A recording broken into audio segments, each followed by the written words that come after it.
All right, welcome AVP All Access week number 3, league qualifier. 2 spots in the league on the line, 1 for the men, 1 for the women's. Let's go quad box right from the jump. First serves just underway, court 1 and court 2, court 3 as well. Court 4 still waiting to get underway. Men's round of 16 here for the first couple hours, and then we transition to the women's round of 16 coming up at 10 a.m. Pacific time. The first 4 matchup on the men's side, on the left, upper left side of your screen, that's the number 1 seeded overall, Kame Schock and James Shaw, taking on Enrique Bayo and Earl Schultz, the 16 seeds. If you remember back in qualifier number 1, Bayo and Schultz gave Chase Buttinger and Miles Evans a little bit of a scare in that opening round of 16 match, won ultimately by Chase Buttinger and Miles Evans. So that's the 116 matchup, top left side of your screen. Kame and James coming into this one with a 9th and a 5th place finish. They skipped Sakurima on the Beach Pro Tour to be here to earn a spot in the league, and we'll see if they can win 4 straight and earn themselves that bid and get back in the league. They were the Miami Mayhem in 2025. The 8-9 matchup, that's on the upper right side of your screen. That is Diego Perez and Lev Prima sitting on a 5th place finish and a 9th place finish, taking on Rowdy Lennon and Logan Mister. Both of them 2 9th place finishes so far. They're hoping to get past the opening round here. Bottom left side of your screen, that's your 5-12 matchup. Cody Caldwell and Wyatt Harrison sitting on a 5th place finish and a 3rd place finish. Pretty solid resume here. Looking to add to that with a couple of wins here today and try to add to the resume to secure a spot in the league. Going up against the 12 seed, DJ Klasnick and Jacob Leboulier. Jacob Leboulier, the only player across both genders to play with 3 different partners through 3 qualifiers. And then finally, in your bottom right side of your screen, looking to just get underway here, that's your 4-seeded Sean Cook and Brian Miller. They were the Brooklyn Blaze in 2025. They're looking to requalify. No stranger to making a run through a qualification. Did so in 2025 as Brian Miller gets the block there. Going up against Marcus Carvalhes and Ian Satterfield. They are your 13 seeds. For the first time today, let's dial in on court 1, 3-3 in the 116 matchup. Now let's listen in on court number 1.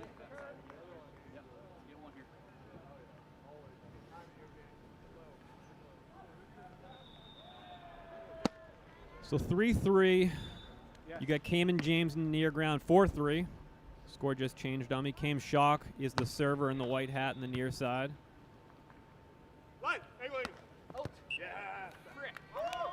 That looks to be Enrique Bayo, the 3rd Bayo brother. If you're familiar with Javier and Joaquin, play on the international tour. Enrique plays a little bit for England as well. He'd be in the red shorts and black shirt. And Earl Schultz will be serving and running up to the net on the far side of your screen.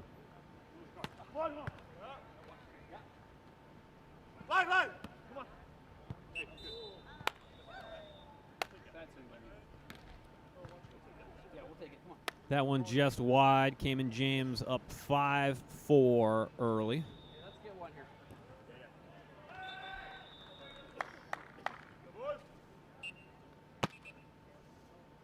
Also, don't be afraid to hop in the chat here today. If you're reading the chat all day long, if you have an idea where you want to go, what court you want me to switch to, let me know. Let me know what court you want to see. As I said last week, it'll be kind of like asking the bartender at your favorite bar to switch the television to the game you want to watch. You might have some success. You might not. All right, side switch here on court number 1. Let's go to court 3 for the first time. Ridiculously expensive in California is because even on days where rain is forecast, you show up and it's dead perfect. Yeah. Quiet out here. Spring break is over. Nice and calm. Cody with another dig. And that one's going to just miss. Tries the jumbo. Just misses the end line. And that'd be the voice of Rich Lamborn you're hearing there. Rich going to be hopping around from court to court throughout the day, so we'll be following him around. He's on court 3 for this opening round matchup between DJ Klasnick, Jacob Leboulier, and in the background there, Cody Caldwell and Wyatt Harrison. That's Jacob Leboulier with the team Yo-Yo on his black tank top about to serve.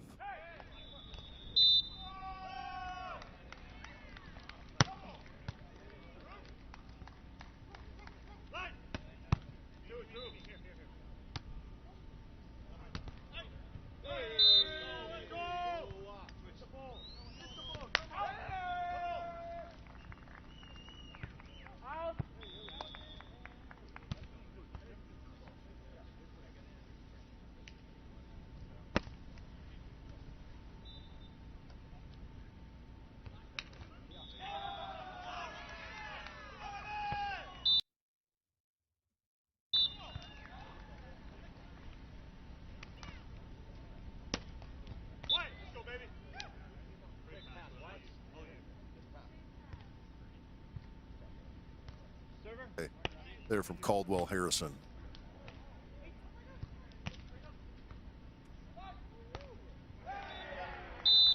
Five, 6. Harrison missing the sideline. Bosnick does a nice job of just following that to the line, letting it go. Textbook, the way you're taught right there. Make sure you track.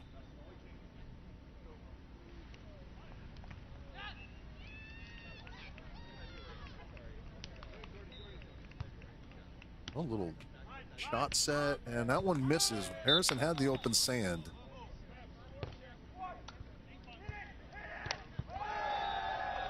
Should be 8-5.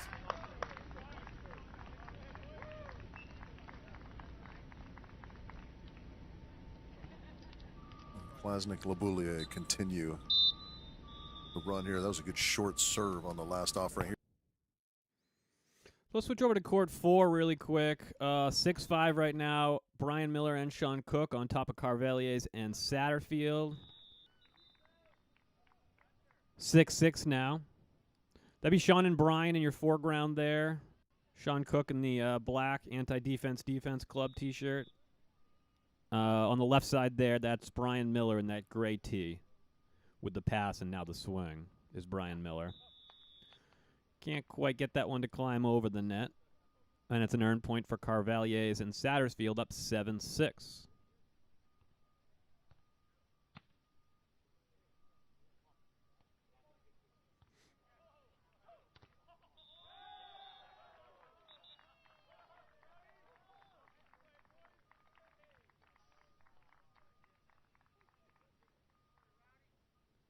Supposed to be some inclement weather on the forecast for Manhattan Beach earlier in the week. We were preparing for all sorts of contingencies and rain delay options and covers for our cameras, and then look at that. Ends up being a beautiful day out on beautiful Manhattan Beach. Let's go to court 2 for the first time. It's the 8-9 matchup. Rowdy Lennon, Logan Mister versus Diego Perez and Lev Prima. And it is a huge lead for Rowdy and Logan on Diego and Lev. Diego and Lev sitting on a 5th and a 9th place finish so far through 2 qualifiers. Week 1, they beat Troy Field and Ryan Wilcox, then lost to Tim Baumgren and Avery Drost. Week 2, they did the opposite. They lost to Troy Field and Ryan Wilcox, who ultimately lost to Tim Baumgren and Avery Drost. All right, let's bring it back here in studio for a minute. We'll get you updated on all the events here. As I said, we got 4 more games coming up on the men's side after this. That's the right side of your bracket. That would be Tim Baumgren and Avery Drost taking on Dylan Marek and Alexander Harthaller. That's your 2:15 matchup. Then your 7:10 matchup is Gage Basie and Thomas Hurst taking on Charlie Saragusa and Alex Uckelberg. The final 2 matchups on the men's side coming up here in about an hour would be Derek Bradford and Evan Corey. They've been stuck in that 8th seed. They got a 2nd place finish and a 5th place finish, looking to add to that resume. They are the people's favorite. I polled the people, and they're looking for Derek Bradford and Evan Corey to go the distance here. And then Troy Field, and they're taking on Tim Brewster, Ryan Ierna, in the 6-11 matchup. Then it's Troy Field, Ryan Wilcox taking on Misha Freistater and Adam Hartman. Let's go back to court 1. Cayman James with a 10-8 lead, a couple points out of the technical timeout. All right, back to court 2. Rowdy Lennon and Logan Mister up 13-4 on Diego Perez and Lev Prima.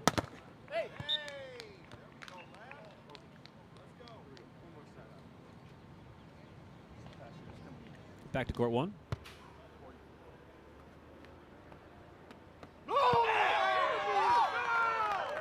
And a big block there by Earl Schultz. This team is a Cinderella in the making, I would say. Earl Schultz and Enrique Bayo. Enrique Bayo, 22 years old, 6'1", as I said, plays for England. He's the 3rd Bayo brother. And then Earl Schultz been playing on the AVP Tour for a few years now. This is his 7th season on the AVP. Took 2 5ths in 2025. does the 6'5" now on the near side of your screen.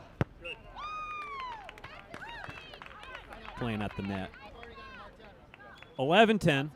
Shock and Shock got the half-point advantage on the 16 seeds. Yes, that's right.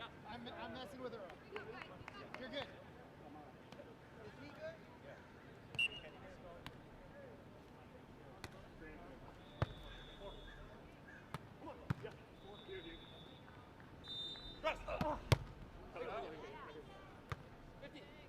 Nobody. Right, going. Out. Yeah! Come on! Oh, good one here, brother. Good one here. 11-11 now the score. French fries on the board. Trademark Kevin Barnett. Trademark Mark Sherman.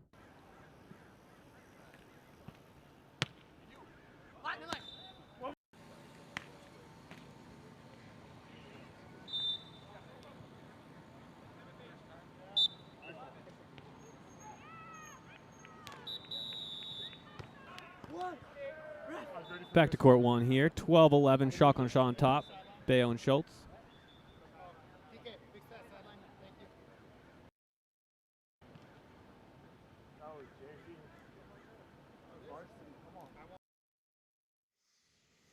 Apologies here for a couple of buffering issues. We've been working through that the last few weeks here. We will get you back to the sand as soon as we can, but for now, let's bring it back in studio here. We are in the men's round of 16. It's league qualifier number 3.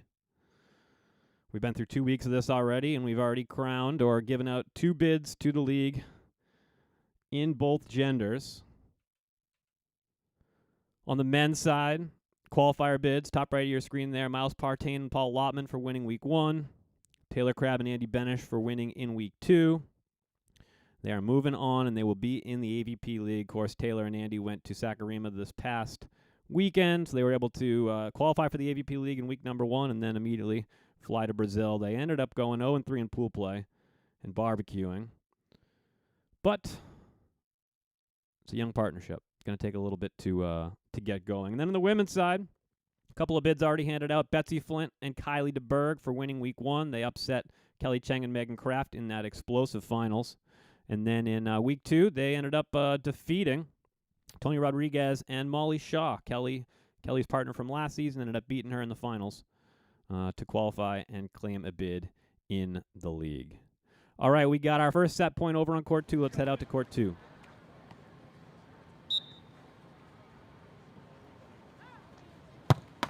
Come on! Seis más, Diego, per favor. Do my best here. Seis más, por favor. Diego. Go! Yeah, let's go, come on. And that serve goes just long, and it's a first set victory for Rowdy Lennon and Logan Mister, the 9 seed over the 8 seed. Let's go to court 4. Tail end of the first set, Cook and Miller a 3-point lead on Carvalhais and Satterfield.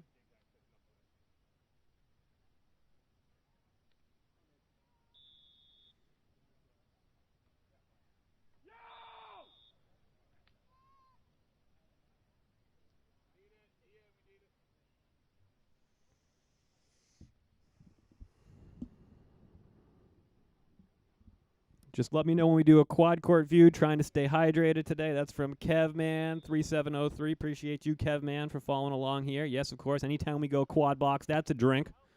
Whether it's a coffee or a lemon water like I got next to me right now, or a adult beverage, wherever you are. No judgment here. Quad box, you got to take a drink. That's the AVP All Access drinking game. 12-9 says the score here. Cook and Miller, although that's said 12-9 here for a minute, as we're waiting for this one to come back live. Let's take a look at the women's brackets, why don't we? Coming up here at 10 a.m. Pacific time, That'll be 1 o'clock on the East Coast here. The first 4 games of the women's round of 16. That's Tony Rodriguez and Molly Shaw, the 1 seed, taking on Rachel Kramer and Hallie Hunt, a team that took a 33rd in 26 Tlaxcala here just a couple weeks ago. Does the 16 seed. Maddie Anderson, Elena Shea Cohn, the 8 seeds now, taking on Tori Van Winden and Jaden Whitmarsh in the 8-9 matchup. 5-12 matchup is Haley Harvard and Zolani Hodel. Haley and Zolani sitting on a 3rd place finish and a 9th place finish, looking to add to that resume. They will be taking on Megan Gebhardt and Katie Lindstrom in the 5-12 matchup in the final of the first 4 games of the round of 16 on the women's side. Piper Furch and Tegan Van Gunst, they played in the first qualifier. They skipped the second one. They took a 9th in that first qualifier, taking on Fallon Fonoyama and Lindsay Sparks sitting on a 5th and a 9th. Let's go to court 1 late in the first set. We are tied up. Oh, no, sorry. 15-14. Sorry, the score bug just switched on me. 15-14, Schalk and Shaw with their first set point. As I said, Bayo and Schultz, a Cinderella story in the making. Maybe a little early to say that, but if you're trying to pick a 16 seed that's got a chance today or a really deep seed, it'd be them, and it'd probably be the 15-seeded Tina Gradina and Lauren Stivrins coming up here in a couple hours. That's an explosive swing there. Fireball from Earl Schultz. Kevman 3703. Any predictions who will make it to the finals today? Great question, Kevman. I like Megan J. Rice and Jeannie Rango in the finals on the women's side. One of the 2 teams there. On the men's side, will we have a Cinderella maybe? No, I think Derek Bradford and Evan Corey are in a final. So there you go. I get 2 of the 4 finalists predicted for you there. Megan J. Rice, Jeannie Rango, Derek Bradford, Evan Corey. I got both those teams in the finals. We'll see how we do.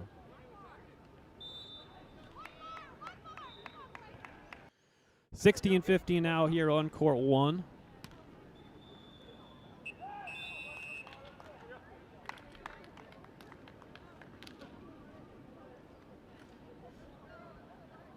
As we have a timeout, so let's switch over to court 3.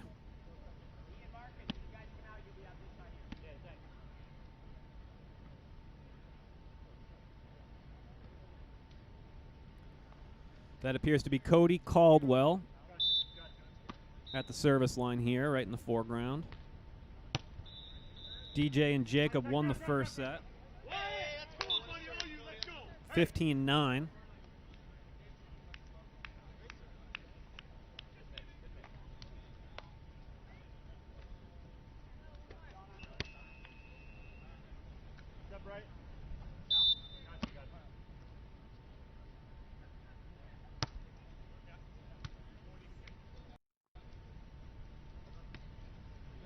Roll over the top. Lesnick excited to stop the bleeding.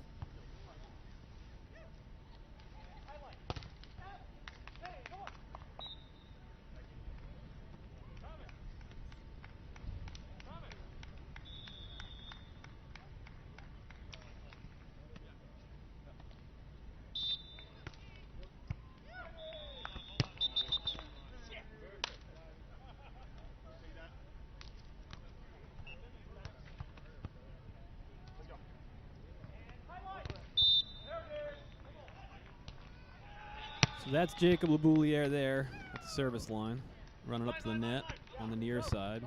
DJ with the dig.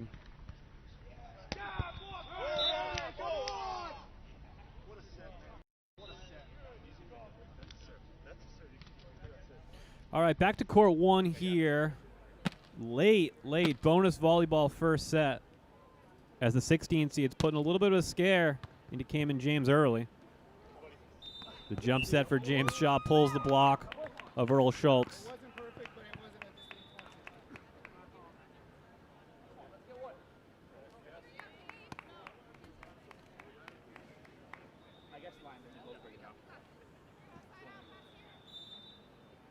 And a 17-16 set point opportunity coming here for Cayman James with James Shaw, powerful server at the service line.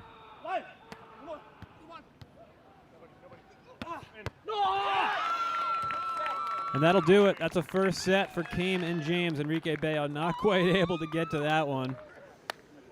And that ends up being an 18-16 first set victory for the one-seeded Kame Schock and James Shaw.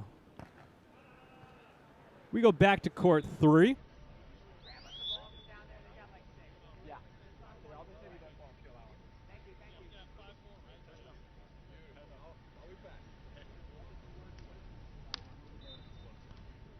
(5-4) looks to be the score.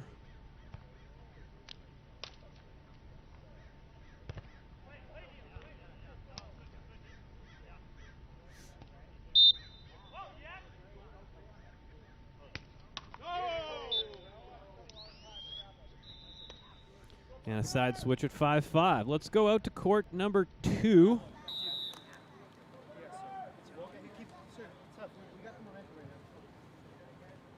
The 8-9 matchup. First round, men's round of 16 here. AVP All Access League Qualifier number 3, the third and final qualifier. Lennon and Mister took that first set. 15-10.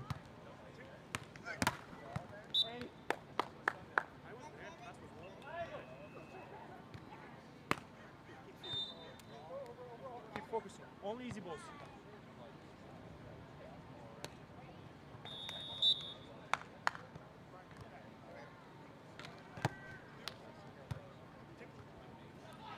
Right. Come on. And nobody. Out! Wow.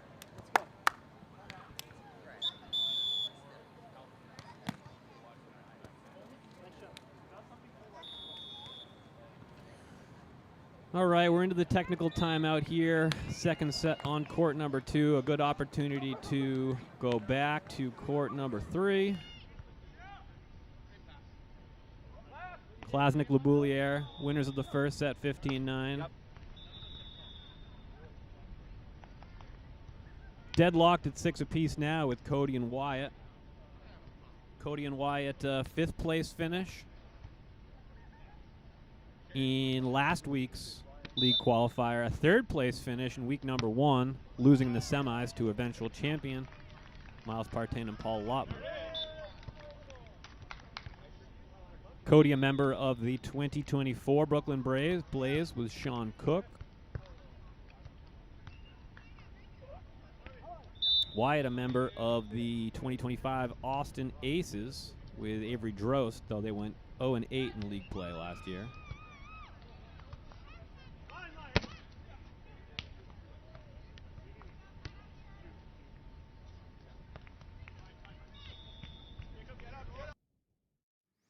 Let's go over to court 4 now. Oh, no, let's stay here. Let's stay here. Give it a second. Be patient, Chris. That's on me. Working my patience here. I just want to show you court 4 right now. Get you an update. Brian Miller and Sean Cook, winners of that first set, 15-12. Now with a healthy second set lead. That'll be now 5-2 lead for Sean Cook and Brian Miller. Cook and Miller looking to get a win here.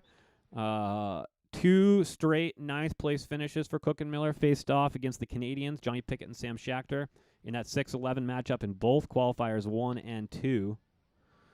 Not able to get a win in either of those, so Sean Cook looking to punch a ticket into the 3rd year of the AVP League, and to do so, he's going to need to get a couple of wins here, and that starts in this first round matchup.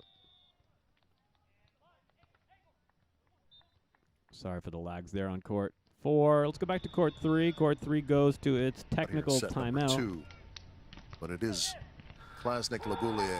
As we go back to court 2. 10-5 the lead now for Perez and Prima. Healthy lead after dropping that first set, 15-10.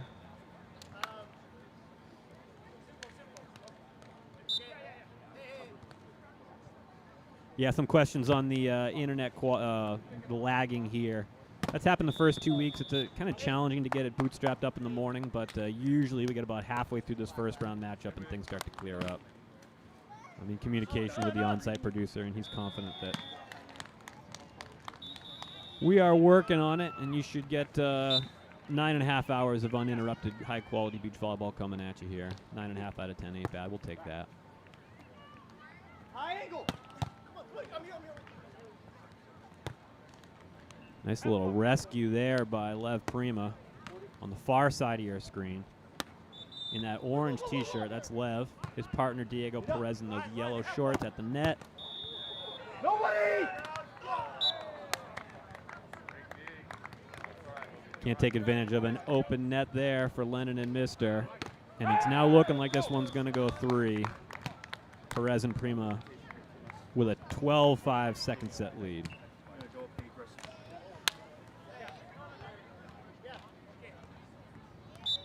Coming out of the technical timeout now over on court 3. High right angle. I'll take you over there in just a minute after this play's finished.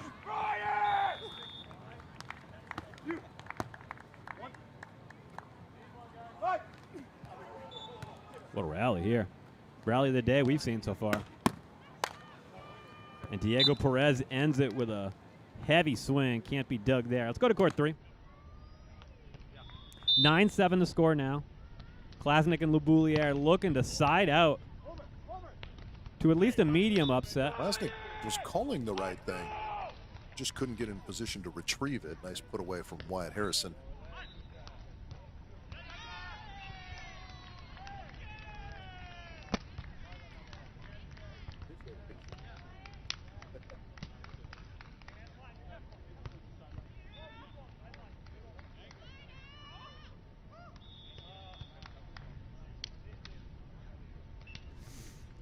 All right, let's go quad box for the first time. If you're getting thirsty out there, go ahead and take a drink of that coffee or lemon water or whatever it is you're drinking on this fine Saturday morning. Again, want to thank you for hopping on AVP All Access for League Qualifier week number 3. We'll have eyes on all 4 courts throughout the day, 8 hours of uninterrupted beach volleyball coverage, commercial-free. You get to hang out with me and watch some beach volleyball as we go around to wherever the games are tightest, latest, wherever the most action is. That's where we will take you. All right, let's dial back in now on court number 3 as we got an upset alert. Bill Brown used to call it. And check in with our friend Rich Lamborn. Caldwell to serve, down 1. Haven't been able to make too many inroads defensively. That one's close. Oh. Yeah, Caldwell just got caught leaning there a little bit. And the 2-point advantage remains on the side out for Leboulier Klasnick. And we'll stay here, but just a quick update. We have gone 3 sets over on court 2, so that's Lennon Mister versus Perez and Prima. We are now headed towards a 3rd set. We'll get you back out there in a moment. Back to Rich.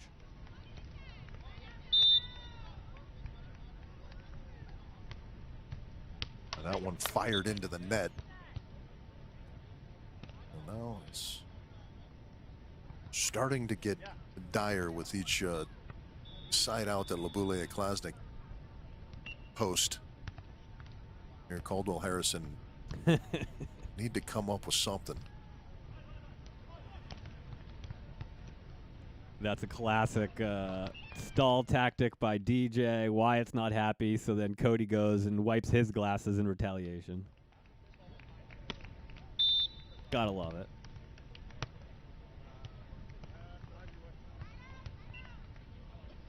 Here's a chance. This one's going to have to just go over the net, though. Good rundown from Harrison.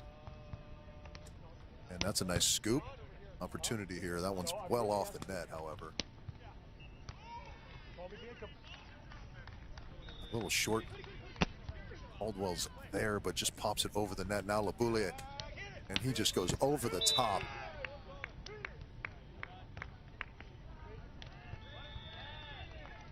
Earmark that play there. A couple of opportunities for Caldwell Harrison that kind of went by the wayside. Some less than perfect control and transition. And that's very oftentimes the difference. You know, you got to take advantage of those chances when they come your way. They don't come their way all that often. Caldwell Harrison will call a timeout.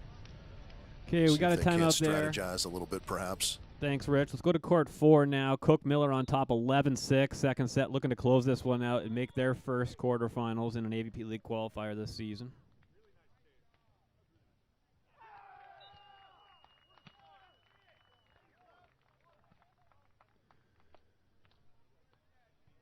So 11-7 now. That's Cook and Miller in your foreground. Cook in the black tank and Brian Miller in the gray tee there, receiving that serve. They'll set him in the middle. And a chicken wing dig finds the line. Sean Cook can't get there, and it's 8-11.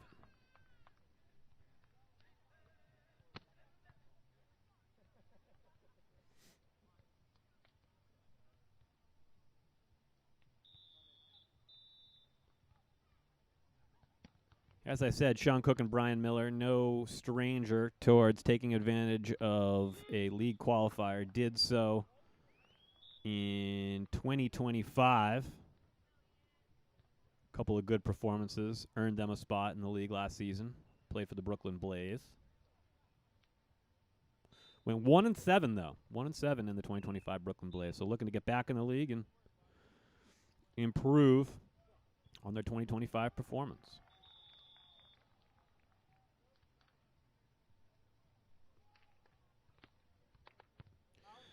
All right, let's head back to court 3 here. Brutal after the last rally where they kind of failed to capitalize on a couple scoring chances. They give up that easy one out of the timeout now. A 3-point advantage, 13-10. And very close to closing this one out in straight sets are Klasnick-Laboulier.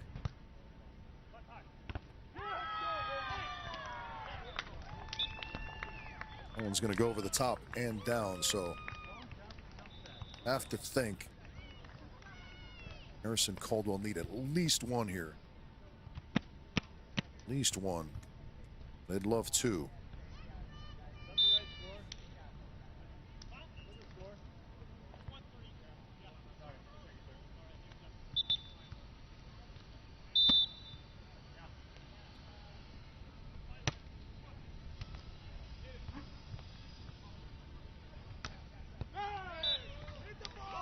That one does find the sideline.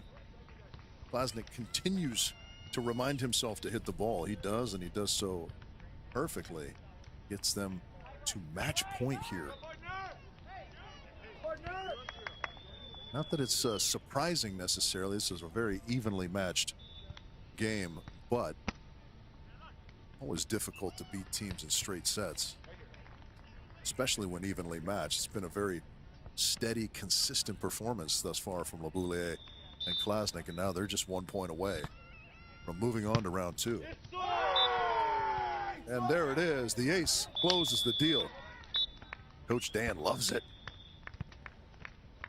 All right, a big finish there for DJ Klasnick and Jacob Laboulier. Jacob Laboulier was on the team with William Rivera that took that 15-2 upset in week number 1. No stranger to an upset, as Jacob and DJ are headed on. Cody Caldwell and Wyatt Harrison are headed home. They'll finish the 3 qualifiers with a 5th, a 3rd, and a 9th. Is it enough to earn them one of the at-large bids? Time will tell. We are getting late in the second set on court number 4, so let's head there now.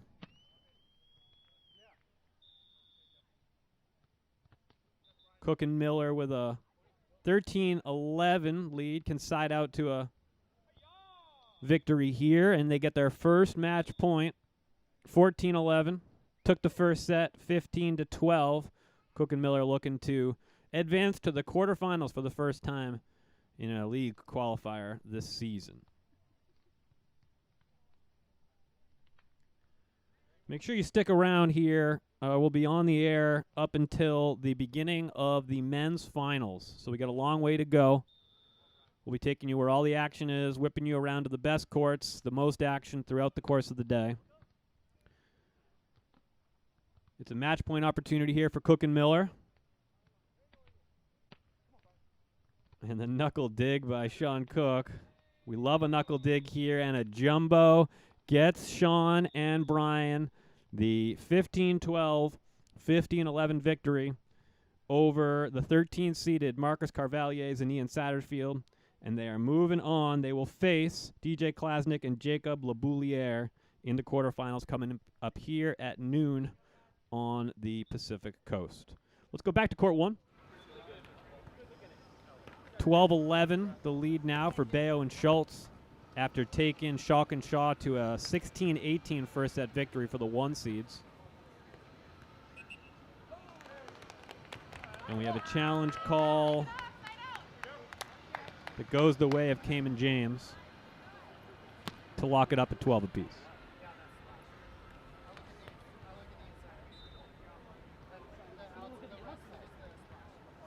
A reminder, too, if you're watching and you want to hop in the chat, I am following the chat along throughout the day. So the comment, AVP Red Zone, exactly. That's what we're trying to do here. We're trying to simplify the viewing experience of a beach volleyball tournament for those that can't make it to Manhattan Beach. And there's a lot of you out there. Sweet little cutty there by Enrique Bayo. And it's a side switch with a half-point advantage for the 16 seeds. So Cayman James on the ropes again. Cayman James were the aforementioned 2 seed that got upset by LeBouliere and Rivera in week number 1.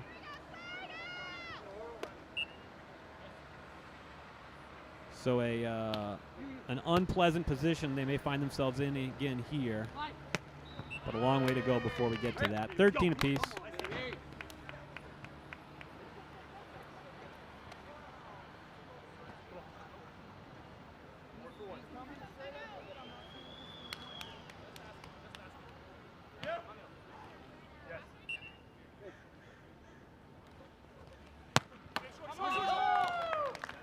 Earl is a beast. Let's go, Fro, is the comment from Del Church.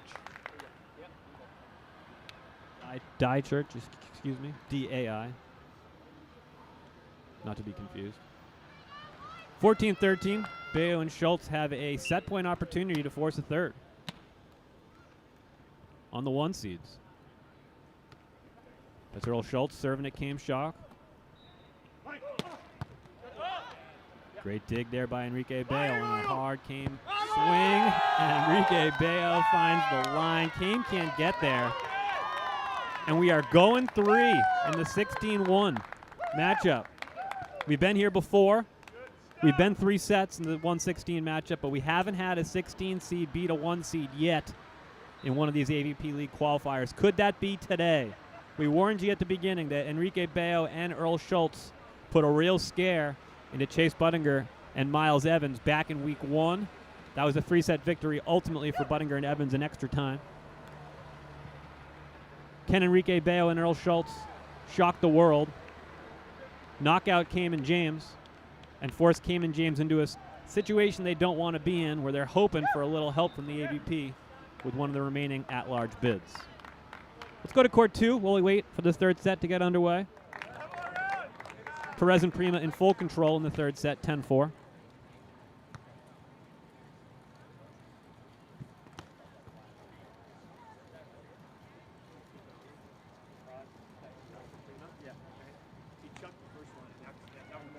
I know, it's fine. So I know, you're right. But he did chuck him, it's the right move. 10-5 here.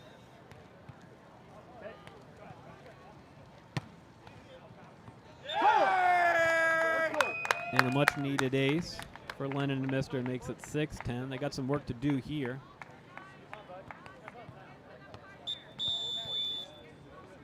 We got teams warming up on courts 3 and 4. Show you what that looks like. Coming up on court number 3, we're going to have Gage Basie and Thomas Hurst, the 7 seed, taking on the 10-seeded Charlie Saragusa and Alex Uckelberg. These two were supposed to play together last week in qualifier number 2. Alex Uckelberg had to sub out with an injury. LeBouliere filling his role, but Saragusa LeBarriere falling in that first round matchup to Chase Buttinger and Miles Evans. Court number 4, bottom right side of your screen.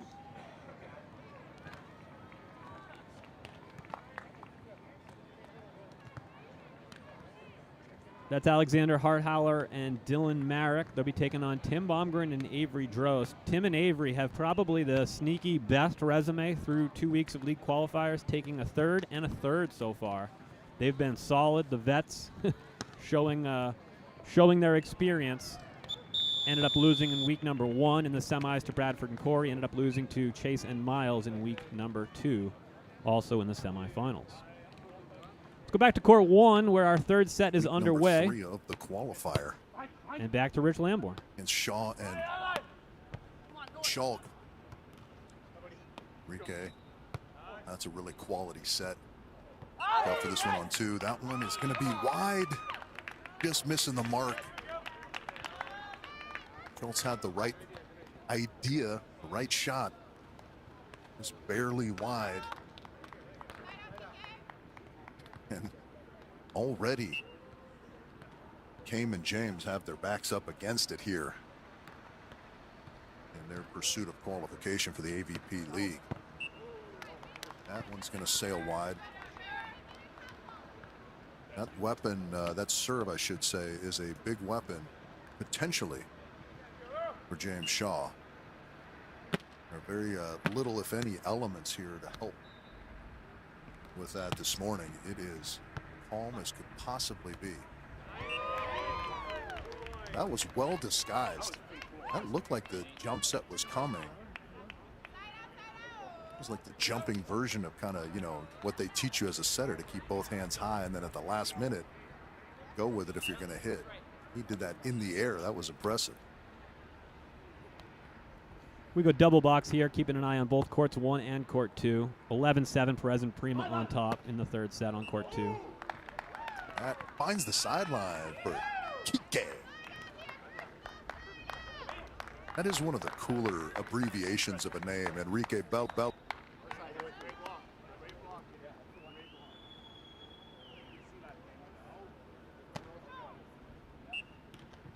Identity, of course, the brothers, well known across the world, Keen and Javi Bello. But Kike over here in the United States, going to law school, helping out at LMU with their beach squad, and showing he can ball out himself here on the sands of Manhattan Beach. They were not in the field last week. You know, they're low on points as the 16 seed, and Crab and Benish were in the field last week. That kind of nudged them out, unfortunately, but they are back. And there's another knuckle pokey. I mean, Schultz is incredibly dynamic physically, but he very oftentimes goes at those little crafty shots with the knuckle, both hands in play.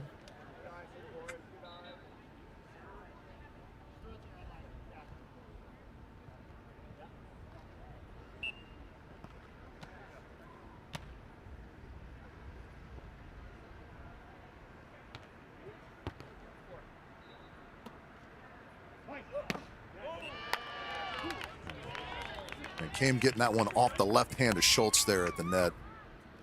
And a really good push from Shaw on the set as well.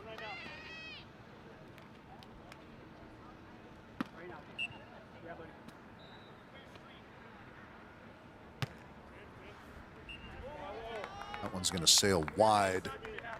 Well watched by Kike. Textbook stuff. Just, you know, follow it all the way to the sideline. Get your right foot near, if not on the sideline, and anything wide of it is out. Pretty simple equation. Interestingly, going into Shaw here. And that's nicely done over the top.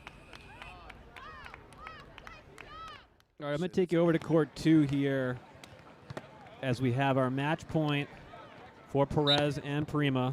The 8 seeds up 14-8. Looking to close this thing out. Got 5 more match points here. Looking to advance to the quarterfinals and take on the winner of our court 1 matchup, which we'll get you right back to here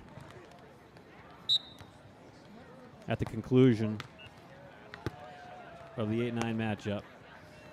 Lev can finish it with a swing. And there it is. 15-9, Perez and Prima. The 8 seeds are moving on. Back to court 1.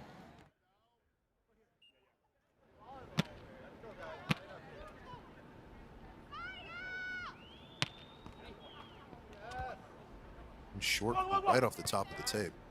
And Bello's going to have this one. And that's going to go over Shaw with the chase down.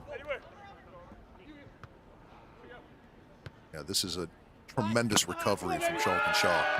And yeah, that goes down. That is a big missed opportunity there for Bello and Schultz.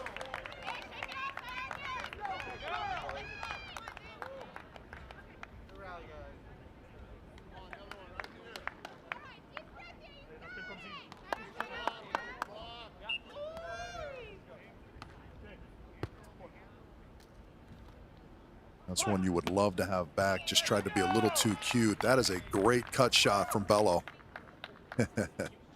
Gives the universal symbol of let's keep going. You used to see that all the time from the great Alisson.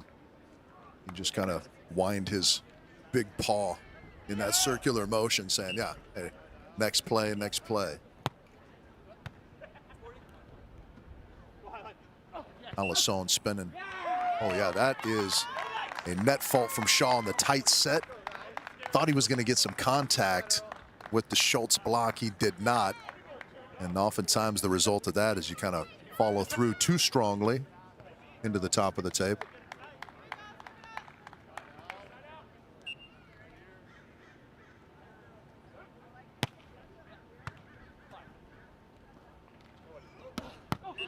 Another good deceptive jump set from Shaw. I think that's going to take us to our technical timeout. It will. So let's get you updated on the brackets here during this technical timeout. You see there on the left side of your screen, 3 of 4. The first 4, the round of 16, have gone final. Diego Perez and Lev Prima, the 8 seeds, advancing in 3 sets over Rowdy Lennon and Logan Mister.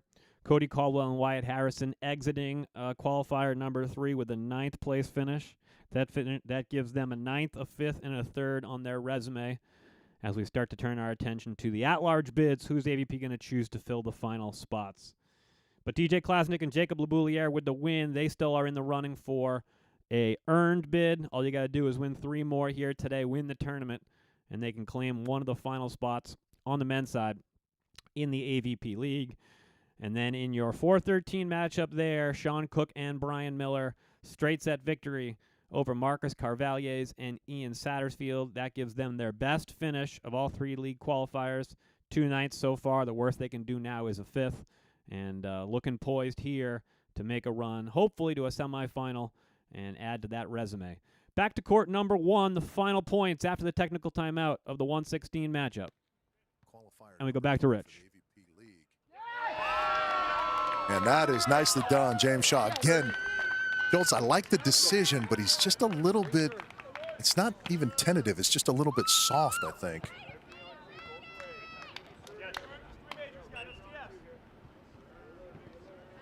With a touch more aggression, I mean, you got all that physicality, kid. Go ahead and use it. And that went into the net. I feel like last year in the league, we saw that a bit too out of Shaw. It's something he's got to really address. Maybe Coach Furby and his staff will get on that, is stringing together more of those serves. It's such a weapon. But if you're kind of one in, one out, it's not that great. And there's a block from Schultz, excuse me. Excellently done.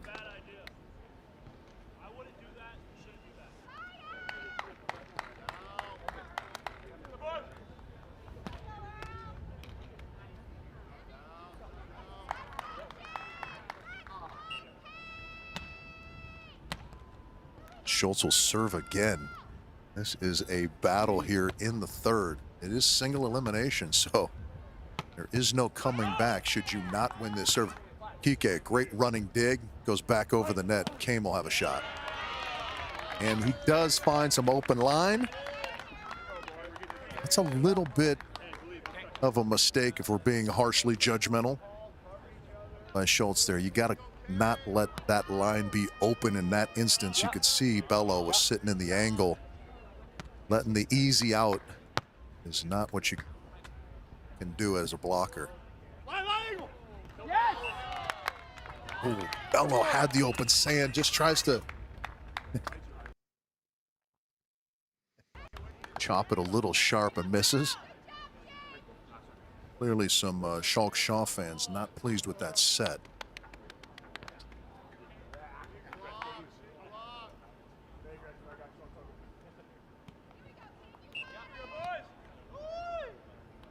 Jamison, your thoughts on this, Matt?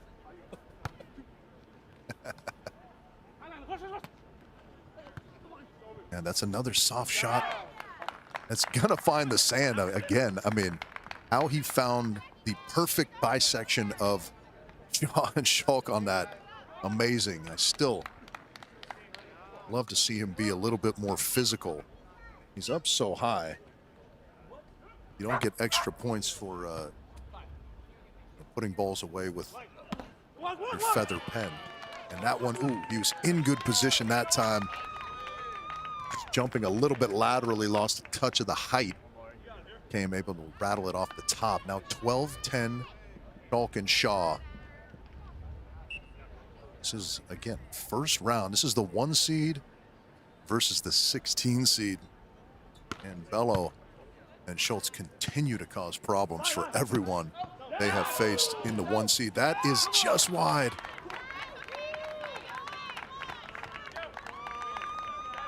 Yeah, Bello's staying down. He looks like he might have hurt himself a touch. Not sure if he landed awkwardly, maybe hit someone's foot.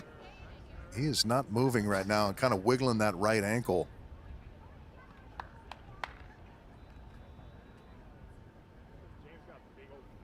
Yeah, this does not look great.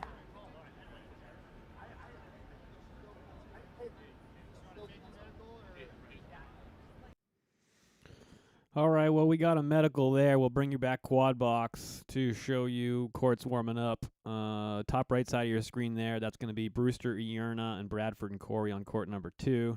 And we'll bring you back here for a minute. Welcome back in. This is AVP All Access for AVP League Qualifier week number 3. If you caught us last week, we appreciate you.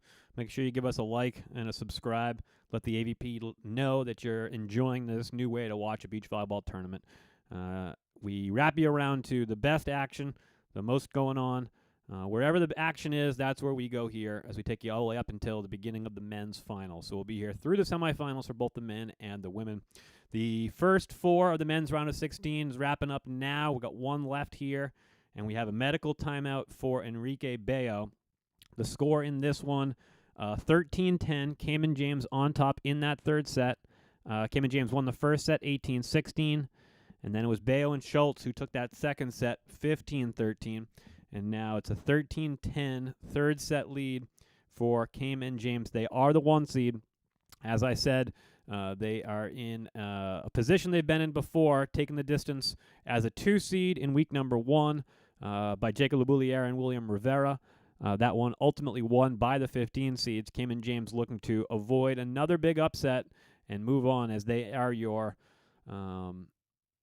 Is the word overwhelming? Overwhelming favorites here to win this qualifier. I don't know about overwhelming favorites, but definitely your favorites to win the tournament and qualify for the AVP League.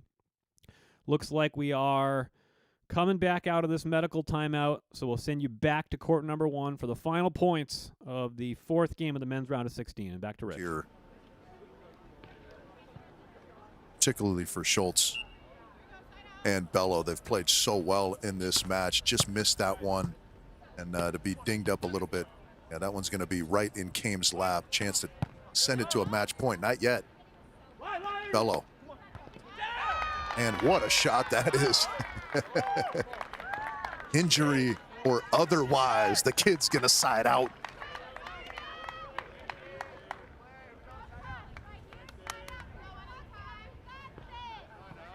The 11-13.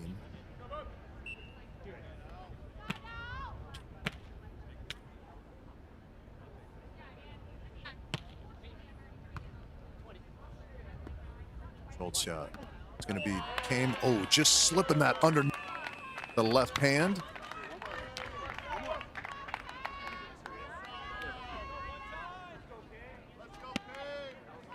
That'll be match point.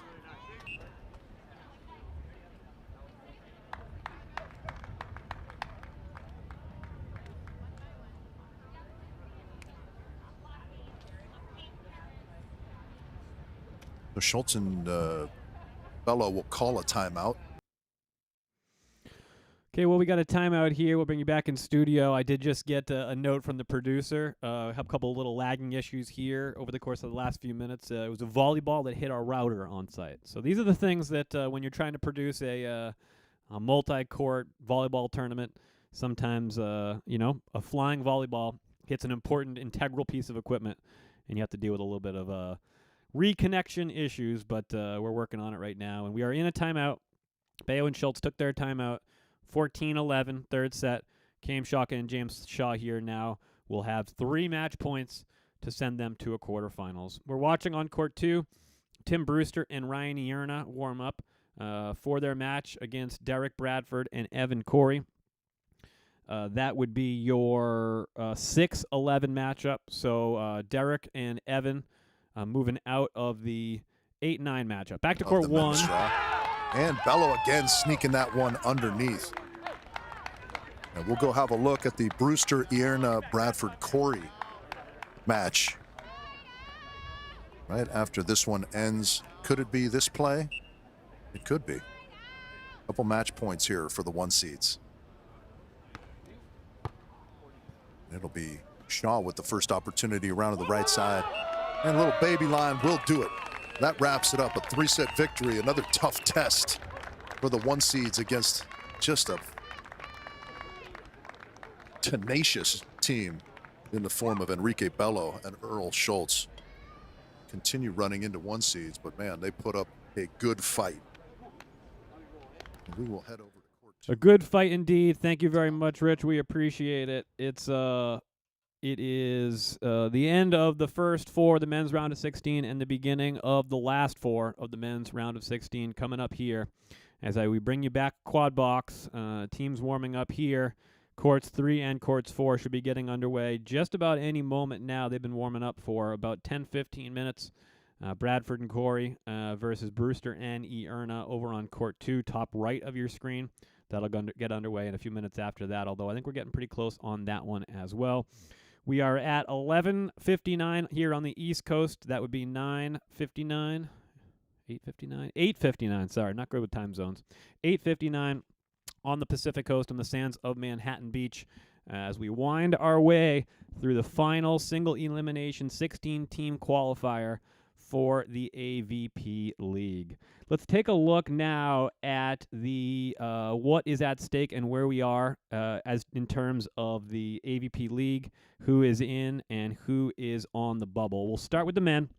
The auto bids from performance from 2025. Of course, Trevor and Phil winning the whole thing in Chicago, winning the championships, earning themselves a spot in the 2026 AVP League. Hagen Smith and Logan Weber, also a great season, were in the finals there, lost to Trevor and Phil. They've earned themselves a spot in the AVP League. So that left 6 of the 8 spots available, 2 qualifiers. Miles Partain and Paul Lottman in week number 1 of the qualifiers, winning 4 straight, going up against Derek Bradford and Evan Corey in those finals. That was a straight set victory for Lottman and Partain, as Miles Partain is back in the league after 2 years on the Dallas Dream with Andy Benish. He'll now be paired up with Paul Lottman, the many-year vet in Paul Lottman. Been doing it a long time. Him and Miles Partain had some success on the AVP Tour. I want to say that was back in 2022 where they won AVP Atlanta. So Miles and Paul, longtime partners, back together again, and they'll be in the league in season number 3 of the AVP League. Then in week number 2, it was Taylor Crabb and Andy Benish that went the distance. They beat Brewster and Ierna in that first round matchup. They beat Cody Caldwell and Wyatt Harrison in the quarterfinals. They beat Johnny Pickett and Sam Schachter in the semifinals, and then they went up against and beat Chase Buttinger and Miles Evans in the finals to earn themselves a spot in the AVP League. So that's 4 spots filled, 4 remain. So interestingly, or maybe not interestingly, maybe logically, Chase Buttinger and Miles Evans opting to go to the Sakurima Elite 16, where, if you missed it yesterday, they had a spectacular day. 3 wins on the day, winning their last round of pool play to get them into a lucky losers, winning the lucky losers to get them to a quarterfinal matchup a round of 16 matchup with Brazilians of Andro and Arthur, ended up winning that in straight sets. I think that was 21-15, 21-15. So now Chase and Miles are in a quarterfinals against Latvia, I believe, Folkerots and Plavins. And that should be happening here over the course of the next hour or two, I believe. So Chase and Miles did not qualify for the AVP League for this season via the qualifiers. They made it to a quarterfinals, lost to Bradford and Corey in week 1. They made it to a finals, lost to Andy Benish and Taylor Crabb last week in the qualifier. So they are hoping that a 5th place finish and a 2nd place finish, and the fact that they are Olympians, the fact that they have been in the league for 2 years already, the fact that they are the inaugural champions of the AVP League in 2024. They're hoping that all those things adds to the resume and buys them a spot, a berth in the AVP League here in 2026. And I think I said it earlier on my own Instagram account, and if you want to follow my stuff, it's at Bet the Beach. I think I said it earlier that I think Chase and Miles are a virtual lock for one of those at-large bids. So what does that mean? That means now we have 3 spots left. 1 to be handed out today to the winner of one of these qualifiers, and 2 more at-large bids. The AVP has said that they will be handing out the bids, and from what we have learned, it's going to be a combination of past performance, qualifier performance, marketability, and other items where AVP is going to factor them all and choose the final 2 spots of the AVP League. I would think on the probably near the top of your list as far as at-large bids go would be James Shaw and Cam Shock. They were in the league in 2025 on the Miami Mayhem. They had a pretty good season for the Miami Mayhem. James Shaw is really, you want to call him next up as far as American blockers go. Although 32 years old, maybe he's a little old to call next up, but I think James Shaw is a guy that's grabbing the attention of American beach volleyball fans. So I'd not be surprised to see them get an at-large bid. So what that means is there's going to be 2 spots left, 1 for a qualifier today and 1 for another team to add to their resume. All right, we are in action now, finally, on courts 2 and courts 4. So let's take a look at court number 2 for the first time. It is our 6-11 matchup. Derek Bradford and Evan Corey on the near side of your screen there. Bradford in the yellow hat, black tank top. Evan Corey in the trademark baby blue visor. And that'll leave Tim Brewster and Ryan Ierna on the far side. It looks like that'd be Ryan Ierna with the serve and the run up to the net as he serves at Evan Corey. Goal shot serve from Ierna short. And the stuffy. So again, yeah, Ierna showing off the goods. And he and Timmy take a 4-1 advantage into the first side change.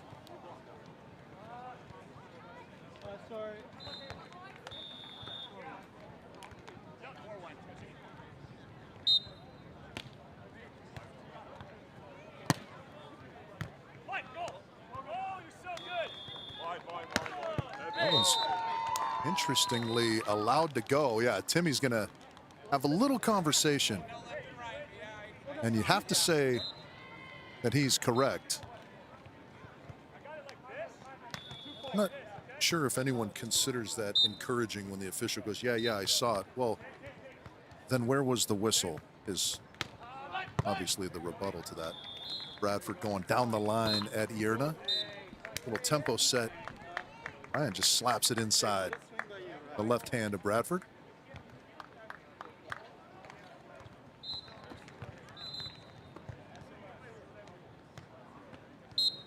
Timmy getting prepared to perhaps go duck hunting in his camo slunks at the conclusion of today's action. Sneaking that one through the arms of Ierna. Good little crossbody slice from Corey. It is one of his preferred swings, that crossbody thumb. And indicative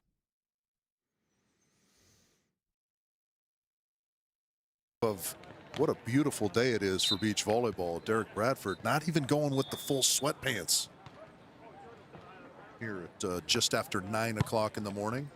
Unusual for him. That's kind of his go-to beach volleyball outfit. Ierna over the top, but that's got to go high to avoid Bradford. And there's a look at the defense of Timmy Brewster. And how about that? Ierna confidently pulling out the pause. Timmy slapping that away. What is that? Sorry, Madison, I can't. 6 looking at 3 is the score. Early lead for Ierna Brewster. And we saw that a bunch last week as well in their match versus Crabman Benish. Ierna doing a nice job when his toss is not there. He just kind of slaps the serve in. That's such a good mindset to have. You got a good toss, go ahead and whack it. All right, I'm going to get you over to court 3 very quickly here as we got a couple of matches now underway. It is 8-5 in the third set, or first set, I apologize. Saragusa and Alex Uckelberg on top of Gage Basie and Thomas Hurst. That's your 7-10 matchup, Basie and Hurst. Of the Colorado Cupcakes. Got the deep Colorado crowd that comes out and roots for Basie and Hurst. We got people in the chat looking to see Basie and Hurst. So that's your first look there. Basie and Hurst are in the background. Siragusa and Knuckleberg in the foreground, and it's 9-5 in that first set. Yep.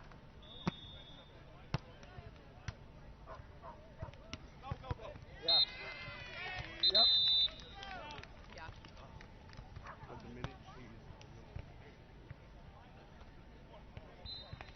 All right, let's go back to court 2 as we find the technical timeout of court number 3. Right on cue, Timmy B. Got a couple Timmy B's out here on the AVP. We got Timmy Brewster, Timmy Baumgren. And a timeout Both on court lefties. number 2 taken by Both phenomenal craftsmen. Bradford and Corey. Let's go to court 4. First look at Hardhaller Marek versus Baumgren and Drost. Baumgren and Drost have moved all the way up to the 2 seeds. Tied up now at 7 apiece. Baumgren and Drost, as I've said, have put themselves in a pretty good position to be in the conversation for one of those at-large bids. 2 straight thirds for Tim and Avery. Losing in week number 1 to Derek Bradford and Evan Corey in the semis. Losing in week number 2 to Chase Buttinger and Miles Evans, also in the semis. That's Avery Drost in the white hat. That is Tim Baumgren in the black backwards hat. And let's take a look at all 4. For those in the chat that are playing along, that's a drink, whether it's a coffee or a tea or a lemon water.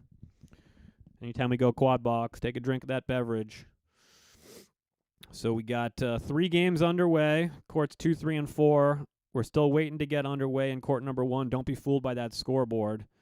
The teams are right. The score is wrong. That is Field and Wilcox, Freysetter, and Hartman that are going to be getting going here in a few minutes. We're back in action on court number 2, coming out of the timeout taken by Bradford and Corey. Let's go back to court number 2 and Rich. To serve. And that one is going to be dug high. Oh, Ierna has a tough time tracking that one down. Timmy will just have to roll it over, so Corey will have a chance here in transition. And that's going to be stuffed.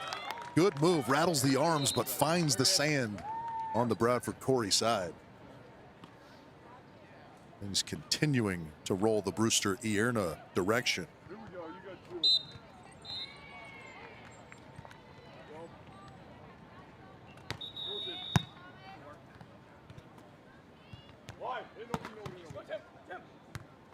Nice pull dig. Oh, Ierna trying to go to the corner on 2, Timmy Brewster. Come on now. And Corey tracks it down and makes him pay.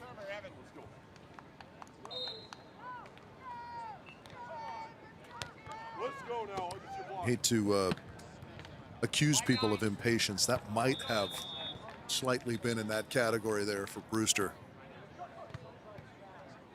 All right, we are just underway on court number 1. Field, Wilcox, Freystater, Hartman.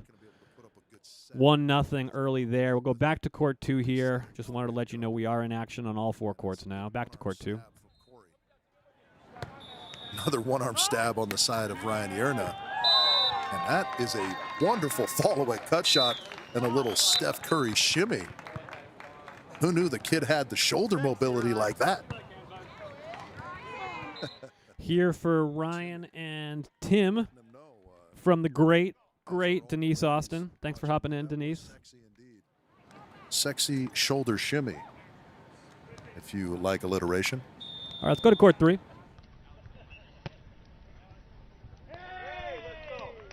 That would be Thomas Hurst there in the fedora, the trademark fedora, about to serve. His partner Gage Basie at the net, trailing 8-11 first set.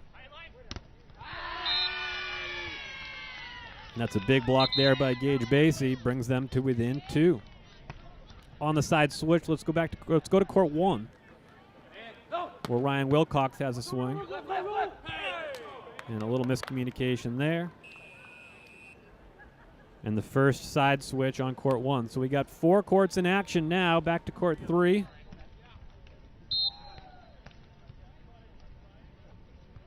The final 4 matches of the men's round of 16 all underway. Stick around after these. We get into the women's round of 16. Coming up at 10A and 11A respectively. Pacific time. On the beautiful Manhattan Beach. Turned out to be a beautiful, beautiful day there. 12-9 is your score. Siragusa and Uckelberg, the 10 seeds on top. That'd be Uckelberg there in the teal tank top. Near side of your screen. And Charlie Siragusa with the serve and the run-up.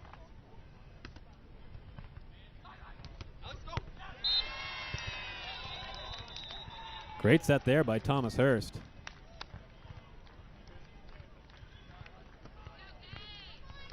Siragusa in his 6th season on the AVP took a 3rd in 2025 in Wapaka with Wyatt Harrison.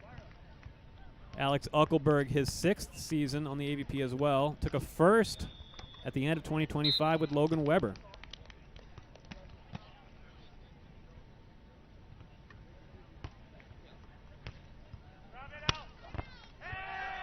Thoric the Great in the chat saying, I want to see Bradford and Corey go the distance. You are not alone. They are the fan favorite to win here. AVP League Qualifier number 3. The statistical favorite maybe Cayman James. I believe the fan favorite is probably Bradford and Corey.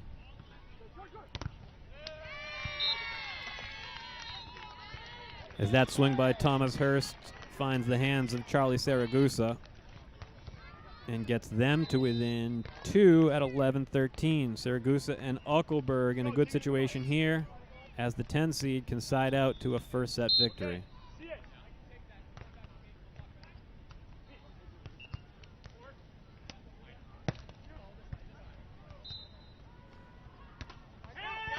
All right, let's go double box here and check in with Rich as courts 2 and 3. With a little hybrid. That one's going to be close. Stays on the Bradford Corey side, and then Evan. Both late in the first set. We'll go double box here, courts 2 and courts 3. Rich? Nicely done, but they trail by 4 still on the side change. It's 8, looking at 12. Let's go. Let's go.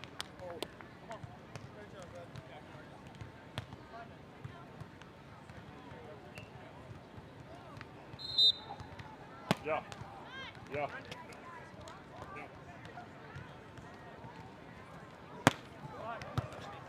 That's a heck of a serve there, and it's going to be an ace. Bradford just kind of going look away right there. All set up to go up the middle with that, and then just kind of drops a hand around the left side of the ball. So over on court 3, right side of your screen, Basie, Hurst have trimmed it to 2. Gage Basie will be at the service line here. 12 is the score here in the first.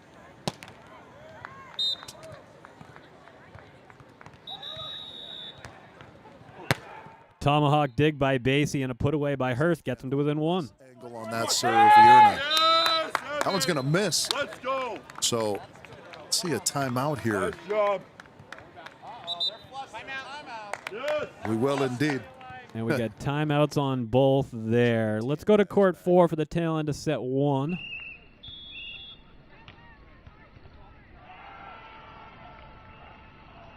(13-10) Hartholler and Marek on top of Baumgren and Drost. If you want to hand out a consistency award for performance through 2 AVP League qualifiers, that one would go across both genders without question to Timmy and Avery.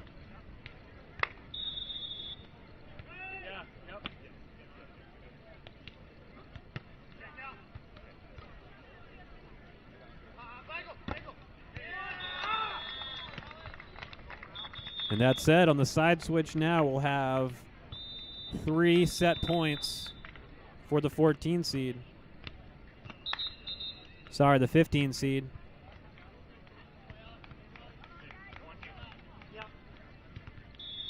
Alexander Harthaler and Dylan Merrick.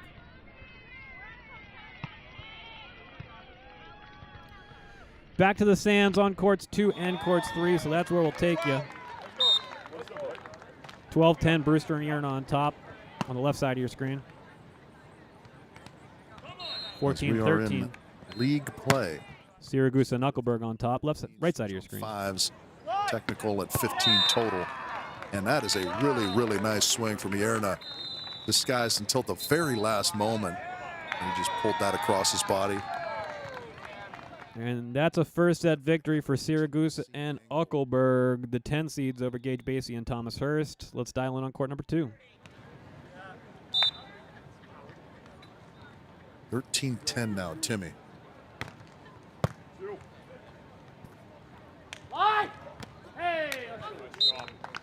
And that is a look at Bradford in perfect rhythm. Easily up over the top.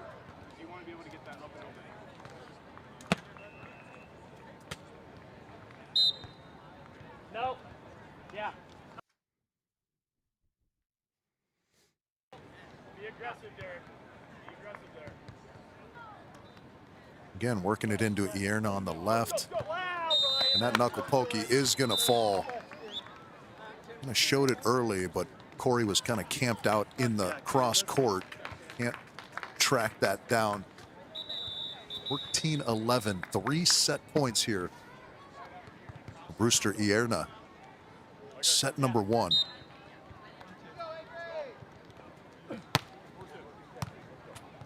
Again, going to that flattened out hybrid.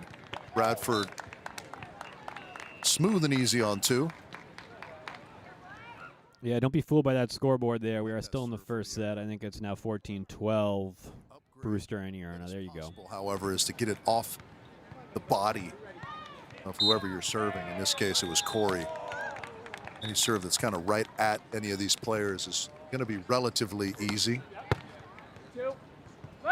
Case in point, that is a tough serve, but it's right at the body of Ierna, so he handles it perfectly. Timmy Brewster on 2 to close it out. 15-12, set number 1. All right, that's a big first set victory for Brewster and Ierna, looking to advance to the quarterfinals for the first time in these AVP League qualifiers. Only played in the first one in week number 2 and got knocked out early by Benish and Crab. Let's go to court number 1.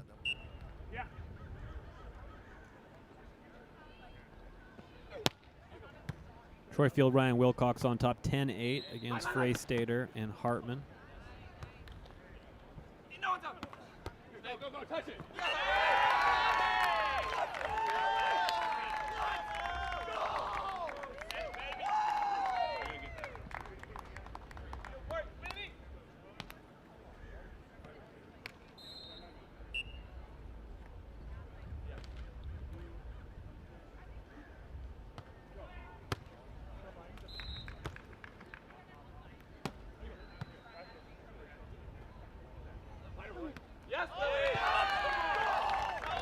Ryan Wilcox with a nice waterfall.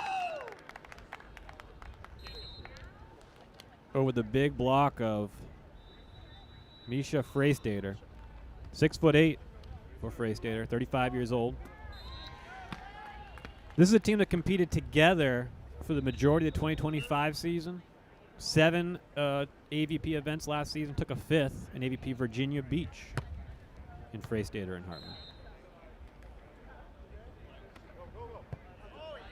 Wilcox is there, and an opportunity for an earned point for the 3 seeds.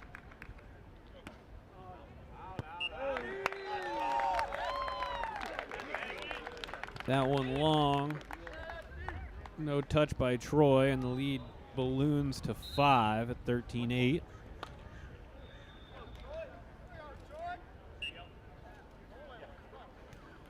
All right, we go quad box. All 4 games in action at the same time.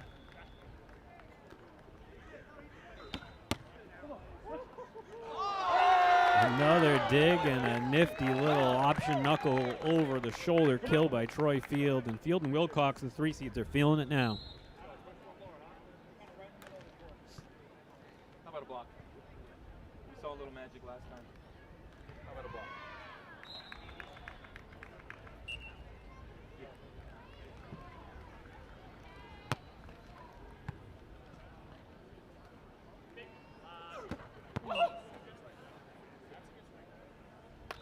First set point fought off by Freystater and Hartman. 5 more to go for the 3-seeded Field and Wilcox. Quad box. Shout out Beach Volleyball Videos. The great Nathan Hicks putting this on. All the on-site production. Couldn't do it without him. We are into a second set now. Field and Wilcox take the first. We go back to court number 2.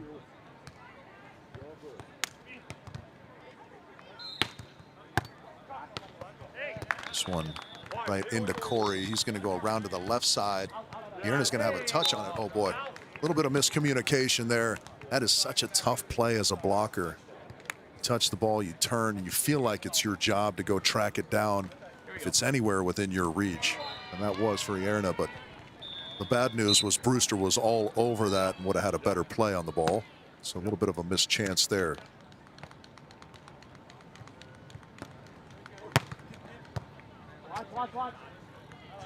That one high off the arms of Ierna. And Bradford touching that one. Corey will just have to shovel it over, or Brewster will have a chance. He's going to stay on the left. And he's going to just wiggle it past the right arm of Bradford. He kind of lets him off the hook there. I tend to be a believer that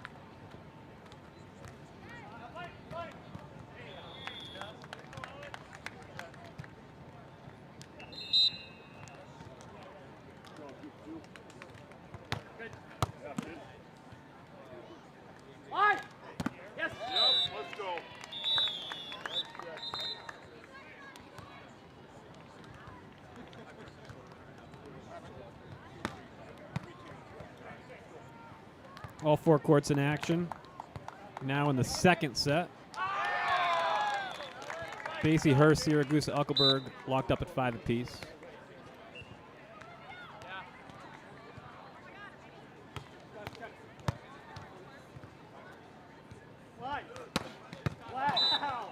The chat is loving the quad box right now. And we love you in the chat. We appreciate you. Thanks for hanging out, watching some beach volleyball.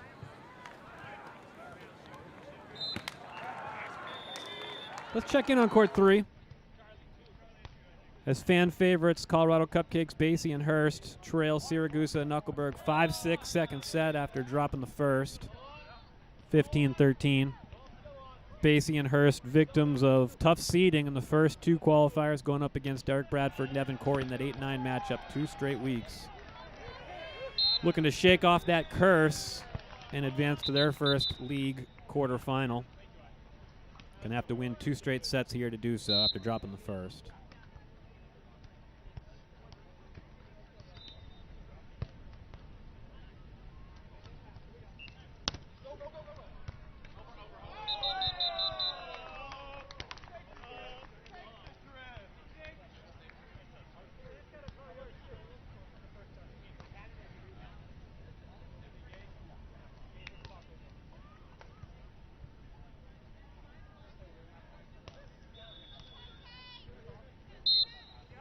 All 4 games in roughly the same spot here in the second set.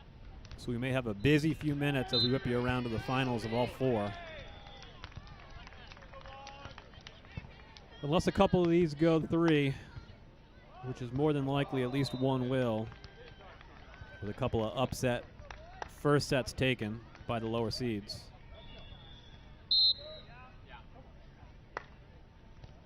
as Ryan Ierna detonates on a ball line there on court number 2.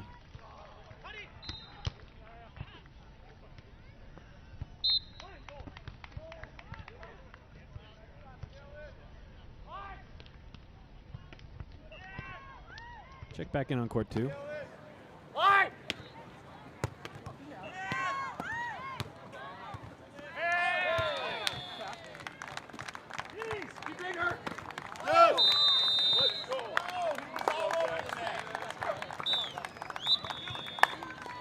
Getting exciting on court 2.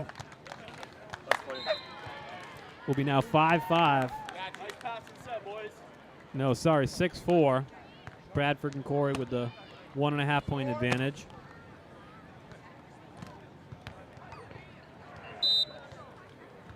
Yeah.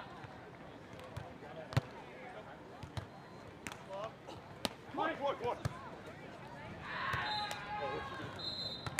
Ryan. Trouble. Yeah, baby! Straight down! And an earned point for Bradford and Corey. Extends their lead to 3. And we got a timeout there by Ball Brewster from and Bradford Ierna. in transition there. And we go back to court number 1. 5-4 is the lead now for Field and Wilcox, the 3 seeds. Troy and Ryan, a 5th and a 9th place finish. New partnership. Troy making the transition to full-time blocking with the Hawaiian defender and Ryan Wilcox. Ryan, 26 years old, 6'2". These guys lost in the quarterfinals last week to Tim Baumgren and Avery Drost.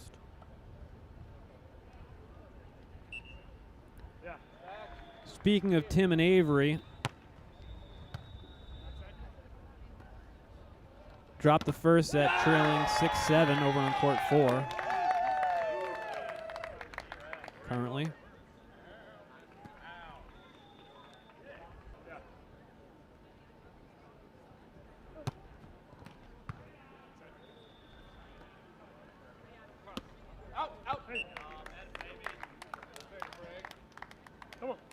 Let's check going on court 4. Good job, buddy. Let's go.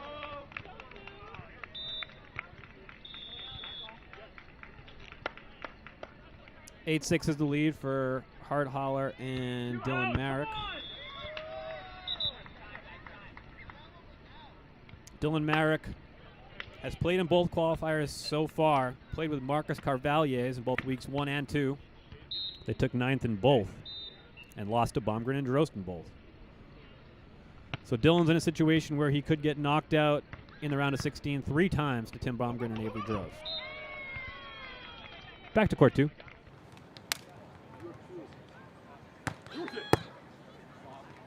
Good serve from Ierna, but again, handled perfectly. Timmy, great read. That's a very, very nice set in transition. Timmy had the opening sliver down the line, but just can't quite traverse the net. And that's one of those ones that we just chalk up to human error. Hey, you keep going aggressive here. The brutality of imperfection that we all face at times, because that was a perfect dig, perfect set.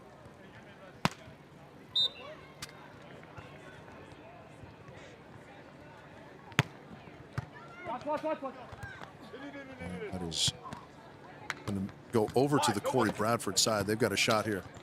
And he tries the windmill Troy Field, Irvin Engapeth swing. It's off the top of the fingers, Bradford. And again, Brewster in good position, just off the ends of the thumbnails. So now rolling here in the second set are Corey and Bradford. Hey, from the right side on those, I think back a few plays where leave it inside. Brewster Ierna had a couple chances and they sort of let it slip There's not a lot of away. room, like, I'm not leaving you a lot like back. I can Odd, step or up maybe to it's you. not, how that can kind of lead your opponents to some momentum at times when you don't capitalize on some of those scoring opportunities. Sort of important to pay attention to those game management and momentum pieces as you're playing. All right, let's head over to court 3 now, as we are in the business end of the second set. Siragusa and Knuckleberg with the... Sorry, all tied up at 10 apiece now. Siragusa and Knuckleberg have that half-point advantage. Gage Basie will be back to serve. Basie and Hurst looking to push this 1-3.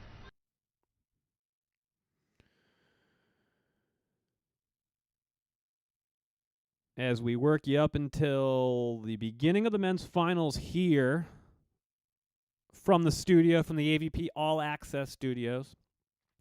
My name is Krista Turk. You can follow my stuff. It's right there at Bet the Beach on Instagram, Twitter, TikTok, YouTube, wherever you want. Lucky enough to partner up with AVP to bring you AVP All Access, whip around coverage of these 3 AVP League qualifiers. If you like what you see and you want to see it in more tournaments, let the AVP know. Mention the comments. Message them on Instagram. Let them know you like the concept. You like keeping an eye on all 4 courts here. We got 4 games, the final 4 of the men's round of 16, all approaching the tail end of the second set. And as soon as these go final, we're going to get to the 10 a.m. hour out in the Pacific Coast on Manhattan Beach. And we're going to turn our attention to the women's round of 16, where we have a bunch of excellent matchups to get to on the women's side. At 10 a.m., which is about 20 minutes from now or so, 25 minutes from now, you got your 116 matchup. That's Tony Rodriguez and Molly Shaw. They'll be faced off against Rachel Kramer and Hallie Hunt, who took a 33rd in Tlaxcala a few weeks ago. Phillips Van Winkle, Majskowski Riley. That's your 7-10 matchup on the other side of the bracket. And we'll get you back out onto the sand. We'll get you to court number 2. Getting on top of that one. As Bradford and Corey with a 10-7 lead now. All 4 matchups here looking like they're going to go the distance in set number 2. So we got eyes on all 4 now. And we're listening to Rich on court 2. Quad box. Take a drink.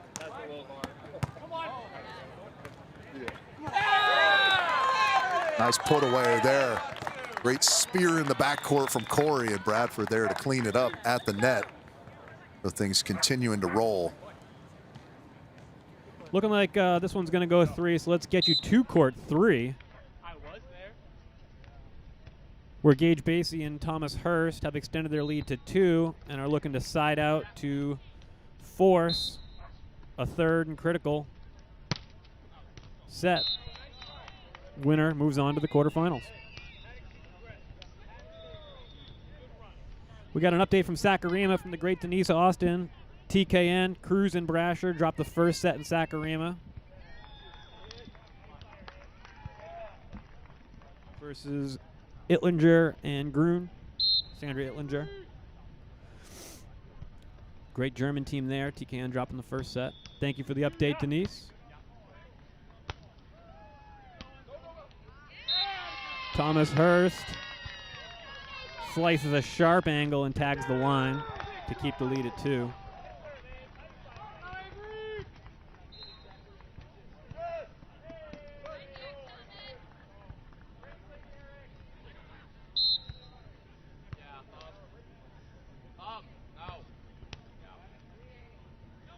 You'll see Team TKN in the 2026 AVP League.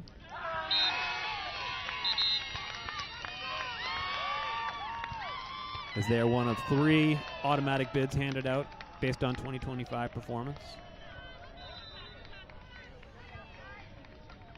Now 3 set points for Basie and Hurst trying to force a 3rd. I think this is a mini timeout, guys.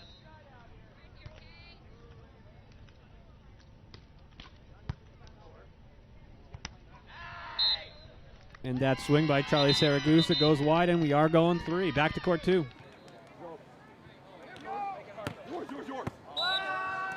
That is a tremendous serve. Ierna just chopping that 1-1. Catching the outside of the sideline. Be 10 serving 13, so still a long ways to go, but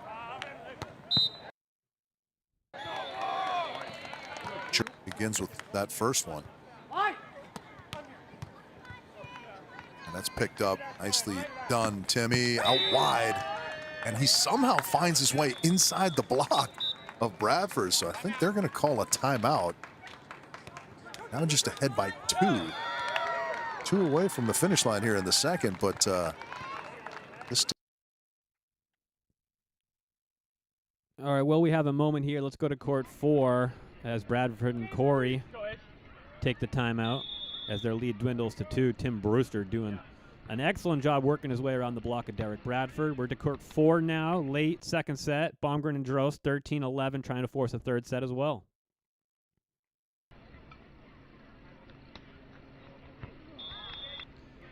Timmy can't chase that one down. And the lead stays at 1.5 for Baumgren and Drost.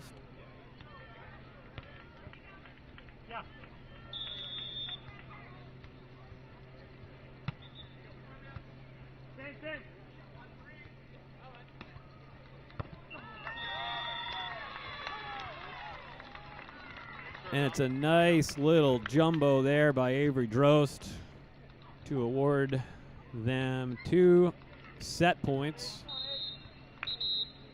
Trying to force a third and deciding set here in the 15-2 matchup.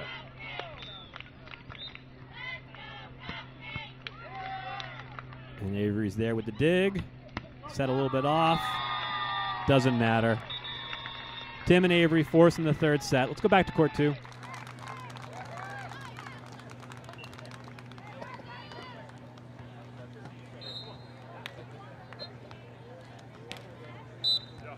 Gabe Cleveland 21 in the chat saying Nate is my hero. That's Nathan Hicks. He's the on-site producer here, responsible for all 4 court feeds.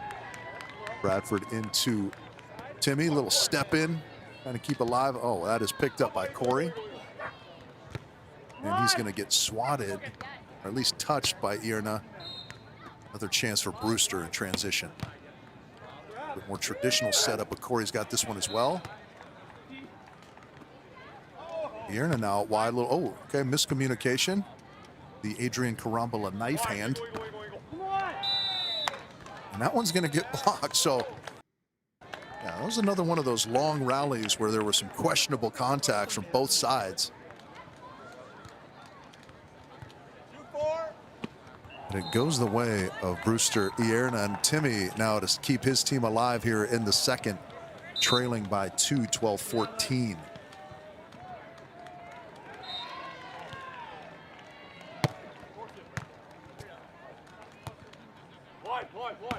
Corey will have the first shot at it, and that's going to get touched. Bradford with a nice cover, but Corey just has to knock it over out wide, and that one hits the hands and falls. So Brewster with the ball back shot into the top of the tape / arm of Bradford. All right, we're going to leave it here because we're late, but just an update. Troy Field and Ryan Wilcox winners in straight sets over Frey Stater and Hartman. Field and Wilcox moving on to the quarterfinals. Back to Rich. Firmly in control this whole way, set number 2, but they need to find one here. Let's Timmy go. He was right up the middle in Bradford's lap. He's going to go around to the right side. And Brewster can't come up with the diving one-arm spear, so we will see a third here in this match. It is round 1. All right, that's going to 3 now on court 2. We are into the third set over on court 3. Let's go there now. On our first side switch.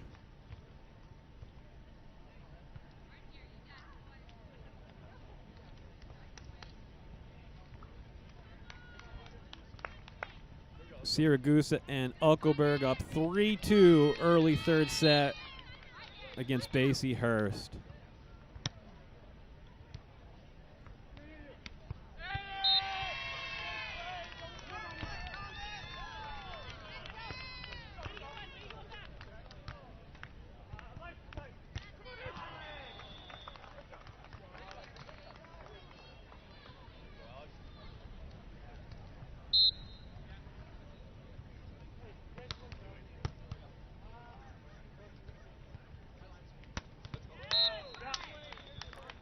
Siragusa unloads on a line swing there to make it 4-3. So of the 4-second set of men's round of 16 matches, Field and Wilcox the only one to take care of business in straight sets. Courts 2, 3, and 4 going 3.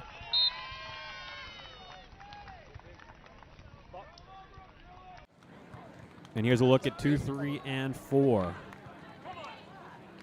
Left side of your screen there, that's Basie-Hurst, Siragusa, Uckelberg. Right side of your screen, that's court 4, Harthaler, Marek, Baumgren, and Drost. 1-1 third set.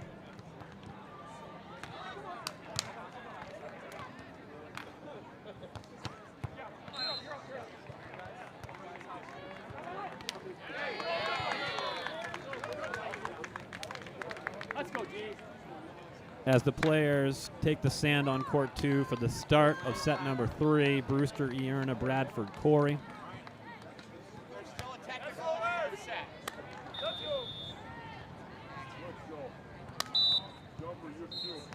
Over on court 1, starting to warm up for our first away we go here in the women's round of 16 matchup. That'll be the one-seeded Tony Rodriguez, Molly Shaw versus Rachel Kramer and Hallie Hunt, starting to warm up over on court number 1. Back to Rich. That was a little bit off the net. Induced the Ryan Ierna pull, as well it should. And Corey able to find the space in between the defenders. The recently triumphant Troy Field to my left. What's up, everybody? Hey, chat. What's up, chat? That one's not going to fall. High loopy. So Bradford picking that one up with relative ease and then showing off his offensive range. The hard swing away. First 2 points go to Bradford. Corey.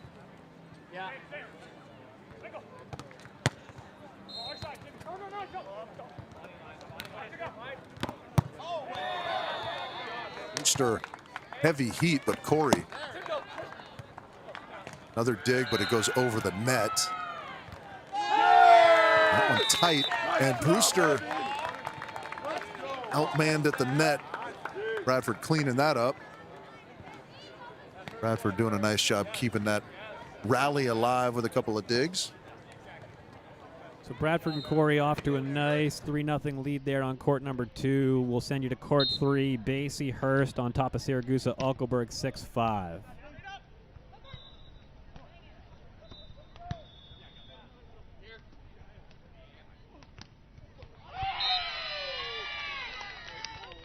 Nifty little cutty by Gage. Extends their lead to 7-5, and it'll be a timeout taken by Siragusa and Uckelberg. Back to court 2.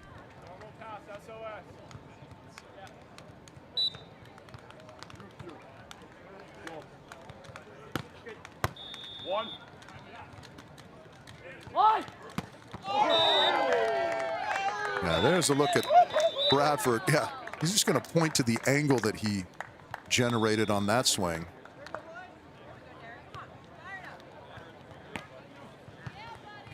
High set, perfect rhythm, easy pickings for Derek Bradford.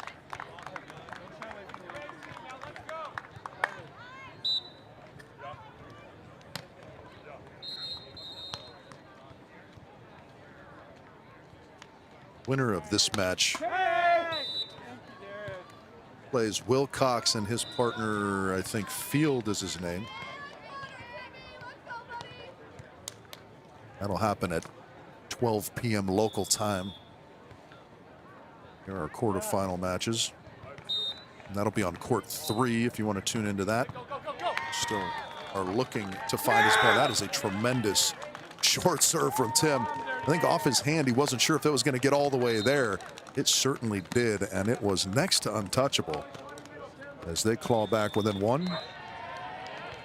Just go triple box here for a moment as Baumgren, Drost trailing 4-5 to Harthaler, Marek. That one on the right side of your screen there. On the left side of your screen, Basie-Hurst with a 8-5 lead now on Siragusa, Uckelberg. The last minute, but Corey working it through the upper regions.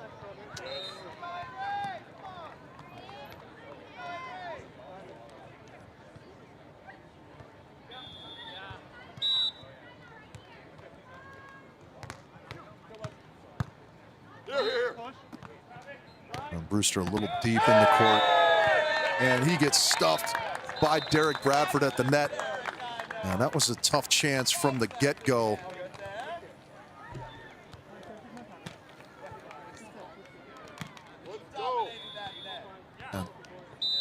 Tough when you have to watch the set come from the back half of the court. You lose your vision on what's going on in front of you. Better pass this time. And yeah, that opens up the court significantly for Brewster. So 4-6 is our score as we switch ends. Let's check on court 4. We got a second here. Late third set, 6-6, Baumgren and Drost against Alex Harthaler and Dylan Marek.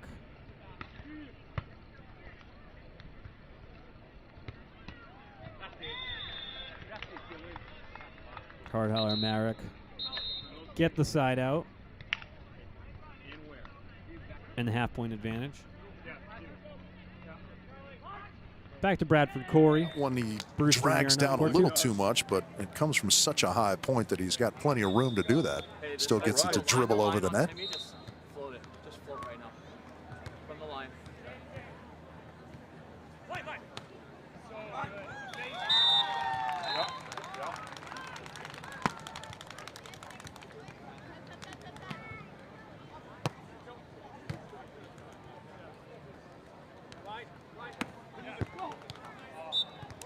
That was a nice little slap down from Brewster. You could hear, maybe you couldn't, it was happening right in front of me, so I could hear Evan and Derek kind of sorting out that they wanted Bradford on Brewster's line.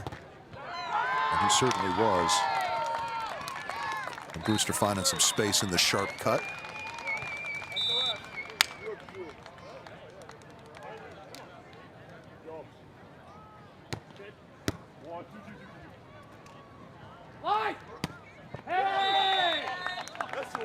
Going deep corner this time, Bradford.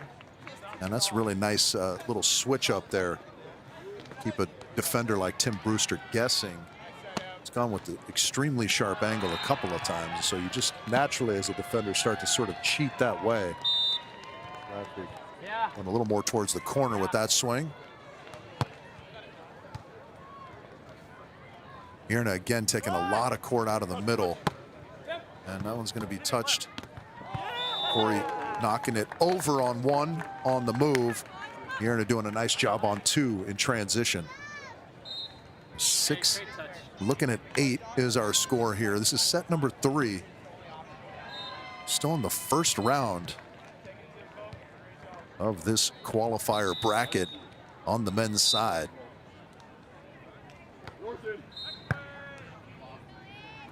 They go to Corey this time. He'll be out wide.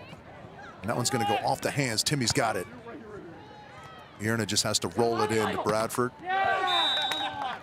And somehow sneaking that again through the top of the table. All right, on the technical timeout, third set, we take the opportunity to go over to court number 3. On the side switch, 13-7, Basie and Hurst have extended their lead now over Siragusa and Uckelberg. In what moments ago was only a 3-point lead has ballooned to 6, and Basie and Hurst just 2 points away from a trip to the quarterfinals.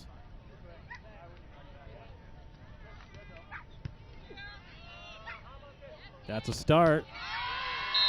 And it's a great dig, a quick jump set, and a put-away line by Gage Basie to earn them 7 match points.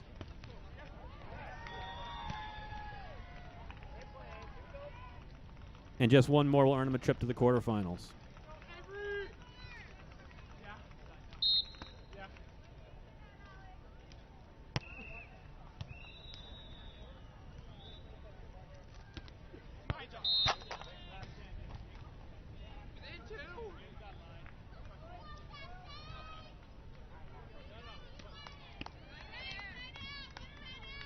(14-8). A side out for Basie and Hurst gets them to their first quarterfinals, and there it is. Alex Uckelberg's serve is in the net. Uckelberg and Siragusa's day is done.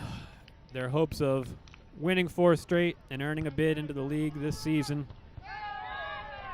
are now extinguished. Basie and Hurst moving on to the quarterfinals to take on the winner of court number 4. We go there now. 9 apiece, Harthaler, Marek, Baumgren, Drost. That's Tim Baumgren with a swing.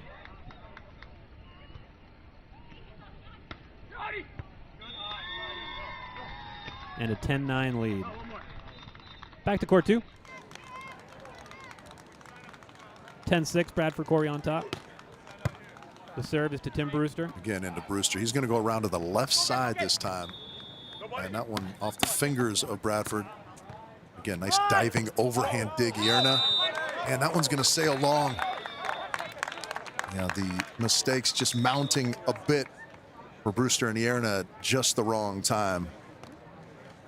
The lead opening up pretty big now for Bradford and Corey as they get into the latter third of this third set. All right, and we'll go back to court 4 now, 10-10.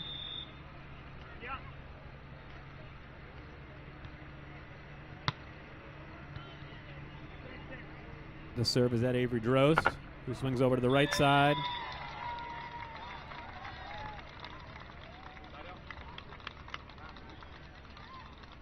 And an efficient little line cutty.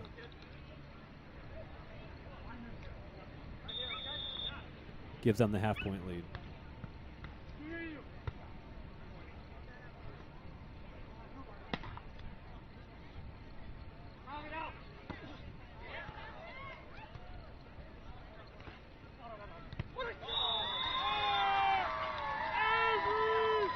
Hardhall and Marek didn't like the contact there by Avery. Wanted a lift call, didn't get it. Ultimately, the jumbo just nicks that back tape. And the all-important 1.5-point lead for Baumgren and Drost. Late in this third set, the winner to move on to take on Gage Basie and Thomas Hurst in the quarterfinals.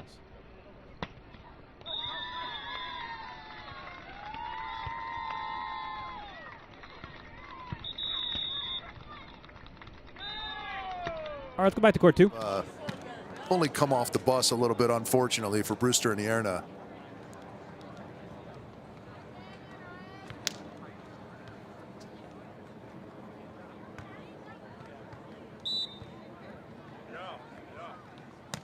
Credit the good serving from Bradford. Even on perfect passes, there's lots of spin on those balls. That one's going to sail. That one taking it out on the equipment a little bit.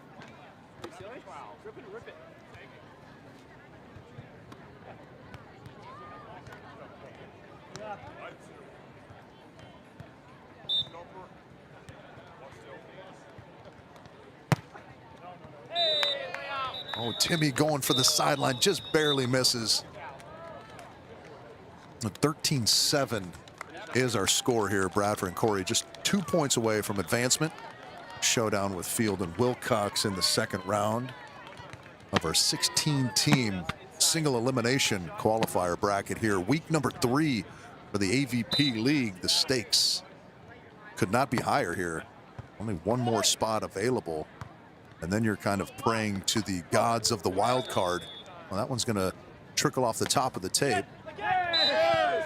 And yeah, Ierna can't find it. Sort of the motivation diminished perhaps as you get in this predicament late. 14-7. All right, with that one, 14-7, we go to court 4. Yeah. 13-11, Baumgren and Drost on top. With a 2.5-point lead, can side out all the way to a quarterfinals here.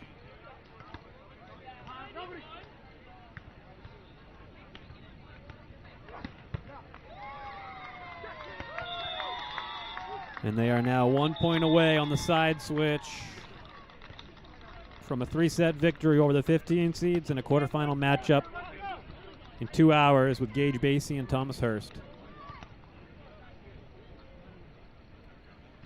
Back to court 2. A little bit later, and now for a match point for sort of Bradford are and Corey, facing and there it is. elimination. There's how this one finishes. So that'll be a 15-8 third set victory for Bradford and Corey. They move on to face Troy Field and Ryan Wilcox. We go back to court 4.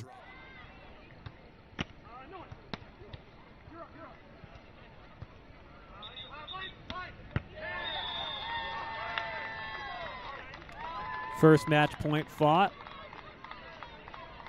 and fought well by the 15 seeds. A couple more to go.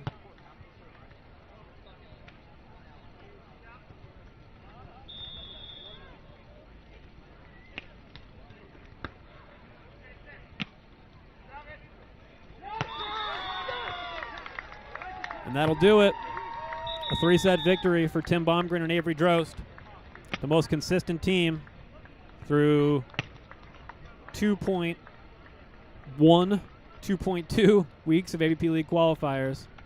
2 straight thirds for Baumgren and Drost, looking to make it a third or better. And Tim Baumgren moving on. 3-set victory over the 15 seed Alex Harthaler and Dylan Marek. 13-15, 15-12, 15-12. All right, let's bring you back here in studio, and we'll get you a recap of the men's round of 16.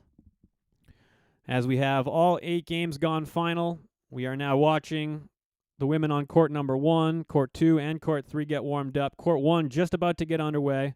Tony Rodriguez, Molly Shaw versus Rachel Kramer and Hallie Hunt. We'll get you there in a minute. Before we do, just a preview of the men's quarterfinal matchups that will take place here in 2 hours, coming up at noon local time. You have Kame Schock and James Shaw escaping a Cinderella run there by Enrique Bello and Earl Schultz. They will advance to a quarterfinals to take on the 8-seeded Diego Perez and Lev Prima. DJ Klasnick and Jacob Leboulier, they're into the quarterfinals in a matchup with Sean Cook and Brian Miller. Right side of your bracket, Tim Baumgren and Avery Drost, as I said, 2/3 so far, looking to make it 3 or better, going up against Gage Basie and Thomas Hurst. Awesome to see them get a win in round number 1 of an AVP League qualifier. So Gage Basie and Thomas Hurst will have an opportunity against Tim and Avery. And finally, Derek Bradford and Evan Corey getting another first-round win. That's 3 straight for them, as they will take on Troy Field and Ryan Wilcox. Troy and Ryan looking for their best result so far. Already have secured it. 2 nights so far. Now the worst they can do is a 5th, but they're hoping for better. Let's go to court number 1 for the first time. It is the 1-seeded Tony Rodriguez and Molly Shaw taking on the 16 seed Rachel Kramer and Hallie Hunt.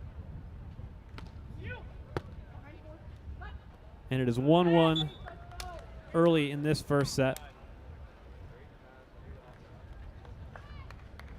Tony and Molly are in the background there. Tony in the blue pants. Meanwhile, it's Rachel Kramer back to serve, 28-year-old, 6'8". And on defense, behind her is Hallie Hunt, also 28 years old, standing at 5'11". And 3-1 is the early lead for Kramer and Hunt. Other games about to get underway for the women. Maddie Anderson and Elena Chacon, the 8 seeds, took a 5th place finish in week number 2, qualifier week number 2.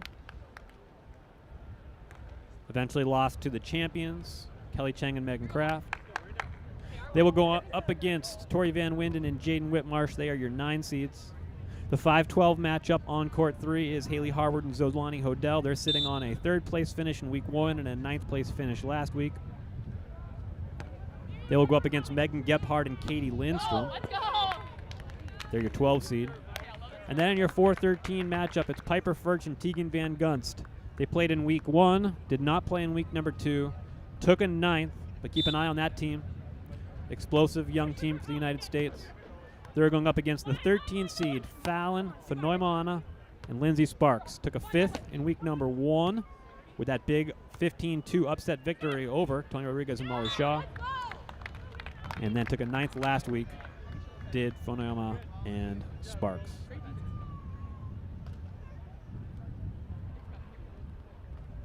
Four-3 to lead now for Hunt and Kramer, the 16 seeds.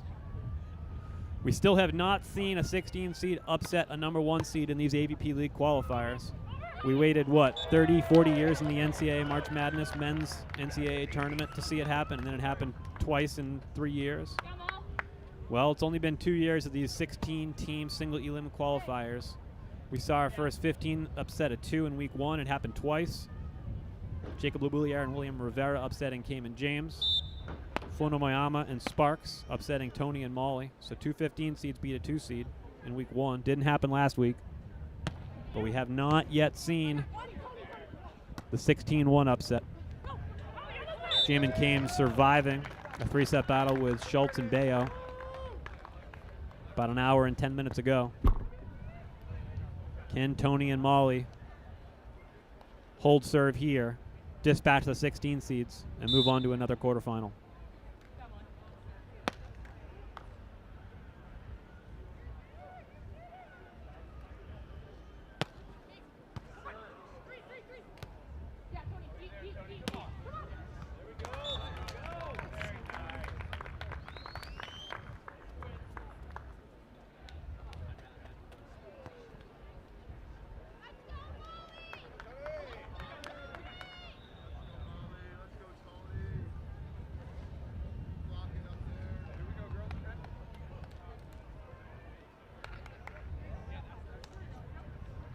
.6-4 now is the lead for Tony and Molly. Tony Rodriguez, a member of the 2024 and 2025 San Diego Smash, if you recall, in year number 1 of the AVP League in the fall of 2024. The championships were a combined result, men's and women's. So it was Tony, Molly, Chase Buttinger, and Miles Evans against the Dallas Dreams, Haley Harward, Kylie DeBerg, Andy Benish, and Miles Partain. That was a golden set victory for the San Diego Smash. Tony and Gina on the San Diego Smash.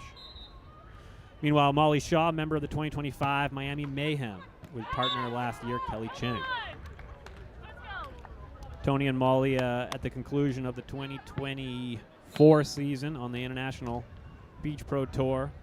3 straight challenge events, took a medal of each color before going their separate ways in 2025, find themselves back together on the sand on the same side of the net here in 2026.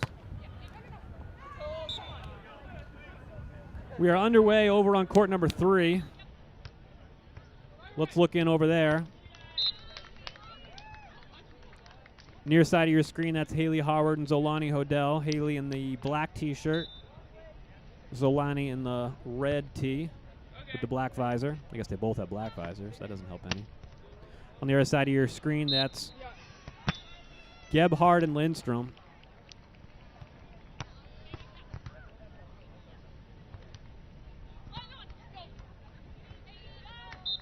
Peel dig by Zolani. Can't corral it. Gebhard and Lindstrom have been playing on the AVP Tour for quite some time now. 7th season for Gebhard, 9th season for Katie Lindstrom. Best finish for both, a 5th.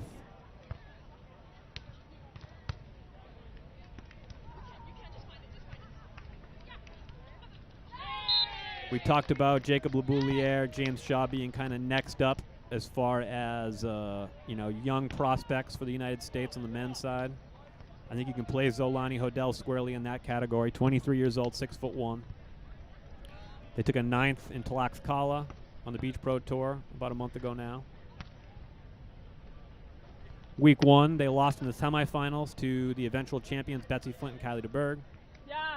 Last week, first round exit at the hands of Sarah Hughes and Allie Batenhorst.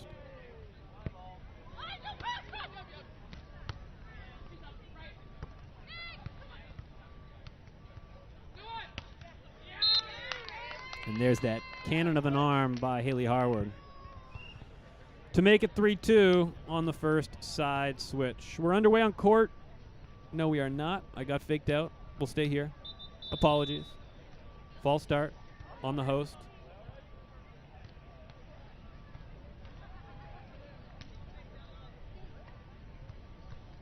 We'll go back to court 1. Coming out of the technical timeout, it's Tony and Molly with a 3-point advantage on the 16 seeds.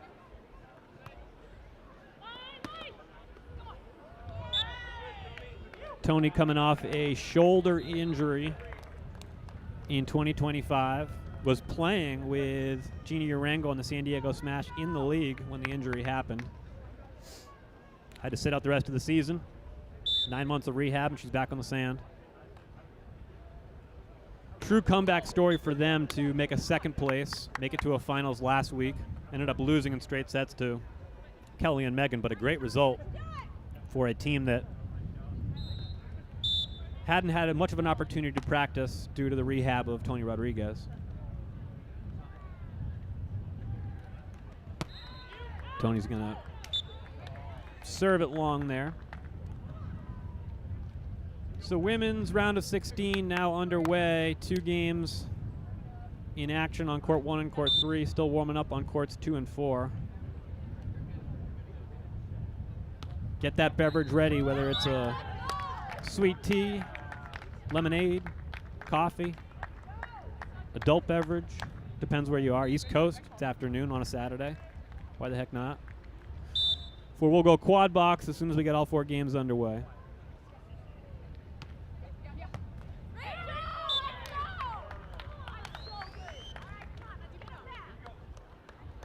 And the 16 seed squared up at 10 apiece. Come on, Kyle. Let's go, Rach. One at a time. Great job. One step, Kyle. Yeah, here we go. Rachel Kramer back to serve.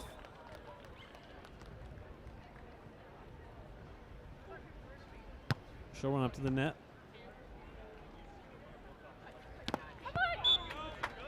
Tallest woman in the field of 16 today, standing at 6'8".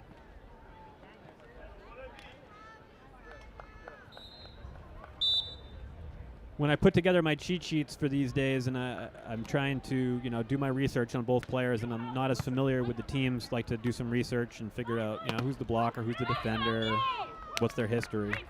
But my first step is usually height. I didn't have to go much further than that 6'8" to know that Rachel Kramer was going to be the defender for these two. French fries on the board, 11-11.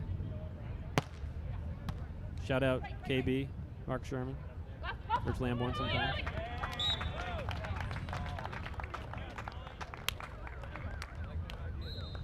As Molly Shaw hits it off the block.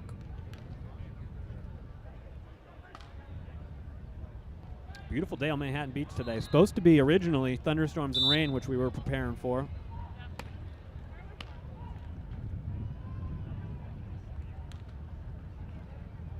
Once we get to court 3, I want you to take a look at the cloud on the far side of the court in court number 2, sorry. Heck, we got a second right now. Take a look at this cloud. If you're not familiar with it, check out the Instagram account, Clouds I've Seen. This one's just been sitting there all day. Just south of Manhattan Beach. Back to court number 3.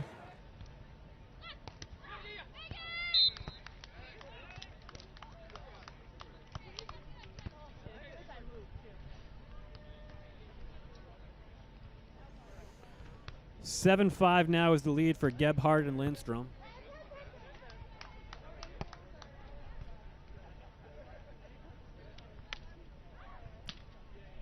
Harward and Hodel had themselves firmly in the conversation for an at-large bid, I would say, if they're not able to win the whole thing here today.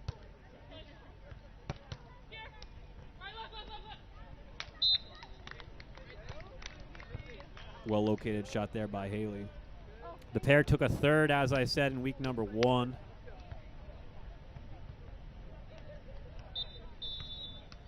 A 9th in week number 2, but that third looks pretty good.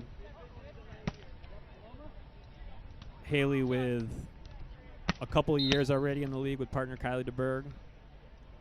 I imagine that factors in to the calculation for the at-large bids remaining.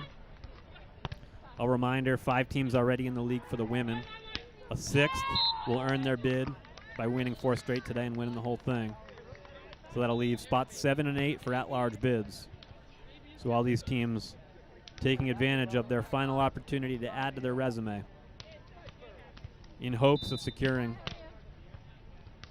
either The automatic bid by winning the whole thing, or an at-large bid by doing enough in the AVP's eyes to warrant a spot, 1 of 8 in this season of the AVP League.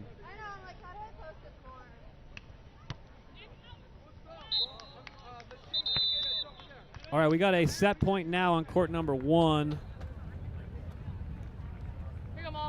14-11. Tony Rodriguez back to serve. The 1 seeds.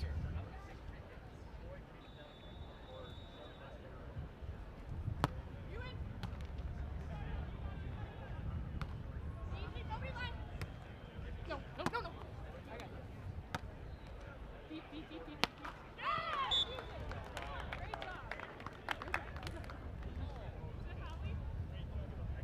14-12 now.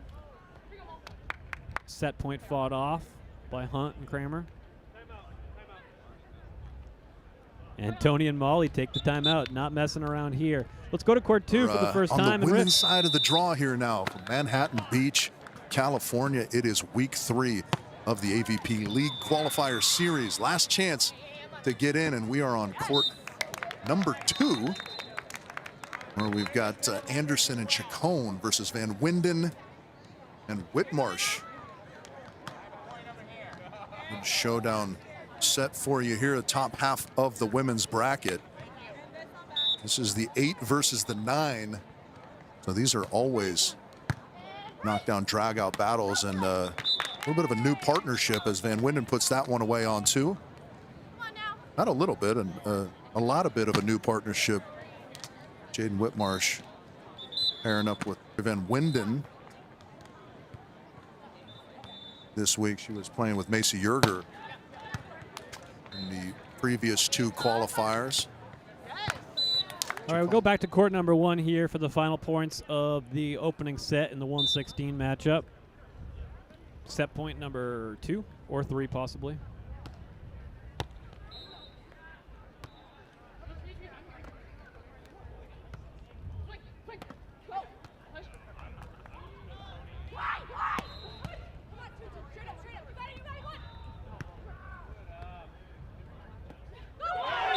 And a great rally there. Rally of the day on the women's side. And Tony Rodriguez and Molly Shaw win the first set 15-12. All right, first point on court number 4. Fenoy Moana and Sparks against Furch and Van Gunst. The 13 seed, Fenoy and Sparks, are in the near ground here. That's Lindsay Sparks. Will be back to serve.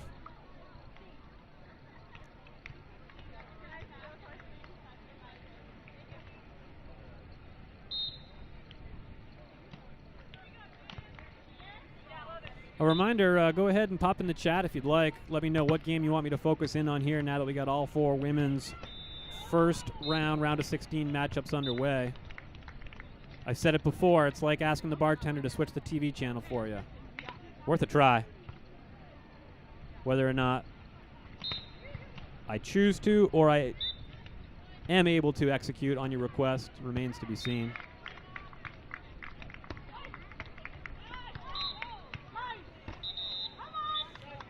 Lindsay Sparks with a good swing there, finding sand. Squares it up at 2 apiece.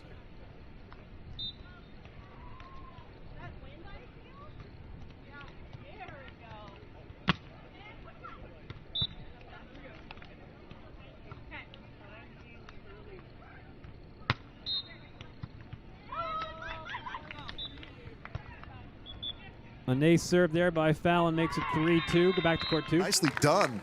Scurrying around on defense.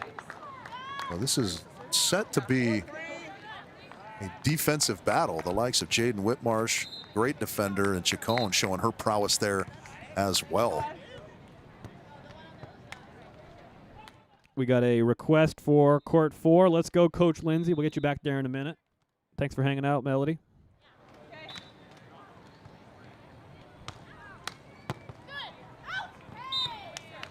That one deep just misses the end line. Good communication on the side of Whitmarsh Van Winden. Near side of your screen there, that's Maddie Anderson on the right, Elena Shea Cone on the left.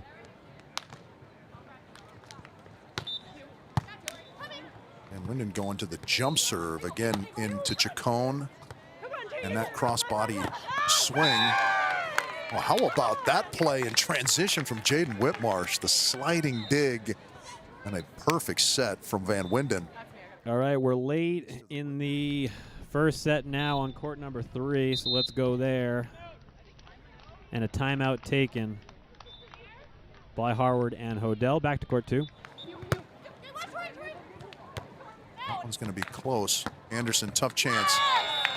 And that is a heck of a swing. Chacon just sliding one up the line.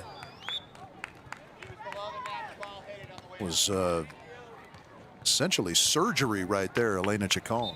Coming up with that winner from a very difficult position.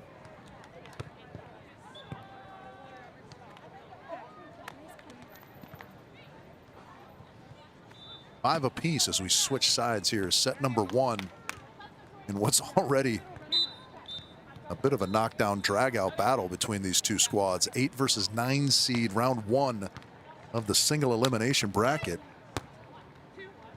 Buddy vying for a spot in the AVP League. And that one's going to miss the mark. Could hear the angle call from partner Whitmarsh. Trying to oblige was Van Winden. Just kind of got a little tentative with the contact.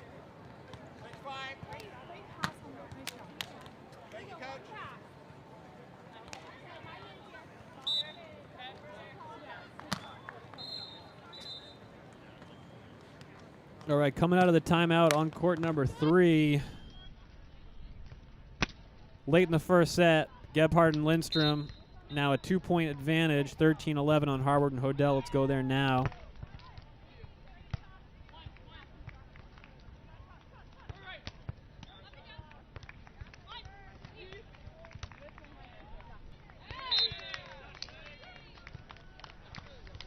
And it's a jumbo by Haley. Put in a perfect spot to cut the lead to 1. Back to the quad box. Everybody take a drink. Whatever you're drinking today. Beautiful day to hang out and watch some beach volleyball. Here on AVP All Access, whip around coverage of League Qualifier, week number 3, the third and final League Qualifier. Winner gets a bid into the league. Everybody else then has to sit and wait for a potential at-large bid. Gebhardt and Lindstrom earned themselves a first set point here, 14-12.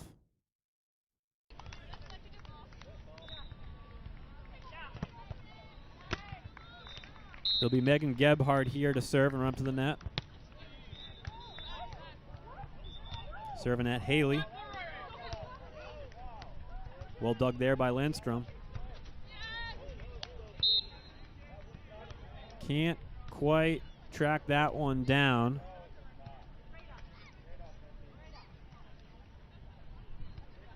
Hopefully Katie Lindstrom's all right here. Let's go to court 4. And over on court 3, Katie Lindstrom is getting up. She is going to be good to continue, so no worries there. Now 8-6. Nope, we got our technical timeout on court number 4. 9-6 now. Fanoy Moana and Sparks on top 9-6.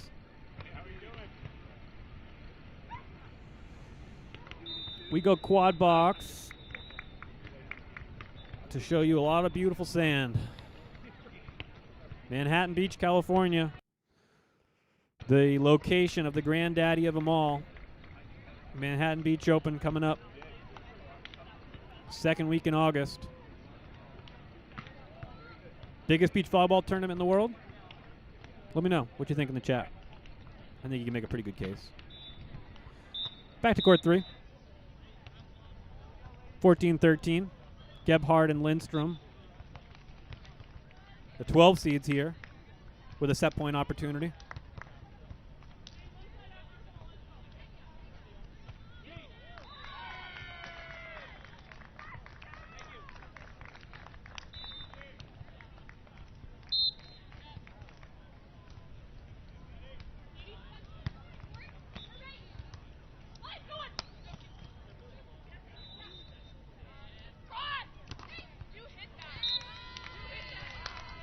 Katie Lindstrom's swing there, not aggressive enough. Gave Harward and Hodel an opportunity. And in transition, opportunity taken by Hodel, and we are now tied up at 14 apiece.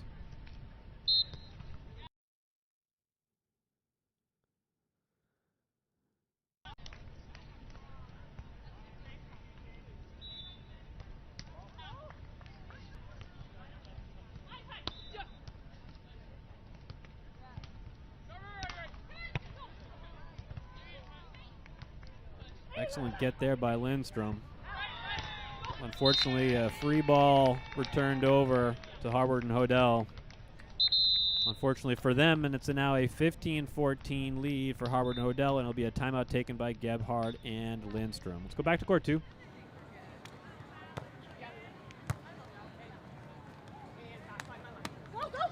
Push out wide, that one. Well, that is a tremendous diving touch from Jaden, and then the short shot falls. That is fantastic. That is one of the most difficult plays as a defender. Chacon and Anderson will call a timeout. All right, let's go to court number 1. First set taken by Tony and Molly. Up big now, second set in the 16-1 matchup. 9-4, the lead for Rodriguez and Shaw.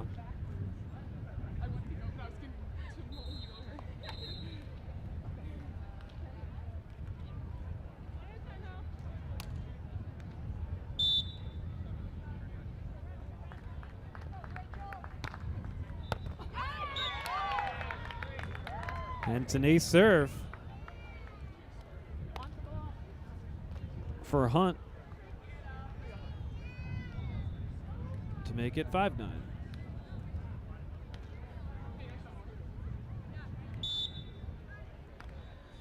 Four women's round of 16 matches going on right now. 4 coming up at the conclusion of these. Then we turn to the men's quarterfinals, then the women's quarterfinals, then the men's semis, and the women's semis. As we take you up until the beginning of the men's finals. And it's a technical timeout over on court 1. So we go back to court number 2 in Rich. A very pregnant Kim Hildreth. Congratulations to her. So here we go. 10 serving 9 here, first set. Again into Chacon. And that one hard across court. Finds the outside of the sideline. You just need a sliver. All right, we go back to court 3. 15 up. Haley with the swing. Dug by Lindstrom.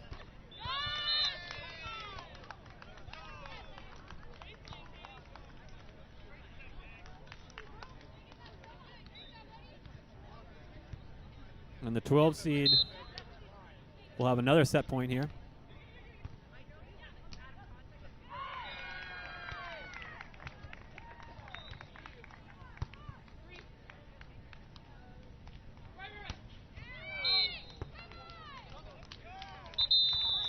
And Harward's swing goes wide. It's a 17-15 first set victory for the 12-seeded Gebhardt and Lindstrom.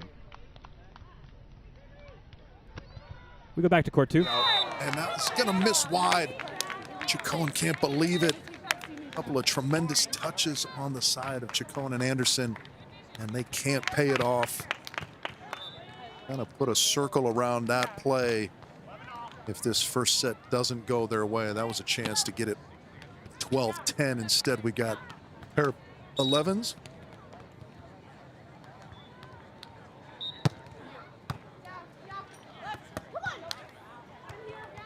Swatted back by Van Winden. And a nice layout. That back flipper from Jaden. Oh, how about the perfect hands on defense from Anderson off the top of the block. And that is going to be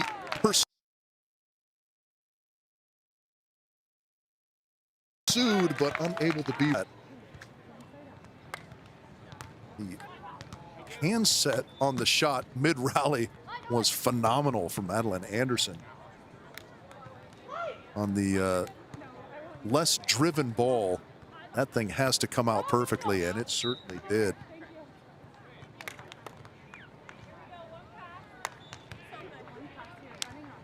Not forget the back flippy dig mid-rally too from Jaden Whitmarsh. That was something else.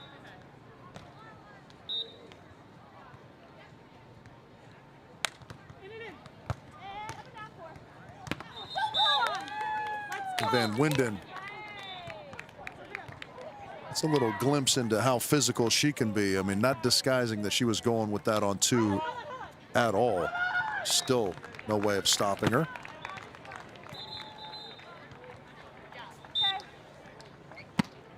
Whitmarsh to serve, 12 apiece here, set number 1. Round 1 of the women's draw. That one's going to sail past the end line. Tries for kind of the deep loop. All right, on the side switch, let's go out to court 4. 13-12 in that one. Phenomenal and Sparks, the 13 seed, with the half-point advantage on Piper Furch and Tegan Van Gunst.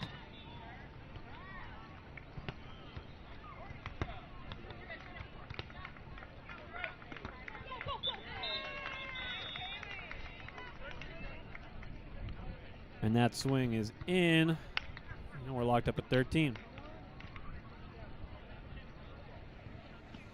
Tony and Molly, the 1 seeds, about to close that out in straight sets.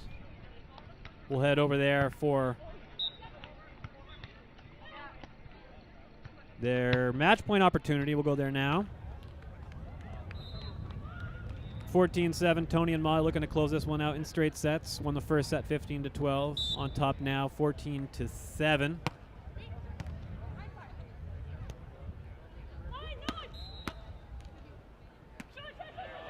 And that'll do it. 15-7 in the second set. Tony and Molly are moving on. Back to court 4.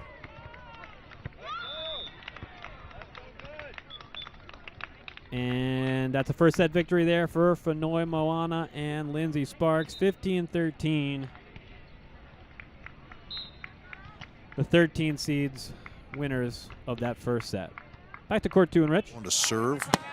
Ahead by 1 late in the first. It has been neck and neck the entire way. Which team will get the required 2-point advantage here late in the first? Good driving flat serve again to the middle. That one's gonna miss the end line. So there is that 2-point. Will be a challenge. Our official letting the ladies know, stay clear. It was close. Somewhere in the general vicinity.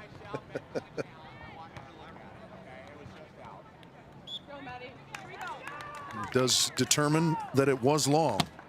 So that'll be a set point. The first of what amounts to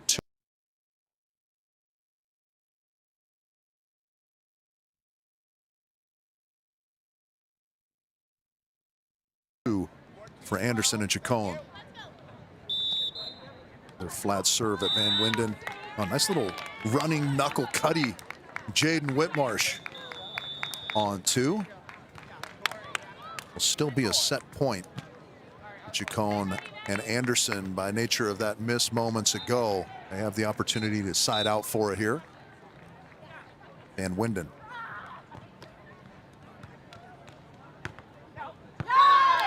And that's going to miss wide, so gift wrapped in a sense. And it's a first set victory there for Anderson and Chacon, the 8 seeds. We are early second set over on court 3. We'll head out there now. Gebhard and Lindstrom, winners of the first set. Harvard and Hodel with a 5-1 advantage here. Early second set action. We are into the second set over on court 4.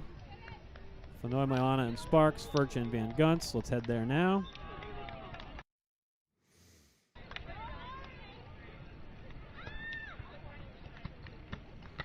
A reminder, too, if you just want to dial in on any one of these courts, and you don't want the whip around coverage, AVP's got that for you as well. Just back up one step wherever you're watching this on whatever platform.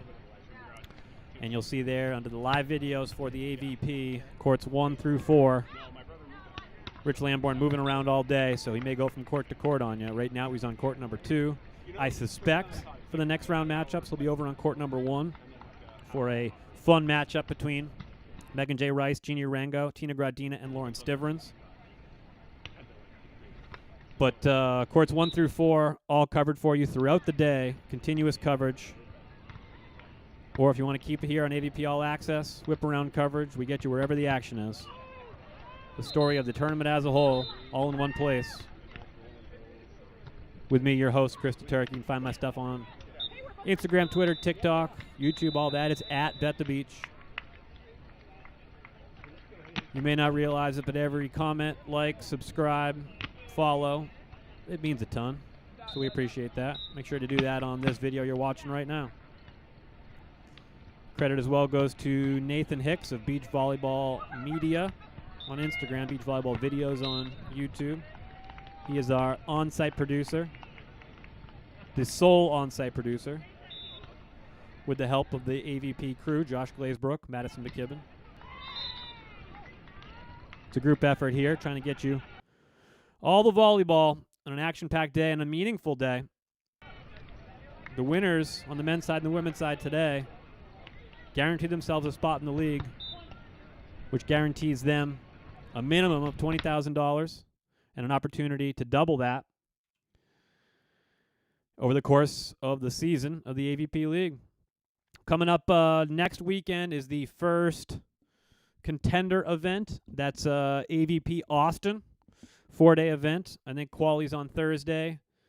32-team double elimination main draw starts Friday, goes Friday and Saturday, and then you have a stay and play fours tournament on Sunday. That's at ATX Beach. Make sure you check that one out. We'll be announcing potential coverage options for you there. Just follow the AVP on all social media accounts. They'll get you updated on where you can find that action. But that's coming up next weekend as the regular season, as it were, for the AVP now starts to get underway. We are in the second set of 3 of the women's round of 16 matchups here. And we are warming up here on court number 1. That's going to be an exciting matchup, as I said, between Megan J. Rice, Jeannie Urango, Tina Gradina, and Lauren Stivrins. Tina, 2-time Olympian for Latvia, took a 4th place finish in 2021 in Tokyo, took a 5th place finish in 2024 in Paris, losing to the eventual champions, Brazilians, Ana Patricia and Duda Lisboa. Tina partnered up with indoor convert Lauren Stivrins out of Nebraska. Put a scare into Kelly and Megan last week in the opening round. Had a difficult or challenging draw there, going up against Kelly and Megan in the opening round both weeks. So a tough draw for them.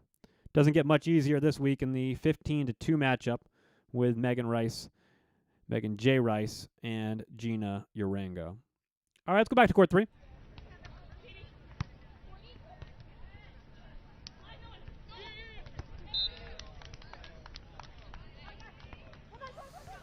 Eight 4 is your score now. Haley Anzolani looking to bounce back after dropping the first set, 15-17.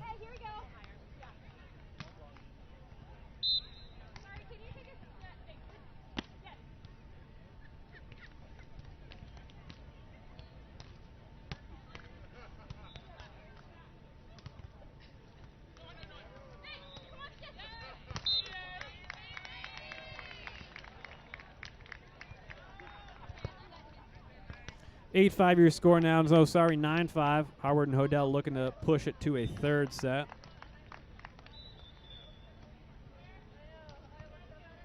Let's go double box. Number 1. And we'll listen into court number 2 with Rich.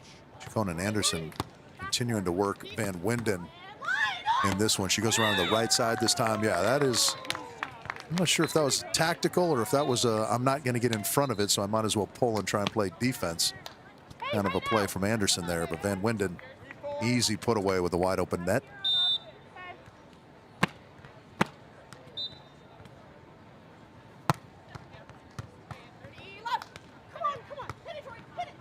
that one's going to be picked up pretty easily, and that misses. So a break there for Anderson and Chacon. And Wyndon had it right on her right shoulder, just kind of faces it wide of the court. Unfortunately, it was a good pickup from Whitmarsh.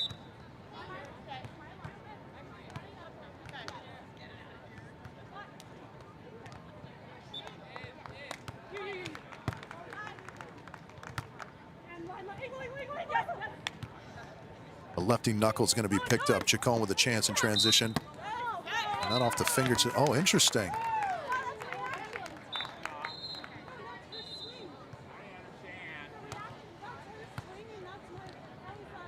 Some of the players surrounding me.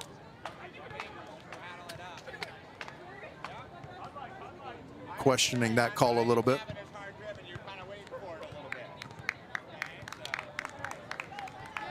Yeah, hard to call that a lift or a double. It just kind of went off the top of the fingers of Van Wyndon, but didn't have a lot of pace.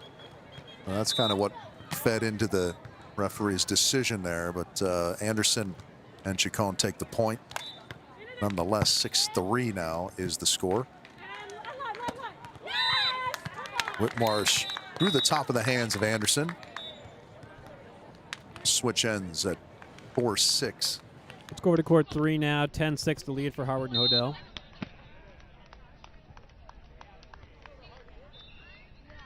Ref didn't like the contact there by Haley.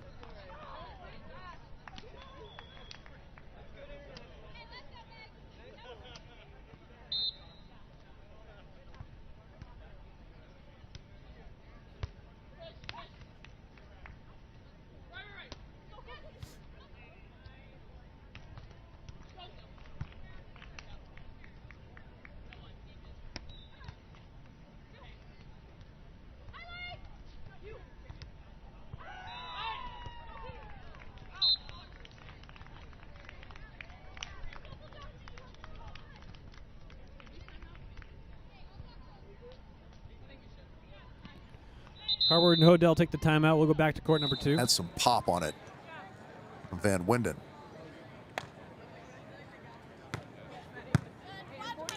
This one right in Anderson's lap. And a nice stroke.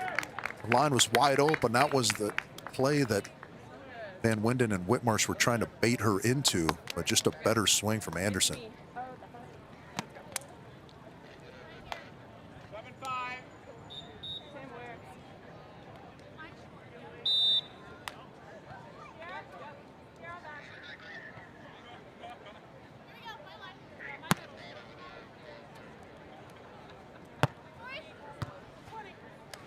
Good driving flow serve again. That is nice work. Whitmarsh showing a little bit of her prowess offensively. Kind of all those little knuckle pokey shots that she's got. Already seen the flipper dig. That was the upside down backwards knuckle.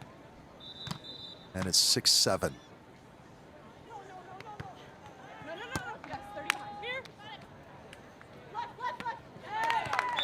Anderson around to the left side, nicely over the top to the line.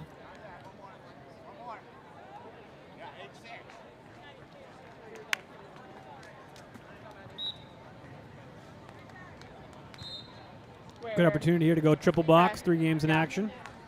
We'll listen in. We'll stay with Rich on court number 2 on the bottom of your screen.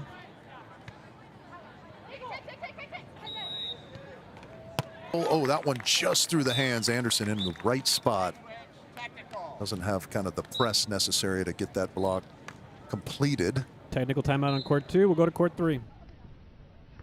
11-8, second set. Howard and Hodel looking to force a third. The serve is long. And it's the 20-point side switch, which should get us to court number 4, where Piper Furch and Tegan Van Gunst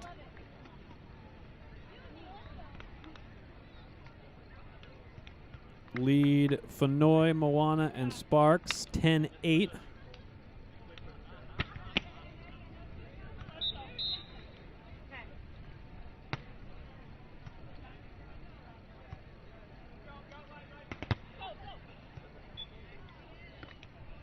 That serve is long.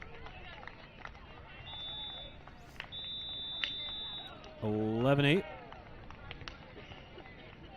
Double box here, courts 3 and 4. As we listen into court number 3 on the left side of your screen. 12-9, Harvard and Hodel on top.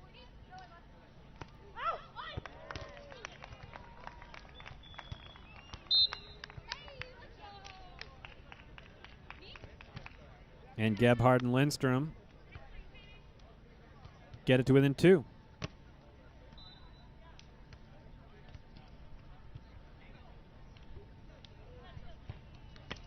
Coming out of the technical timeout on court 2. Let's go triple box. And that one catches the baseline. Anderson thought it was going to go long. Just got enough over the top. And we are level at 8, as was the case in the first. Neither team getting away too far. That's a good, crisp cut shot there from Anderson. Kind of freezes the defense of Whitmarsh. Looked like she was maybe getting ready to break towards the line.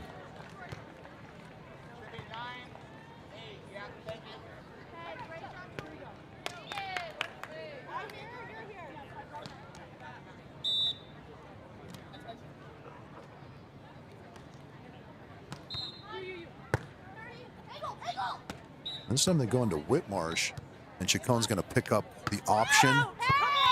That one's going to be long. Seen some beautiful transition setting from Madeline Anderson in this one. That was not her best. And you see why they've been kind of going after Van Winden a lot, because either way, she's going to be the attacker. So easier to prepare when you know from whence it's coming. That one does sail long. Chacon thought about it. All right, we got to go to court 3 now as we are late second set. 13-11 is the score. Harvard and Hodel on top with a 1.5 point advantage. And it's a block by Hodel. And a second opportunity for Katie Lindstrom. And she takes advantage of it. 12-13 now on the slide switch. Back to court 2. And that one into the block of Anderson. Jaden had to go with the left hand set. It's not exactly where she wanted it. And that will give the 2-point side advantage. switch on court number 2. We'll go back to court 3.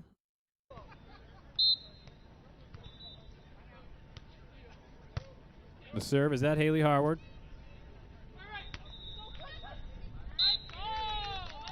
Off the top of the block of Megan Gebhardt. And it's the first set point opportunity for Harvard and Hodel. The 5 seeds took a 3rd in qualifier week number 1, took a 9th last week. Opportunity here to force a 3rd set. And they do it. We're going 3 on court 3. Let's go over to court 4.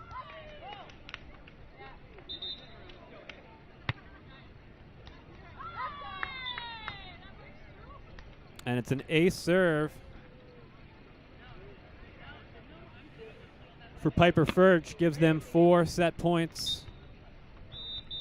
Also looking to force a 3rd set.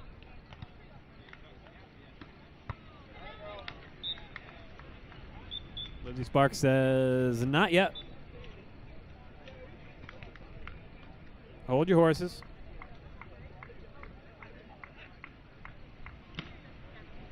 We'll keep it here through the conclusion of the 2nd set on court 4. We're going 3 on court 3. Harvard, Hodel, Gebhardt, Lindstrom. As we approach the business end of the 2nd set on court number 2, and that's a serve into the net there for Fenoy Milana. And a 2nd set victory for Furch and Van Gunsen. We're going 3 sets on court 4. Let's go back to court 2. Yeah, yeah. On 2. I got that, yeah.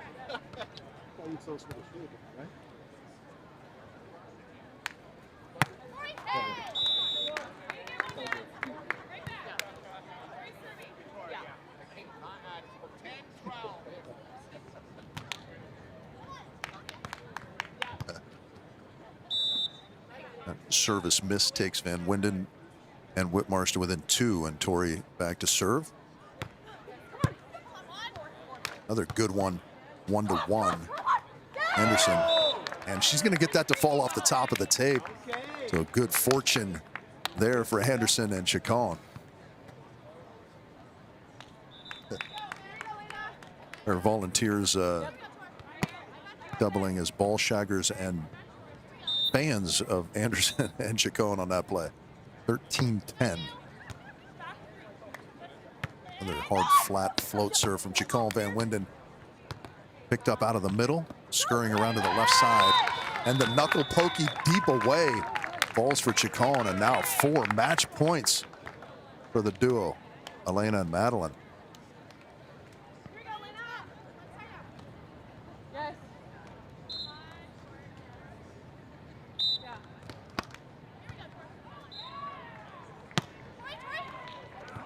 And trying, oh, she does get it to trickle over. And that one's going to be wide and out. 15-10 is how this one finishes. A couple of good breaks late. Elena and Madeline capitalize on it and close this one out in straight sets over Whitmarsh and Van Winden, the new pairing this week. All right, let's go to court 3. Anderson and Chacon, the straight set victory over on court number 2. They will take on Tony Rodriguez and Molly Shaw in the quarterfinals.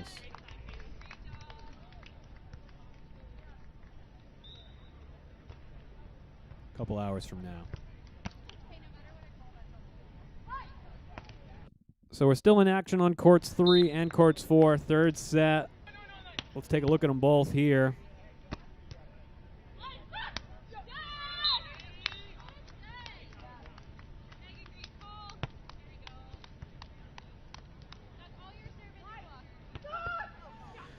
In the chat, Nick True asking about the brackets. Go to just go to AVP. They are in Volleyball Life. It may be a little bit hard to find. If you go to AVP's website and go to Events League Qualifier 3, they link to the brackets on the right side of the page there.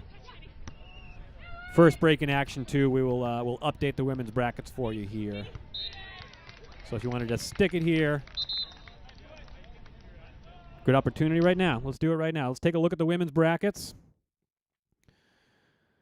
We are through 2 of the opening 8 games in the women's round of 16. Tony and Molly moving on. They beat Rachel Kramer and Hallie Hunt in straight sets.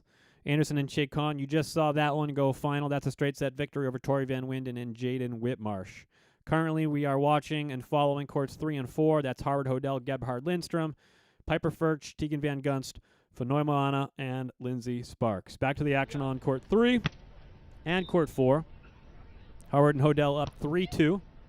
So there you go, Nick True. I got you a look at the brackets, brief though it may be.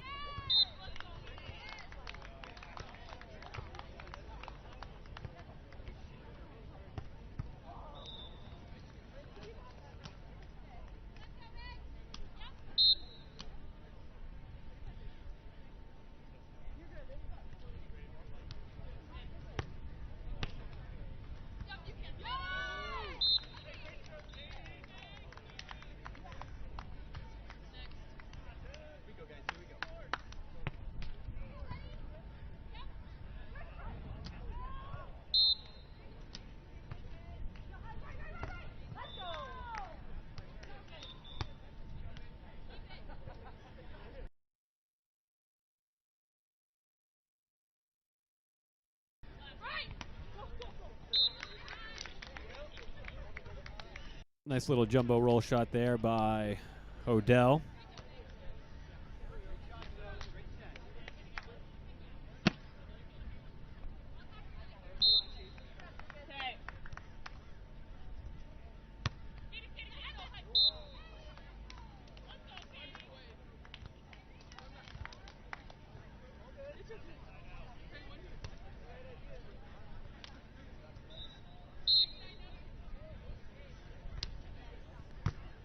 Not sure that that score is getting updated correctly for you. We'll see if we can get that resolved here.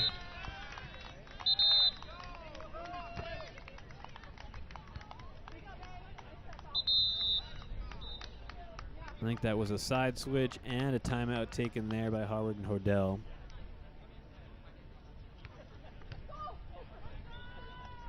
So both scores frozen at the moment.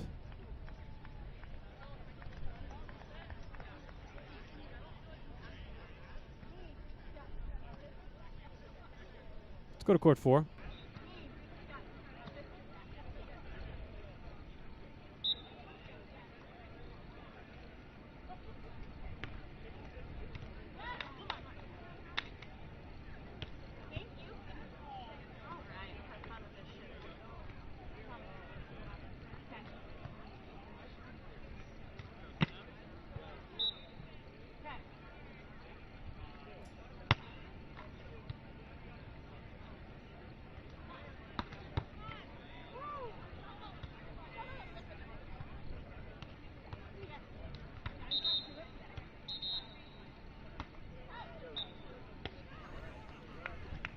Four is your score here. Third set action over on court number 4. The 4-13 matchup, Piper Ferch-Teagan Van Gunst participated in the first league qualifier in week 1. Ended up taking a 9th, losing to Anaya Evans and Tori Van Winden in the first round. Meanwhile, Fenoimana and Sparks took a 5th, had that big 15 seed upset over Rodriguez and Shaw in week 1. Last week, no such luck, losing to the same team, Rodriguez and Shaw, in that first round. 6-4.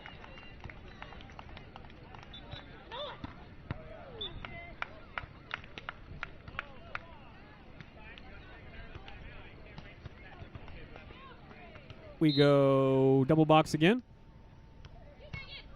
Court 3 on your left side there.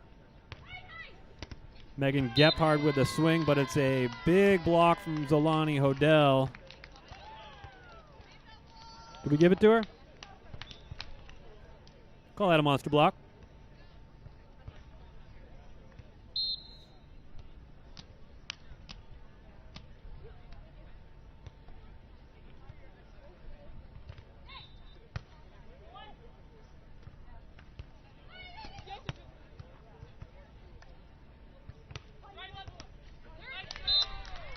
Howard and Hodel now making a push.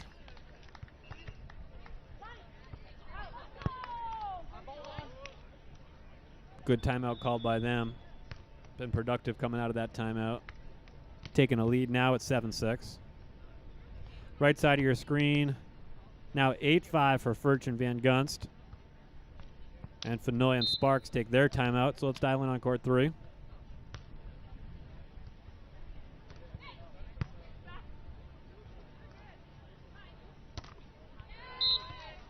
Heavy swing there by Megan Gephardt. 30 years old for Megan Gephardt. Her 7th season playing on the AVP. 2 AVP 5ths in her career. That's her best result.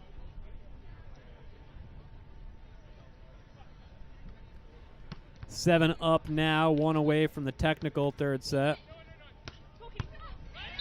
And Haley Howard puts it away. Sides out like they're supposed to for the half-point advantage in an 8-7 at the technical timeout.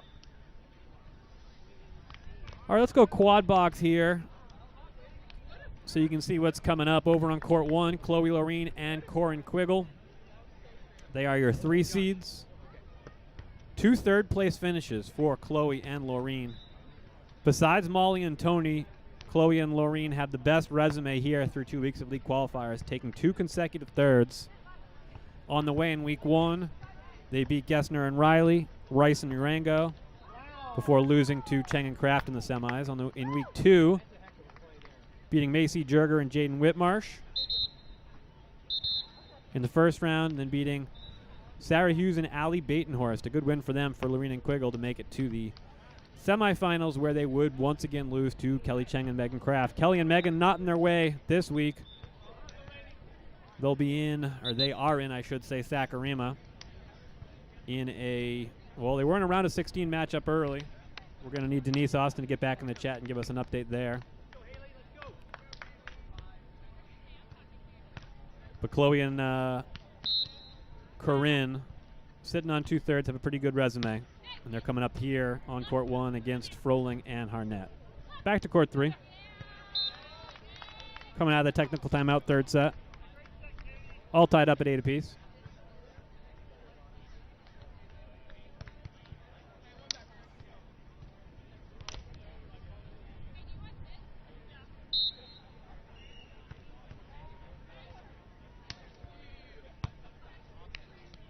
Haley taking all of that seam.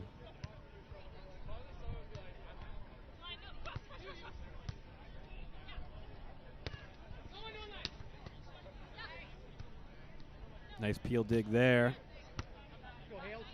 for Gebhard. This time stays up, and Haley squeaks it through. 9-8 now for Harward and Hodel. Looking to make the quarterfinals for the second time in a league qualifier. Did so in week 1. Beating Molly Phillips and Abby Van Winkle in the first round.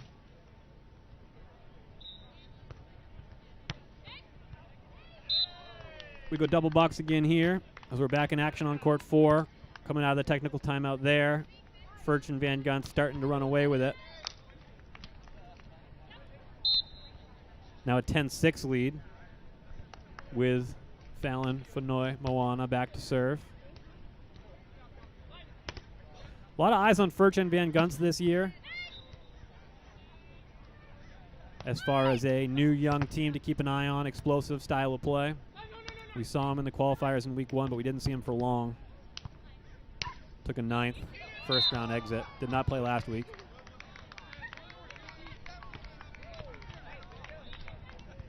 And the lead extends to 5 now for Furch and Van Gunst. Can side out to a third set victory and a trip to the quarterfinals.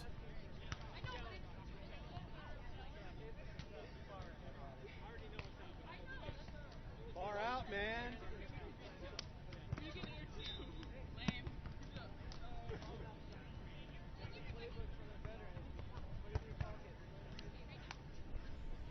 As Lindsay Sparks has a nice cut shot there, finding sand. Siding out like they're supposed to. 7-11.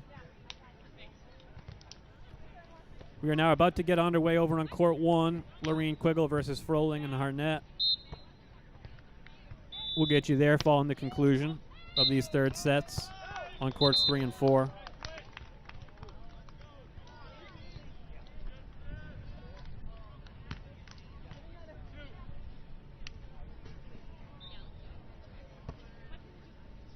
(10-10) on the side switch on court 3. Megan Gebhard back to serve. And Furch and Van Gunst, an unforced error there, allows Mayana and Sparks to get within 2. Let's go to court 3.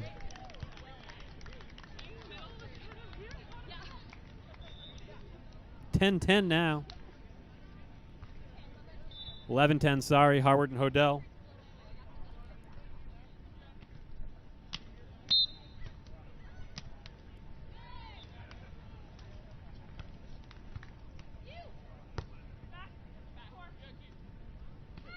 Back set goes to Gebhard, who puts it away. And we are locked up at 11. French fries on the board. Sorry, I got to say that every time it happens. I just love it too much.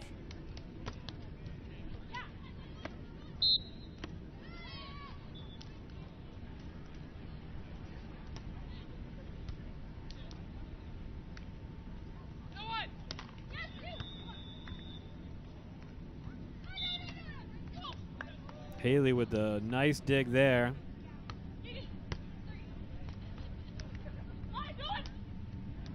And another one. Out wide. And it's the over on 1. Katie Lindstrom with the Laura Ludwig. And they secure the half-point advantage late in this third set.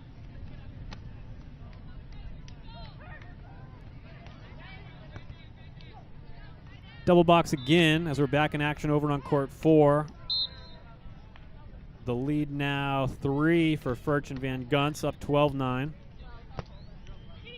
Oh, Zolani Hodel with an option knuckle. That's an important point there for Harward and Hodel. Important side out, square 12. On the right side of your screen, the serve is at Fanoy Moana.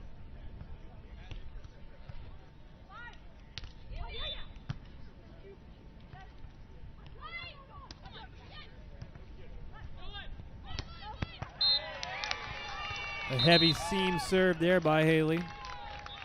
Puts them back on top. 13-12 on the side switch.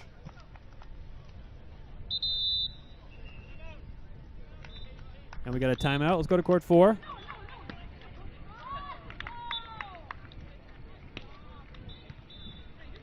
And now a 3-point advantage for the 4-seeded Furch and Van Gunst.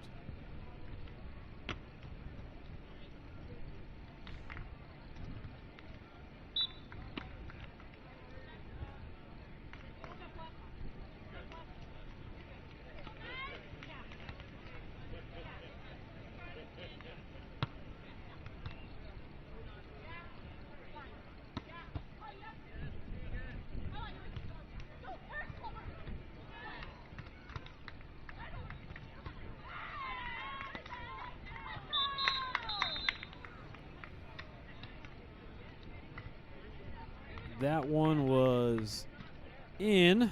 Yep, calls in there. So that should be now match point, the first of 4 for Piper Furch and Tegan Van Gunst.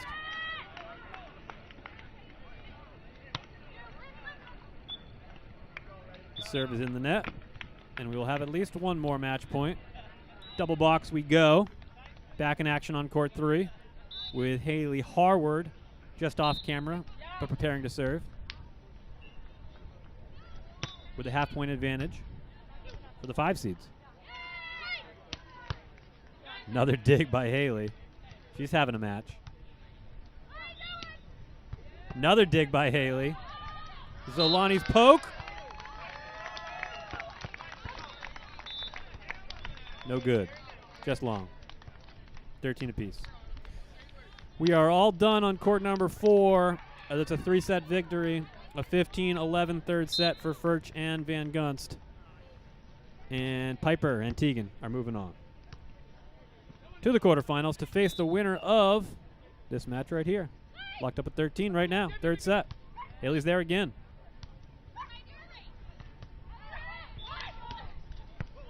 And that one's in.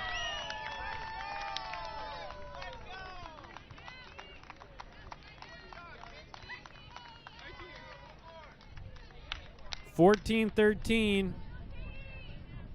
A match point opportunity now coming for Gebhardt and Lindstrom, the 12 seeds, in what would be a pretty sizable upset victory. We saw the 12 seed upset the 5 seed on the men's side, Klasnick and Lubouliere. Will we see it here? If so, not yet. As Haley says, we're not done yet. 14 apiece. We're now underway on court 2 as well. Shields and Tan versus Kennett and Sowers.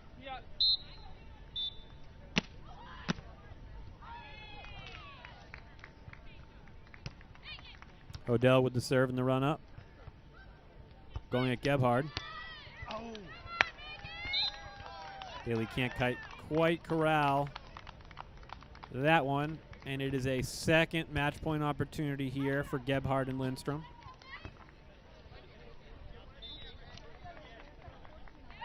Here we go. One pass here. One pass. One pass.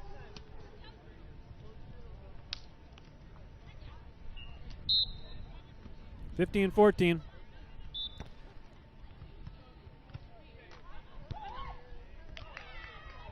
Tomahawk set, placed perfectly by Hodel. Wow.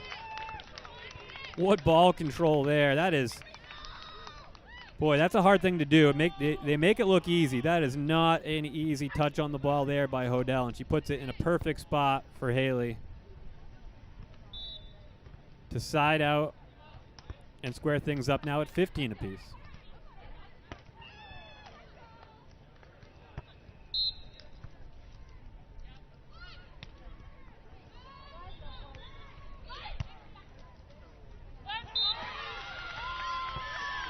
And it's an ace serve for Harward. That turns the tables here. The scales tip in the other direction. And it's a first match point opportunity now for Harward and Hodel, the 5 seeds.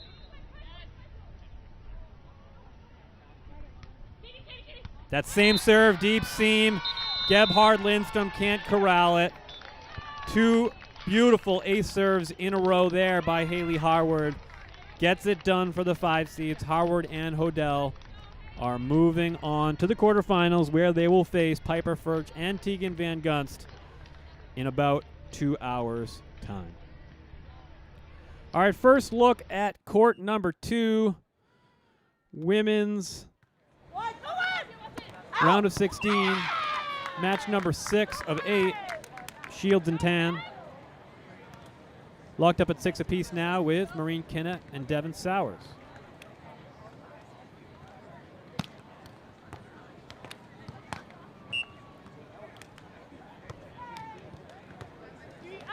Let's go.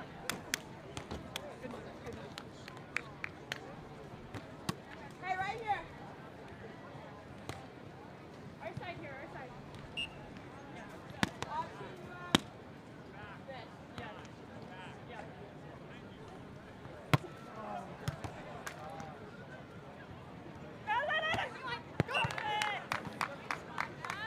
If you were following along last week here on AVP All Access, it was the first round matchup for Madison Shields and Camilla Tan. It was a first round matchup between them and Megan J. Rice and Jeannie Orango. They went 3 sets, and we talked about it quite a bit last week here on this program on AVP All Access, week number 2. Shields and Tan put together like 20 minutes of nearly perfect volleyball to come back against one of the AVP's toughest teams in Rice and Urango. They would eventually, in the next round, lose to Devin Newbury and Savvy Simo, now Savvy Corey. And their bid at qualifier number 2 was cut short, ended with a 5th. But for a few minutes there, Shields and Tan played some perfect volleyball in round number 1. Let's go to court 1. Quiggle, Laureen, Froling, Harnett, 9-7 for the 3 seeds. I said earlier in the program, I hope you've been following along here on AVP All Access on AVP's YouTube channel. My name is Chris DeTurk. We're here all day up until the start of the men's finals. Whip around coverage of all the action in AVP League Qualifier number 3. But I said earlier that Tim Baumgren and Avery Drost had been the most consistent team on the men's side. I think that maybe even inarguable at this point with a couple of thirds. On the women's side, the same could be said for Chloe Laureen and Corin Quiggle. Couple of third finishes for Laureen and Quiggle. Knocked out by Chang and Kraft both times in the semifinals. But nobody's been more consistent through 2 weeks than Laureen and Quiggle. Now with an 11-8 first set lead.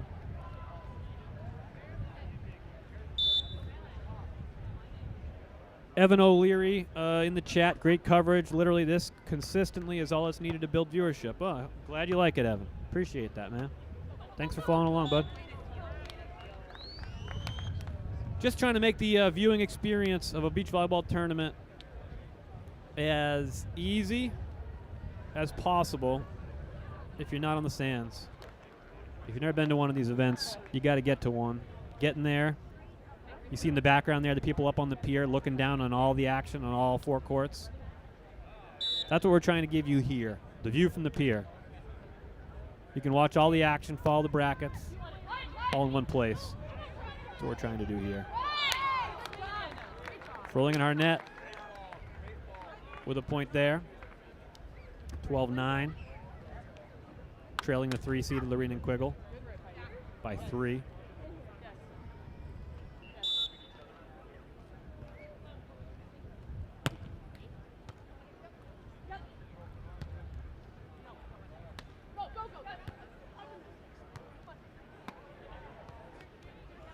Lorene corrals that on the peel dig, swings line.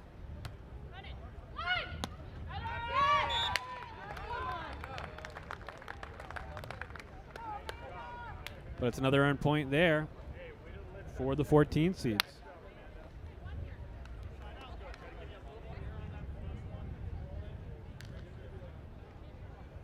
Froling and Harnett, not a ton of experience on the AVP tour. Froling was an outside hitter at Pepperdine, 6'0", 27 years old. Her partner Amanda Harnett, 29 years old, 5'9", plays internationally for the Canadian Federation. Over to court 2. Kinna and Sowers with a 10-9 advantage on the 11-seeded Madison Shields and Camilla Tan.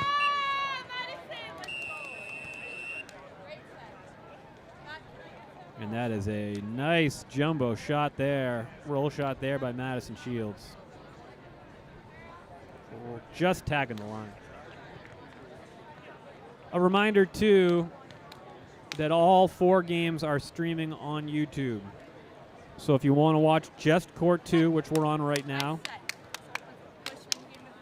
just back up 1 step on whatever device you're using to watch this. Go to AVP's channel. 5 streams now live. One of them is this one, AVP All Access. Then Courts 1 through 4. The great Nathan Hicks, the on-site producer for all 3 AVP League qualifiers.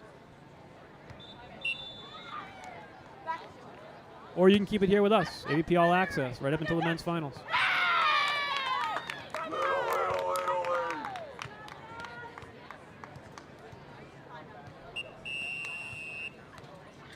Timeout taken there by Shields and Tan. Let's go back to court 1.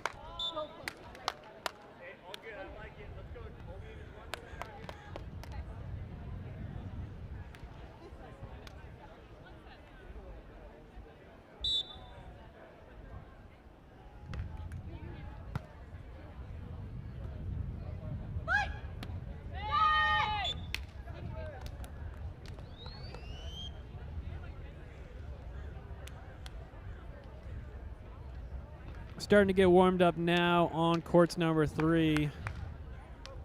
Court number 3, we'll see Molly Phillips and Abby Van Winkle looking to get their first win in an AVP League qualifier. 2 straight nights for them as they take on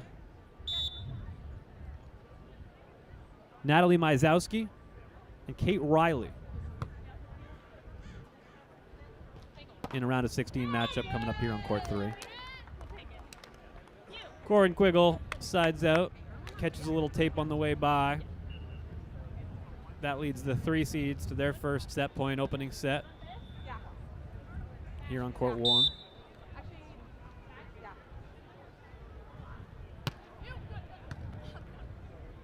Great serve there by Chloe Lorene to the line. And goes back to that line for a 15-12 opening set victory for the 3 seeds. Let's go to court 4 now. Here from Manhattan Beach, California. And Rich. It's a beautiful day, made all the more beautiful by Cameron Irwin joining me for this great match. This is still round 1, second half of the bracket here on the women's side. It's court 4, and we've got a good one. Tina Graudina, the world champion out of Latvia, pairing up with Lauren Stivrins, and they have been a bit of a juggernaut. Even though they're 0-2, they have put teams to the test, particularly Kelly King. Oh, right out of the gate, we're setting the standard on the hands. Blowing the whistle on Tina's set there. Yeah, they lost 18-16 in the 3rd last week in the opening round, looking to advance a little bit further, but standing in their way, Gina Urango and MJ Rice. There is a nice swing from Stivrins on the right. Transitioning from the indoor game, she made her mark at the University of Nebraska. And Love, who did she play for in Love, Cameron? Oh, no, she was at the other side of Omaha. Laura Stivrins.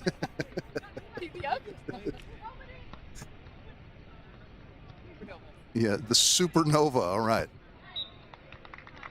And that one falling just in front of Graudina for the put away.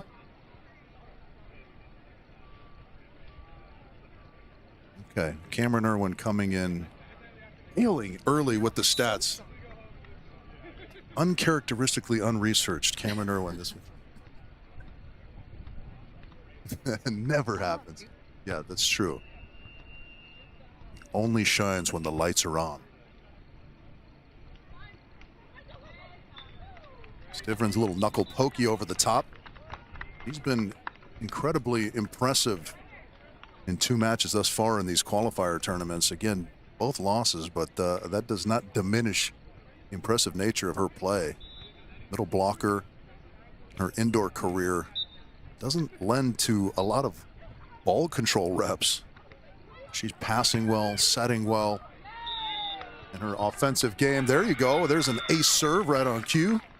Taking her squad into the lead 3-2 as we switch ends for the first time in this match. And that'll give us an opportunity to go quad box for the first time in the second round of games in the round of 16 for the women. Bottom right corner there, you just heard Rich Lamborn, Tina Graudina, Lauren Stivrins, the indoor convert Tina, the 2-time Olympian on the beach for Latvia, going up against Megan J. Rice and Jeannie Arango. Early lead for, tied up now at 3 apiece. Left side of your screen, we are just about to get underway with the matchup on court 3. Courts 1 and courts 2 are now approaching the second set. We're going to go to court number 2 now for the tail end of the first set. Shieldstown, Kenna Sowers.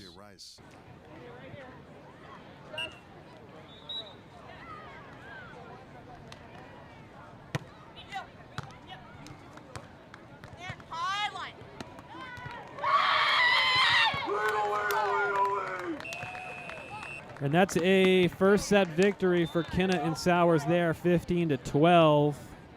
Let's go back to Rich Lamborn on court number 4. It's tight. She's not dissimilar to Brandy Wilkerson, some of the other big blockers on the AVP, where if you get that ball too close to the net, it is convincingly advantage to the blocker.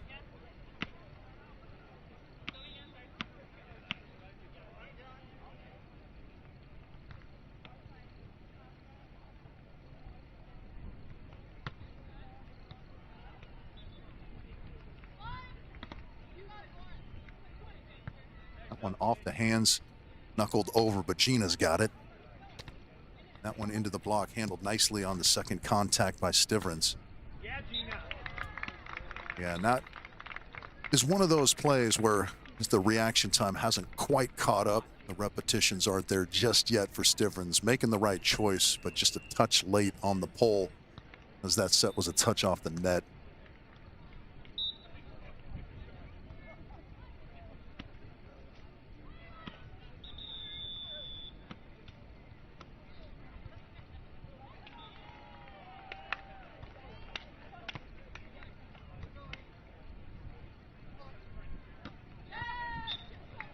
That one is high through the hands of MJ Rice. You could hear the thud as the spike met the block.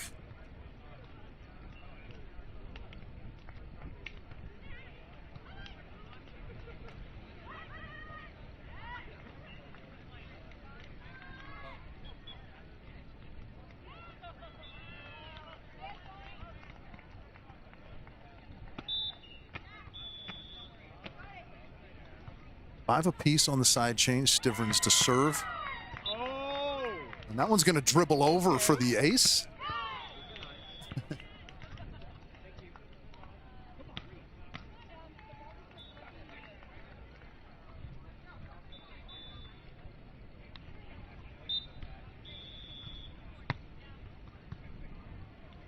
Their flat one picks the top of the tape but doesn't change trajectory.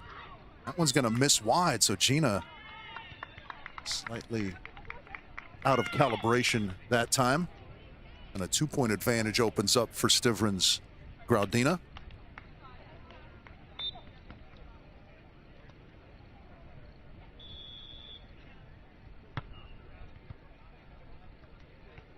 flat float serve. That's going to be another service ace. Stivrins, tremendous trajectory on that serve, driving that one and forcing the timeout. All right, let's head over to court 3 now for our first look at Phillips, Van Winkle, Myzowski, and Kate Riley.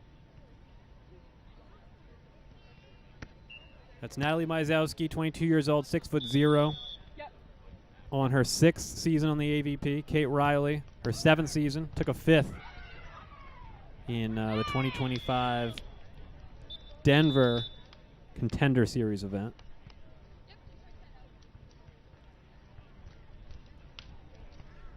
Let's go quad here as we're coming out of a couple of timeouts on court 1. Quiggle Laureen taking that first set, 15-12, up 6-2 in the second. Court number 2, top right of your screen. Kinna and Sowers took the first set, also 15-12, also leading them by 3-2. Although they just tied that up there with an option ball knuckle at 3 apiece. Bottom left of your screen, this one just underway. Myzowski and Riley up 4-1. And out of the timeout on court number 4, it's 8-5.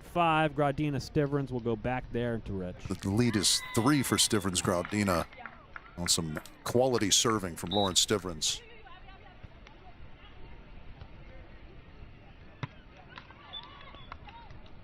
And that one threatened, but just a touch too low. Refer to those as timeouts well taken when you can induce the service error. 6-8. These are AVP League rules as the serve goes into Gradina. And that is her typical cut shot. That one's going to go on too. Yeah, a little slap down for Tina Gradina. Gets her squad to 9-6. We hit the technical timeout. 15 total points. Will signify the midway. Let's go triple box here with that one in its technical timeout. Courts 1, 2, and 3 all in action right now.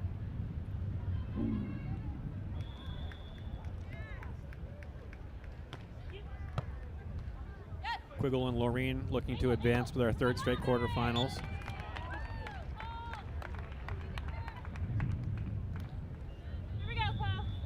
And it's the roll shot there by Chloe Laureen to put them ahead 13-5 in this second set. Comfortably on their way to a quarterfinals are the 3 seeds.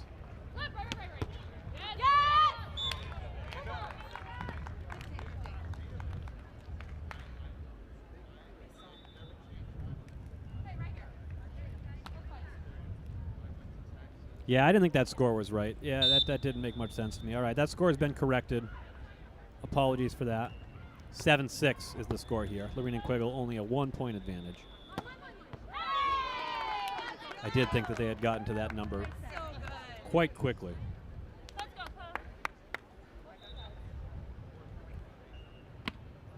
Back in action on court 4, so we go quad box. You know what that means. Everybody take a drink. Whatever beverage you have in front of you. Water, doesn't matter. Quad box means we hydrate. 9-6 now in our featured game over on court 4, 9-7. Gradina and Stivrins. Let's listen into Rich there. Really impressive what her eye work is. And as a Cam. blocker. I think it's one of the best skills to bring to the beach right now. Agreed. And I hope everyone could see the blocking pantomime you were putting on for us there while describing that. Nice dig, Urango, as we get back to the action here on court number 4. A little slap down there. So they get back to within 1. If we have any more breaks in the action, we'll check back in for Insights with Cam.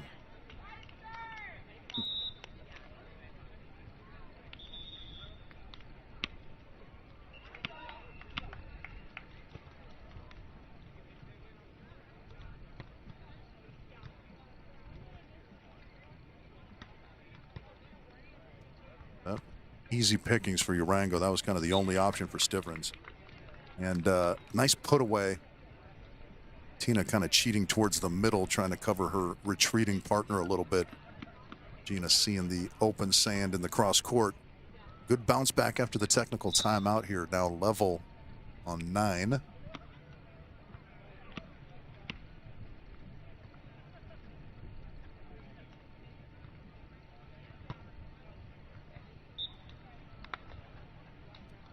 wisely leaving that one alone as it sails long. Stivrins seeing if she can't warm up the flat floater again here. Good one, but Urango handles well. And that one slapped to the sand. Good little change in trajectory there for Urango. 10 apiece. We go over to court 1, 10-6. Lorene Quiggle on top now. The 3 seeds looking to dispatch the 14-seeded Froling and Harnett.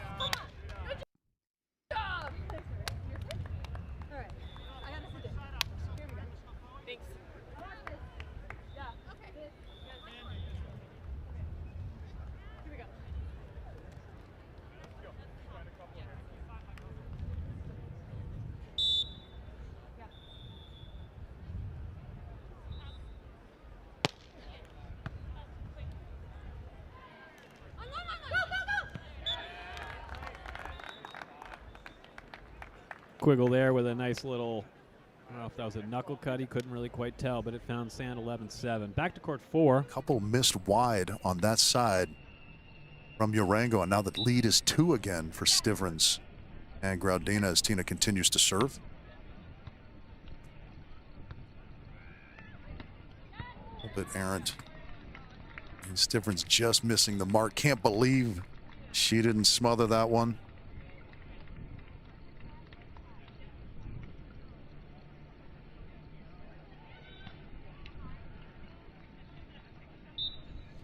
I see Beachside Scoop in the chat. Loving this coverage. Thank you, Beachside Scoop.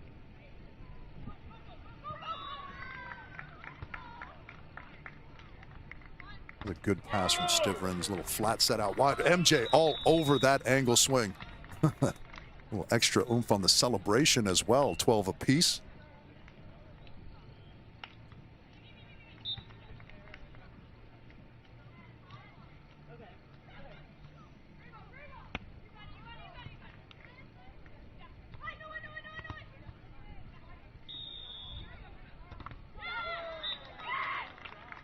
Another one back to back from MJ, and they nudge in front late here in set number 1. It's 13-12.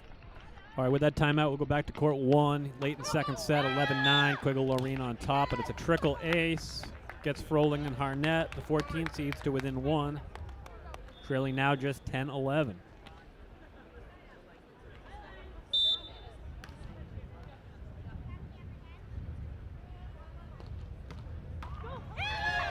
Two trickle aces in a row. Great time for it. French fries on the board, and it's a timeout taken by the 3-seed Lorene and Quiggle. Let's go to court 2. Let's go, Mads! Come on! That's so good, buddy. Thank you. Madison Shields with the trickle ace there. That seems to be a theme over the last 3 points we've watched. Can we get 4 in a row? The all-access 4 in a row trickle aces? That'd be a record. 4 in a row. No luck. Would have been fun. 11-8 now, the lead for Shields and Tan after dropping the first set to Kinna and Sowers, Marine Kinna and Devin Sowers. Kinna and Sowers have played in both tournaments, both qualifiers so far, but haven't played much, taking a couple nights, a couple of early first-round exits. They would love to get into the quarterfinals here in qualifier number 3.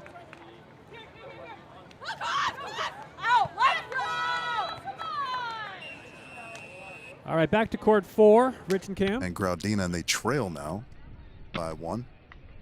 So it'll be MJ to continue serving. Late set 1 here, round 1 of the women's single elimination qualifier.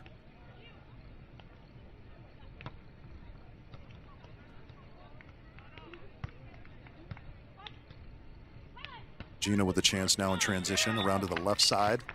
And she sneaks that one past Stivrins. So a good run here late from Rice Urango, and they've got a couple of set points.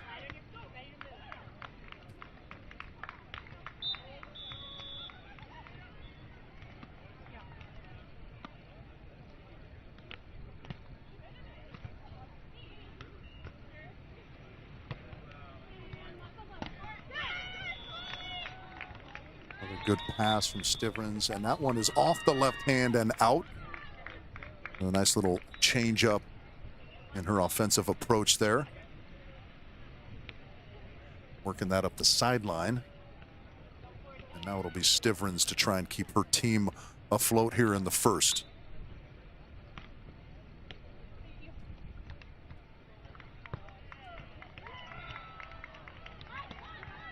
Down to the left side again. And that one will fall over the top for Urango. So 15-13 is how this one ends. Urango and Rice with a nice late comeback. Back of a couple of stuff blocks from MJ Rice. All right, let's go to court 2 now. Shields and Tan with a 13-10 second set lead, looking to force a third.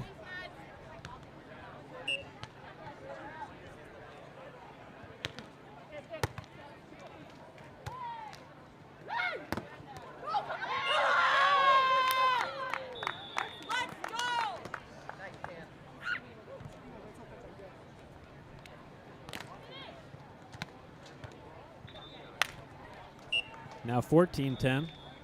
A set point opportunity to force a third set. And it's a wrist away.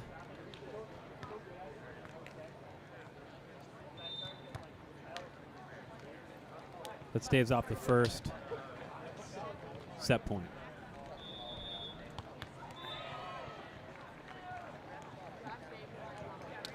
Set point number 2 coming up.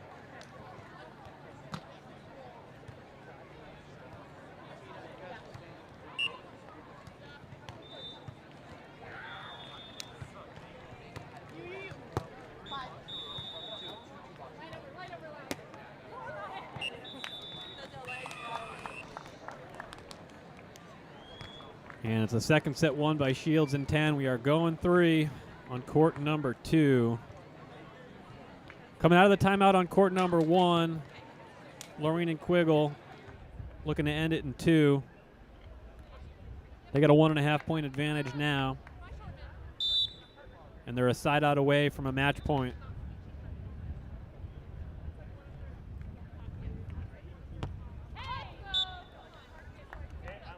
And a net serve there from the 14 seeds will give Chloe and Corinne 2 match points.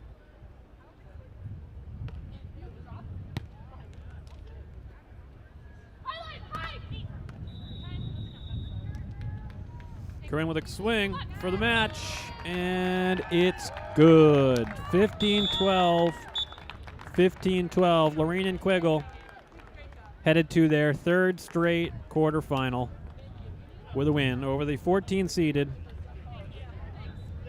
Hannah Froling and Amanda Arnett. Let's go to court 3. Check in on our 7-10 matchup, who we have neglected, I would say, a little bit here. A lot of good games going on. Molly and Abby looking for their first qualifier win, 2 straight nights. They're in your near ground.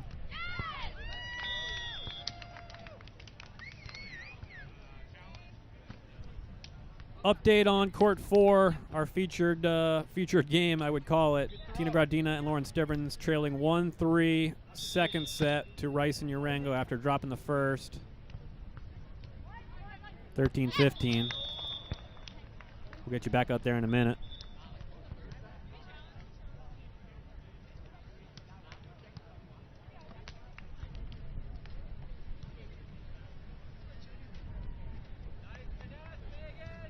Well, we go through this challenge here. Let's go check in on first court side 4. change here, set number 2.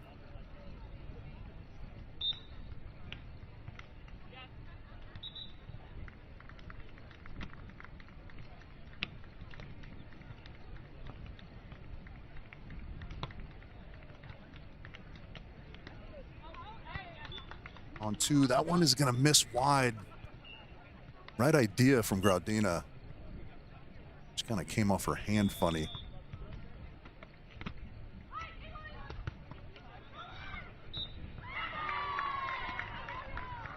And here, lots of action behind us. We've got 4 courts going. This is still the second half of the first round on the women's side. Another block in the angle. MJ Rice has really dialed in that positioning against Stivrins, who likes that hard angle.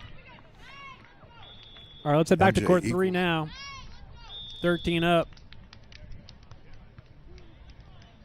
And Abby Van Winkle will have a serve for a set point opportunity here, up 14-13. Abby making a transition this year to full-time defense, defending behind the big block of Molly Phillips. Molly having some pretty good success last season with Haley Harward. So a new partnership. Abby with a swing. And it's out. 14 apiece.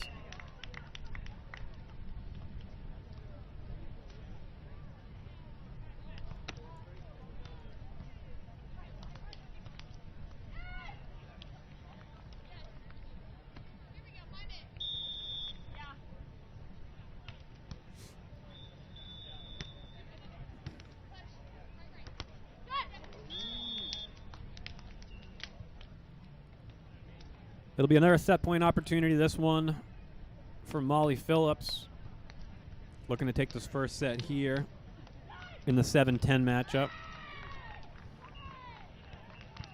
Got eyes on the first men's quarterfinal now warming up. Shalk Shaw versus Diego Perez and Lev Prima. That'll be coming up here in about 15 minutes.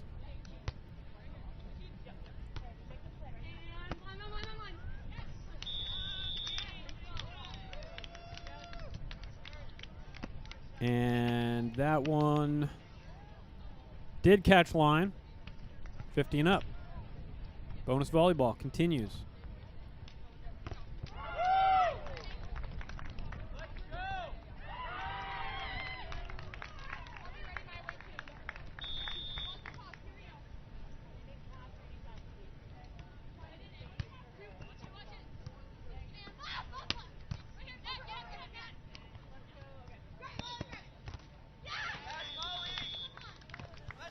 Molly Phillips active at the net there, earns them a point. And another set point. Things are starting to get away from Graudina and Stivrins over on court number 4. We'll get you there as soon as we get to a conclusion in this set here on court number 3. But now 8-1 for Rice and Urango in that second set. The wheels falling off for the darlings on the women's side, Tina Graudina and Lauren Stivrins.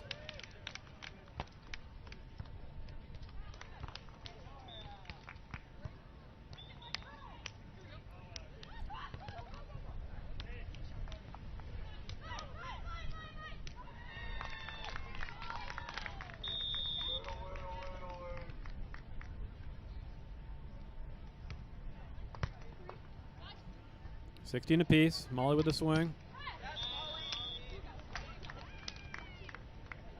That one falls on Majzowski and Riley's side of the net. And that should be set point opportunity number 4 for Phillips and Van Winkle. These two took a 9th in Joao Pessoa, the elite, earlier this year in Brazil. And that is a first set victory there for Phillips and Van Winkle. Let's go to court 4. One off the top of the tape will not fall just yet. Good pick up there from Graudina. Not yet, MJ. Tino have another shot. That's going to be close. Nicely done. Stivrins cleaning it up a little bit. Nice job by Graudina to earn her team another look at it on the tight set.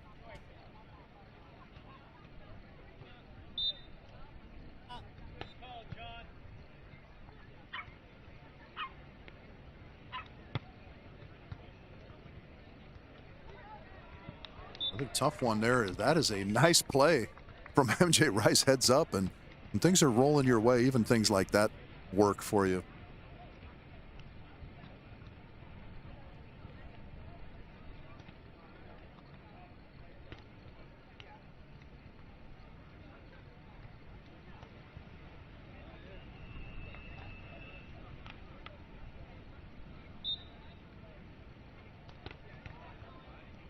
10-3 is the score.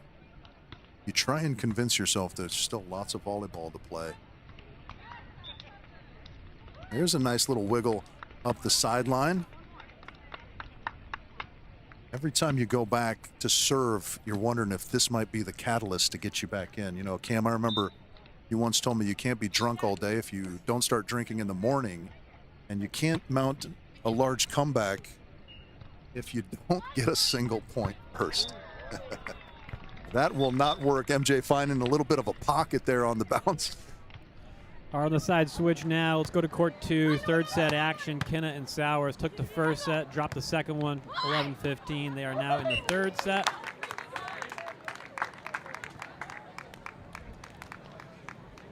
And they have a commanding lead over Madison Shields and Camilla Tan, 8-3.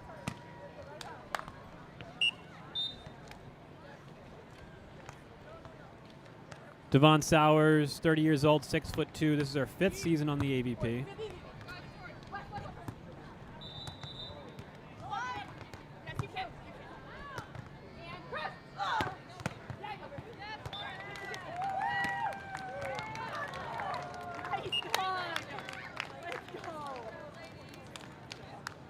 Devin won the 2024 AVP Contender Series event in Wapaka. Maureen Kenna plays for France internationally, her 5th season playing in the AVP. These two, a couple of nights, they lost in the round of 16 to Newbury and Corey in week 1. Lost in the first round to Anaya Evans and Tori Van Winden, 15-9, 15-10 in week number 2. Right now, on top 8-4, looking to advance to the quarterfinals for the first time in 3 attempts this season.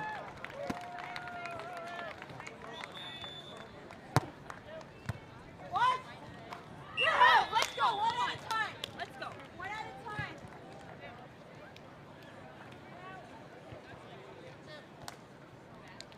Camilla Tan with an ace serve there to get them within 3 now.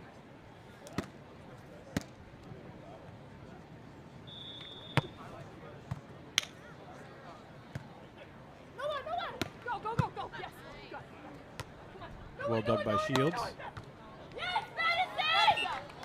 And well located for the second straight earned point, brings them to within 2. One at a time. 8-6. Over on court number 4, Gradina and Stivrins not out of it yet.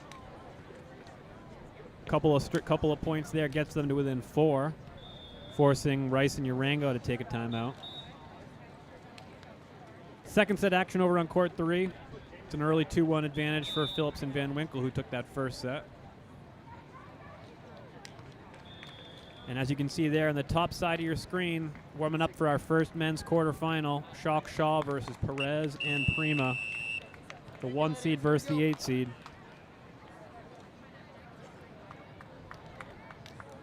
Coming up here in about 15 minutes. Back to court 4 quickly. What the scoreboard looks like, and that one off the top of the tape again.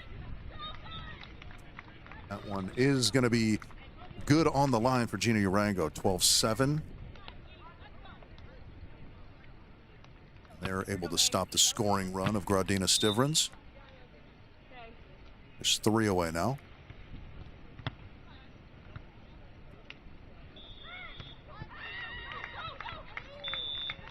Little baby line shot. That is a nice addition to the heavy heat.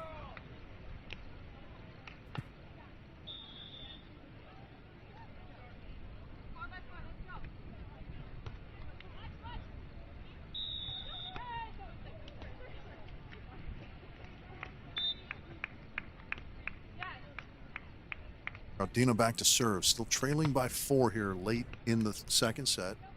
Be deep. That is a really crisp line shot. It's one of those ones you wonder, with a little bit more mileage under her belt on the sand, the Stivrins might pull their distance off the net for Gina that time. But well executed on the line shot. She and MJ pulled to within 2 of closing this out now, and Megan to serve.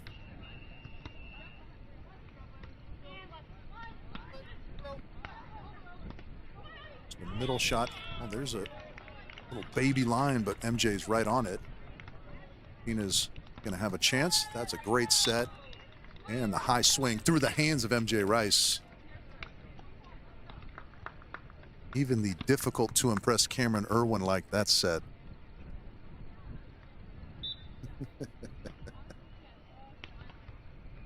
Put on her finest pajamas to be down here today. Taking in all the action. Oh, the lefty cutty is going to fall for MJ. And that brings Gina and Megan to 5 match points in their first round matchup here. It's a very difficult Stivrins Graudina squad.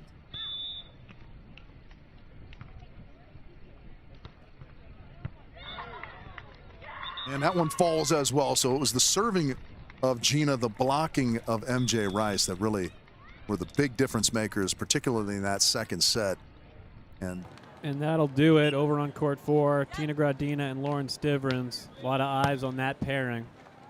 2-time Olympian for Latvia and the indoor player. Could they make a run? Not to be. Knocked out in the first round by Megan J. Rice and Jeannie Orango. Knocked out in the first round the last 2 weeks with by Kelly Cheng and Megan Kraft. We're back on court 2 now. Business end of the third set. Kenna Sowers with a 10-8 lead.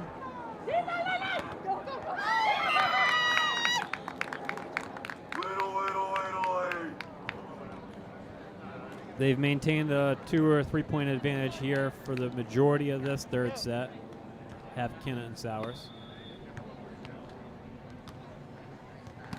So 6 down, 2 left in action. Women's round of 16.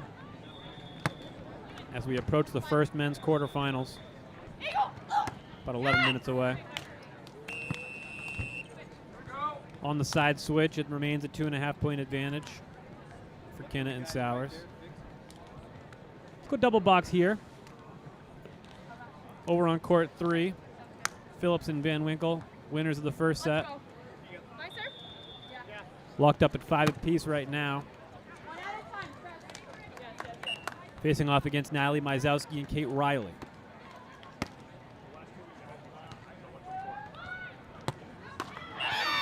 Abby Van Winkle's line swing is long. Referee says, I don't feel like making the trip. I saw it long. Please make the trip. No, I don't really want to. It was out. You sure you don't want to go check? No, I'm not going to go check. It was out. And this has been a dramatic reenactment of the conversation between the up ref here and Phillips and Van Winkle. Hope you enjoyed that. Go, go, go, go, go, go. Back to it. No, I know it. Woo! Right over! Go, eagle, eagle. No, line. Madison Shields with the swing. Dug well by Marie Kenna. Marie Kenna with the pokey.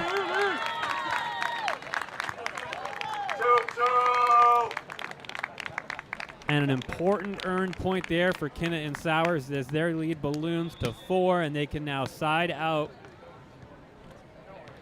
to a 3-set victory and a trip to the quarterfinals. Winner of this one will face off with Team Consistency, Chloe Lorene and Corin Quiggle, in the quarterfinals about an hour and 10 minutes from now.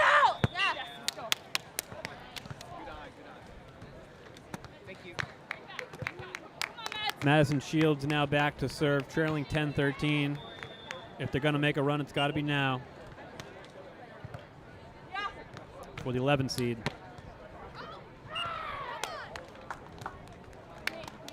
That serve out, and it's now 4 match point opportunities for Marie Kenna and Devin Sowers. Looking to make their first appearance in a league qualifier quarterfinal this season. And it's an ace serve for Sowers. A 15-10 third set victory. And they are moving on to the quarterfinals to face Lorene and Quiggle, who have not lost a quarterfinal match through two AVP League qualifiers. All right, let's bring it back in studio here for a minute. Let's get a reset. We are now 7 down, 1 still in action on court 3. Phillips Van Winkle versus Myskowski and Riley. That one 8-7 right now for Myskowski and Riley in that second set. Phillips Van Winkle took the first set. We were in the technical timeout there.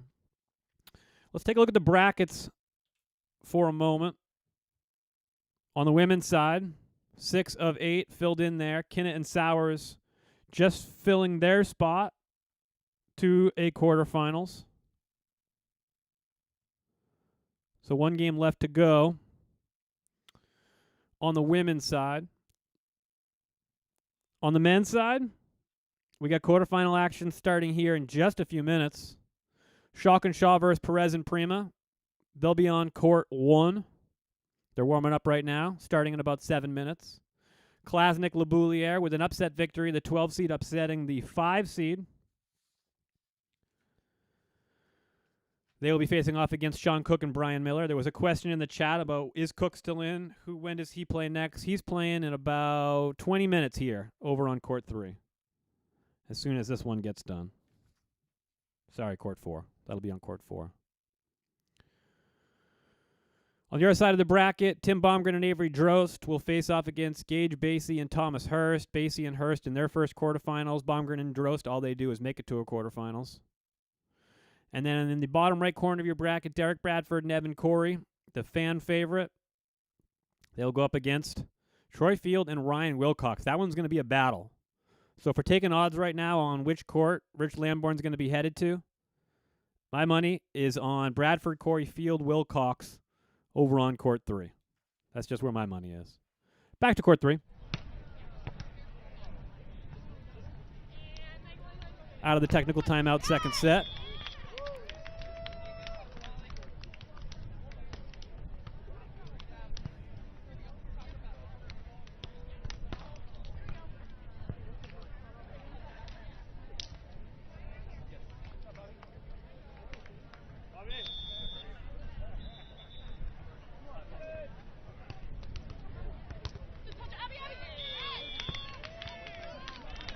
It's an ace serve off the hands of Molly Phillips. That'll force Phillips and Van Winkle to take their timeout. Now trailing 3, second set action.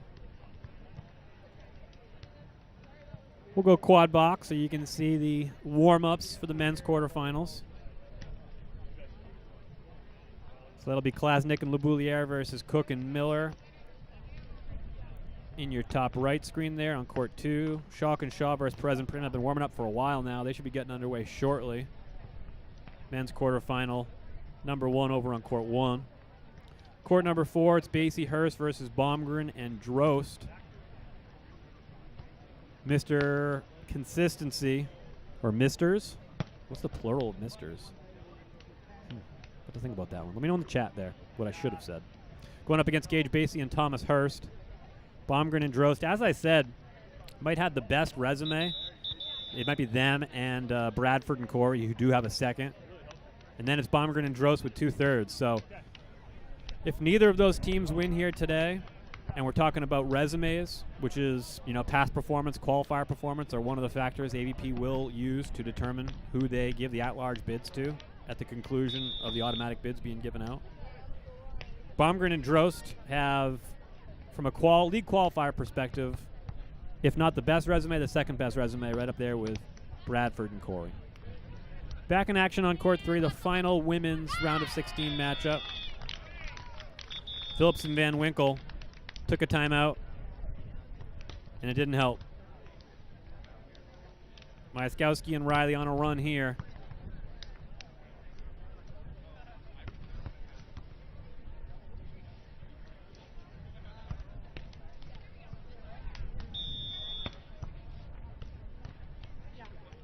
The 10 seeds looking to push this one to a third set. And that one out as well. Things not going well right now for Molly Phillips and Abby Van Winkle, now trailing 13-8 second set. So it's looking more and more likely that this one will be going 3. Molly and Abby took a 9th in Joao Pessoa, the Elite 16. About a month ago now. Took a 5th in Tlaxcala challenge event, Joao Pessoa being an elite. Looking to get in the league. Abby was on the outside looking in of qualification the last 2 years with her partner, Savvy Corey, was then Savvy Simo. They were on the knife edge and on the wrong side of it. 2 straight qualification cycles.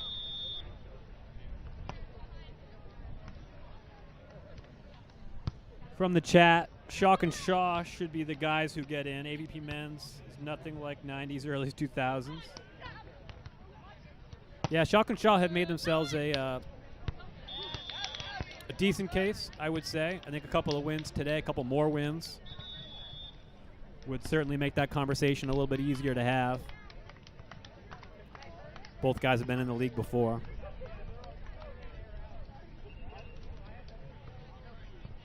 James Shaw, a fan favorite. So is Kame Shock, for that matter. Kamer, a 2016 Olympian, then playing for the Canadian Federation. Went to Rio. Switched federations. Went through that whole process. Then attempted to qualify for 2020 with Theo Brunner.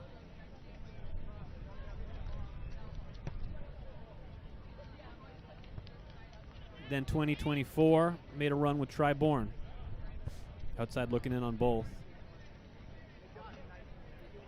Will Kame and James stick together for a run at the 2028 Olympics? Who knows? A lot of conversation this week about the men's side on the USA with the announcement that Trevor Crabb and Chase Buttinger are on the entry list for a challenge event in Nuvali, the Philippines.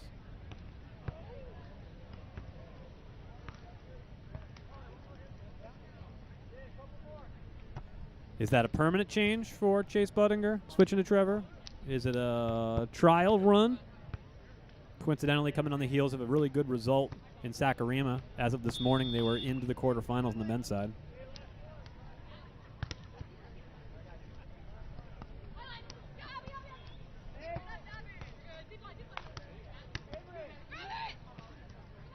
Couple of points here for Phillips and Van Winkle, but it's now a set point opportunity for Myskowski and Riley.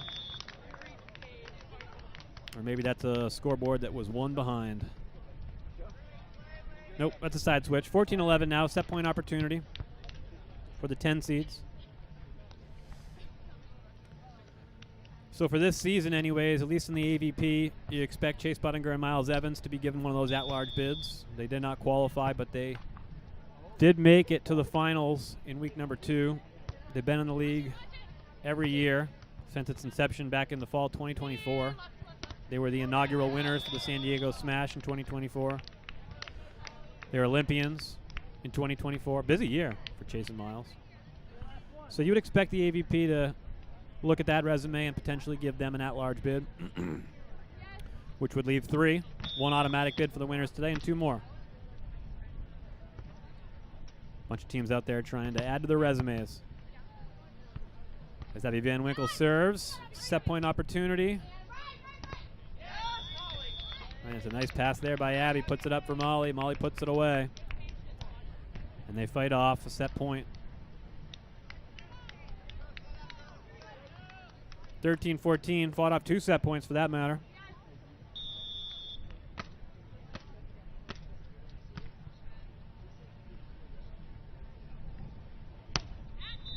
Oh, and it's an ace line serve for Abby Van Winkle. And just like that, a 14-11, almost guaranteed third set now becomes some tense moments for Myskowski and Riley, the 10 seed.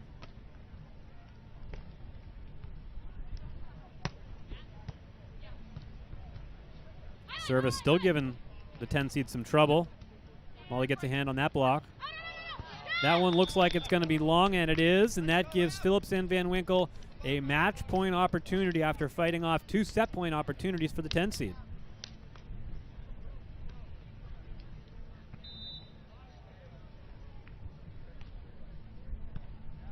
Molly coming off a good season, partnered with Haley Harward.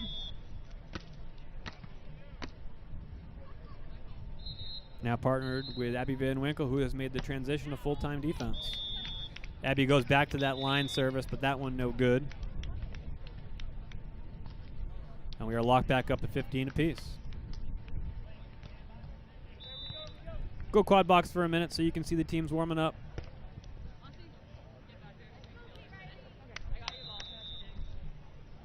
And we are underway now on court number 1. Shock, Shaw, Perez, Prima, 1-1. As you can see there in the top left side of your screen, we'll get you there following the conclusion of the final women's round of 16 matchup, tied up at 15 apiece, second set.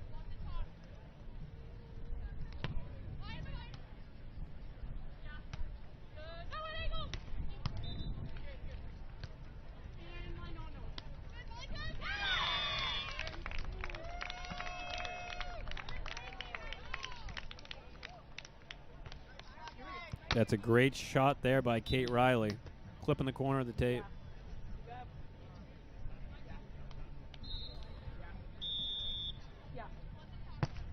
And that should now be 16-15 in the other direction. And what's the call? Looks like the original call was out on that. And we are going to correct that as an in call and a set 1 for the 10 seed. And we are going 3. It's 17-15, second set victory for Myskowski and Riley. Ignore that scoreboard. Went the other direction. 17-15, Myskowski and Riley, so we're going to third set. Pay no attention to the man behind the curtain. Pay no attention to the scoreboard. We're going 3 on 3. Boy, that was the same thing last week, too. Court 3 was our tardy court last week. It's our tardy court again this week. Let's go to court 1 here in the interim. First men's quarterfinal to get underway. Now we have 2, courts 1 and courts 4. We'll take you over there in a minute. Let's do it now while we have a chance. Left side of your screen, that's court 4. Basie, Hurst, Baumgren, Drost. Baumgren, Drost with an early 2-0 lead. That's Thomas Hurst with a nice dig there, wearing the fedora, the signature fedora, and the high line shot. Right side of your screen, that's the 1-8 matchup. Shock Shaw, we were just talking about them, going up against Diego Perez and Lev Prima. That's a 5-2 early lead for Cayman James. Members of the Miami Mayhem in 2025. And we got a timeout on court 1. Let's dial into court 4. We'll get you back to court 3 in the third set on the women's side as soon as they get underway. Meanwhile, over on court 2, Klasnick, Labouliere versus Cook and Miller. That one about to get underway as well. So we got 2 men's quarterfinals underway, another one about to get going. And our tardy court 3 is still going on the women's round of 16. Third set just underway. Or just about to get underway, I should say. 3:05 here on the East Coast, which means it's high noon on Manhattan Beach. That sun beating straight down. As the men's quarterfinals start to get underway here on AVP All Access, we got you covered right until the beginning of the men's finals, so stick around. Back to court 3, opening point, third set. Myskowski and Riley had 3 set point opportunities, fought off by Phillips Van Winkle, who then had a match point opportunity of their own. It swung and it swung back. Myskowski and Riley forcing a third set.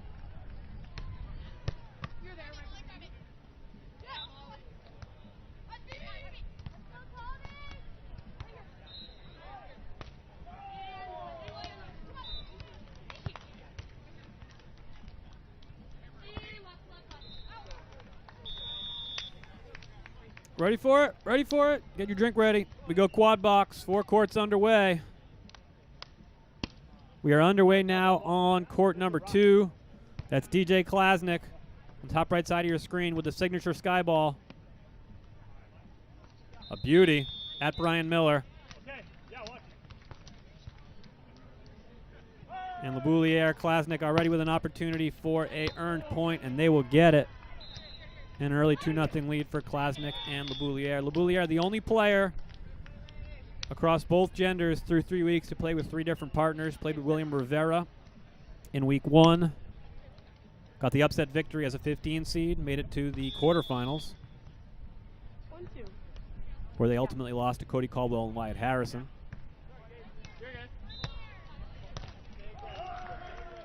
Meanwhile, DJ played with Peter Canole the first 2 weeks. Did not get out of that first round. Lost both times to Cody and Wyatt.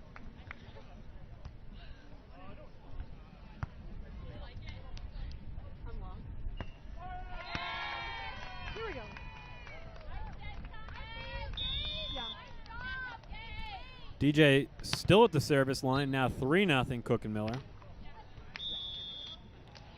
That sky ball causing Cook and Miller a little bit of consternation. That one looks like it's out as well, and it's 4-0, an early big lead for DJ and Jacob.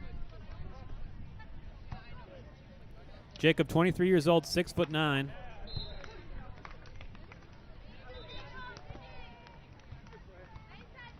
Now playing in front of the Serbian, Klasnick.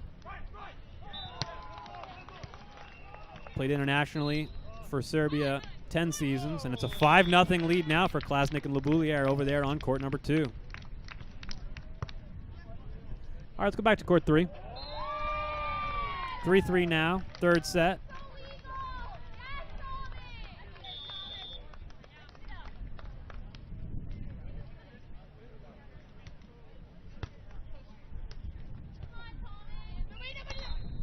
We got a request for court 4, full size, Basie, Hurst, Baumgren, Drost. We'll get you there in a minute.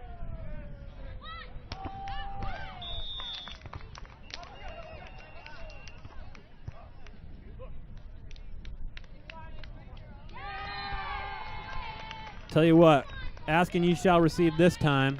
We go to court 4.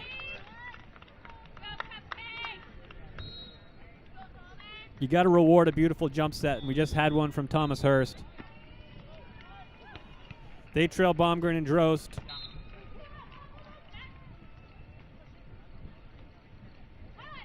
(5-9). And it's an ace serve there, which will make it 6-9, which will get us to the technical timeout over on court number 4.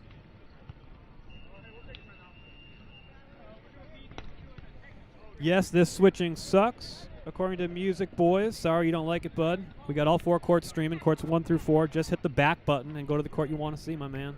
The whole point of this is to get you wherever the action is.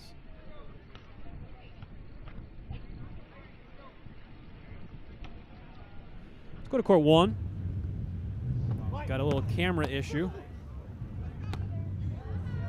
Camera just got hit by a volleyball during this rally. Shock and Shaw up 9-4.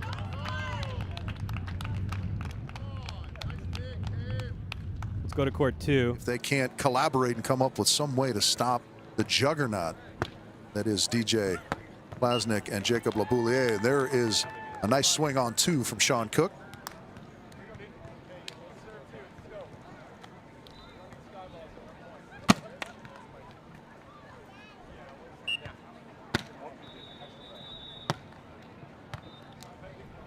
First opportunity to side out here, it'll go to DJ, and he hammers one hard cross court. He is the kind of player that is going to work off of emotion a fair amount. So this kind of start plays largely into his hands. And good serve from LeBouliere. And hammered. Sean Cook doing a nice job on that approach. That was kind of one of those ones where you keep the shoulders parallel to the net. It looks like everything's going line, and then he just yahtsees it cross body.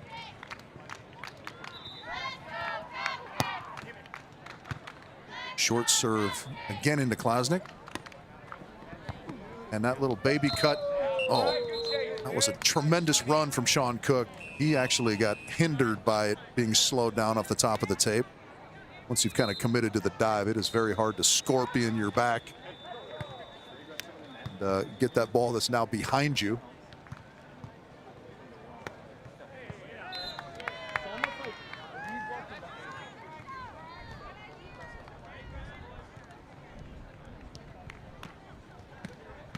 Add another finger on the left. Yeah.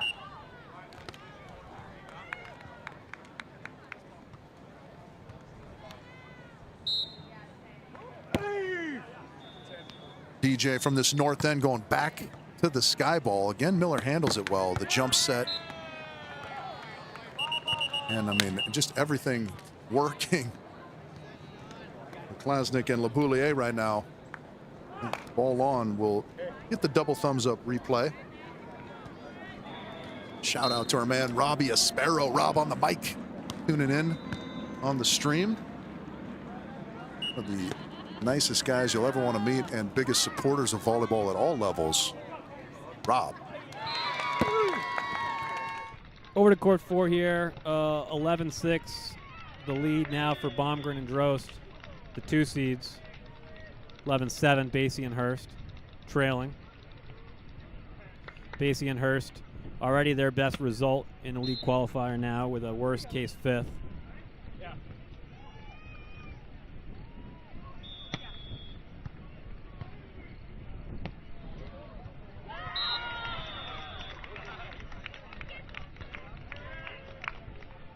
And that's another point there for Basie and Hurst. That'll make it 8-12. Over to court 3. Yeah. Myskowski and Riley now starting to run away with it. The serve is at Abby Van Winkle, whose swing is long. And it's now danger territory for Phillips and Van Winkle, the 7 seed, as they now trail by 6 in the 3rd set. Myskowski and Riley can side out comfortably to a 3rd set victory and a berth in the quarterfinals.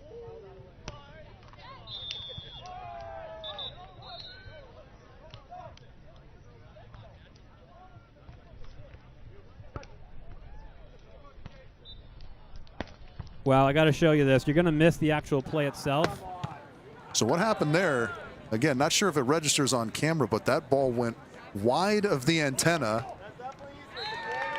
and the wind blew it back well inside the sideline.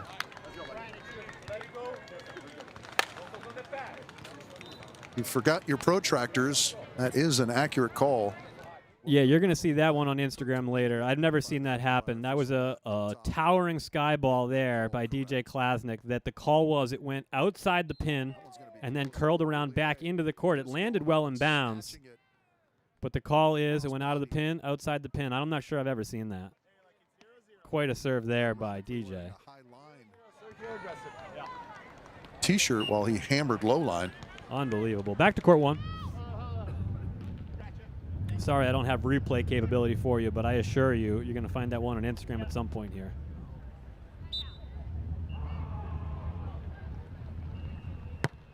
The McKibbins doing a wonderful job with AVP's socials. I'm sure they got camera on that one. To court 1 we go. Shock and Shaw, the 1 seeds, 13-8. The lead now on Perez and Prima. We are in the technical timeout in our last women's round of 16 matchup. Phillips Van Winkle, Myskowski Riley. That's a 10-5 lead for the underdogs, Myskowski and Riley.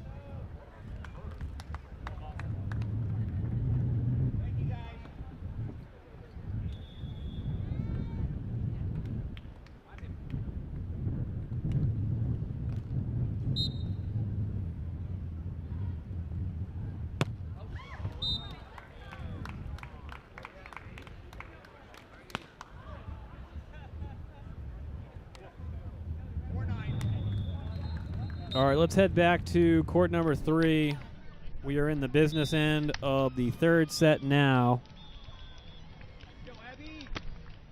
Molly Phillips will be back to serve, trailing by 4.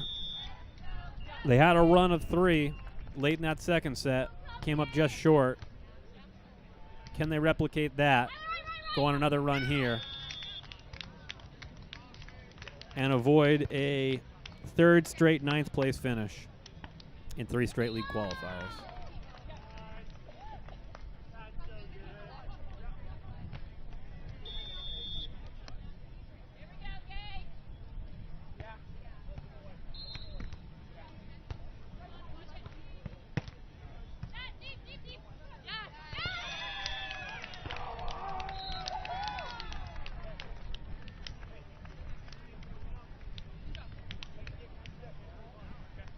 The task at hand getting harder and harder now for Phillips and Van Winkle, down 12-6 third set. Myskowski and Riley in the driver's seat.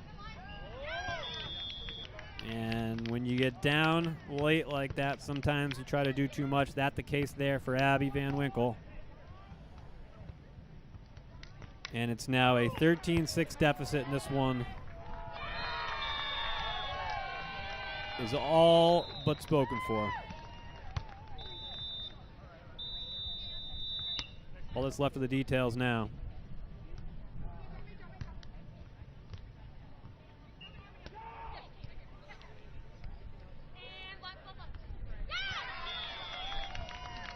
Over on court 4, an opening set victory for Gage Basie and Thomas Hurst, 15-9.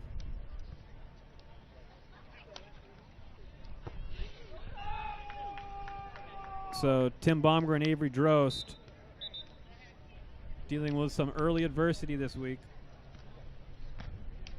And the Colorado Cupcakes fans everywhere rejoice, as we now have 8 match point opportunities for Myskowski and Riley.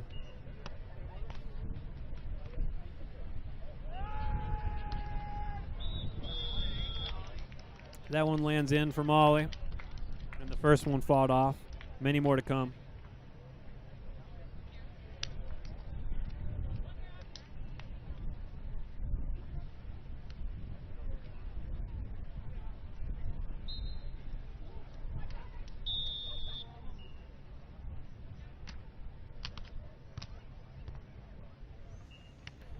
Match point number 2 coming up here.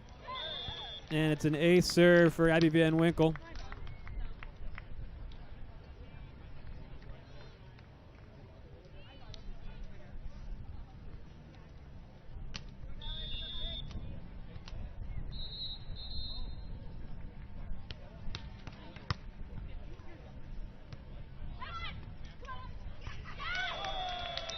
And that'll do it. 15-8, the third set victory for Myskowski and Riley. The 10 seeds moving on to the quarterfinals. They will face Megan J. Rice and Gina Urango. Meanwhile, Molly Phillips and Abby Van Winkle finish the qualifiers with 3 straight ninth place finishes, 3 straight early exits, and they will be headed home. All right, let us go now to court number 4. Early second set, as early as you can get in a set, 0-0. Gage Basie and Thomas Hurst win the first set, 15-9. That's Baumgren and Drost in your near ground. That's Timmy Baumgren in the black backwards hat. That's Avery Drost in the white hat.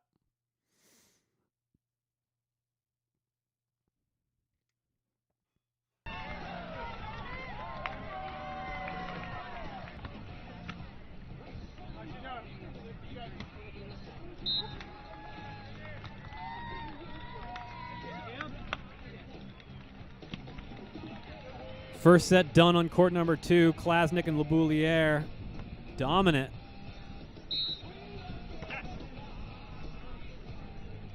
$15-8, I think. Hard to tell there, but a dominant first set victory for Klasnick and Labouliere, who are looking as a 12 seed to make a run to the semifinals. Long way to go there.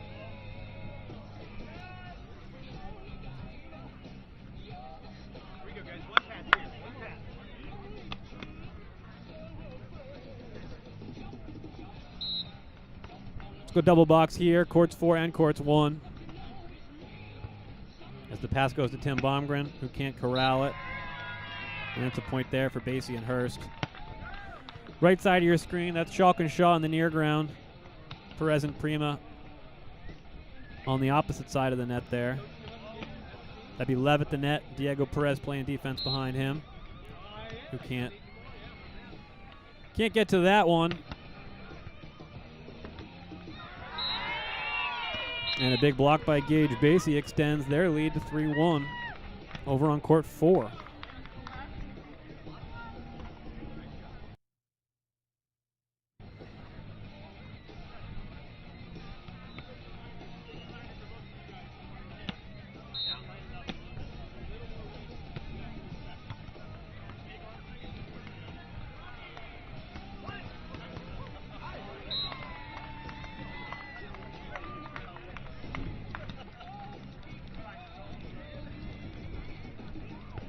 Starting to get warmed up on court number 3.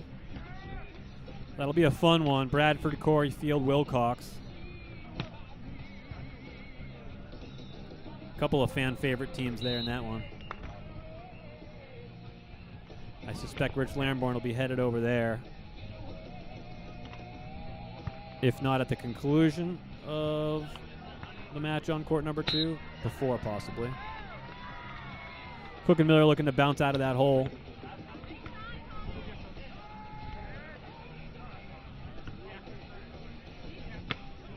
We'll go triple box now.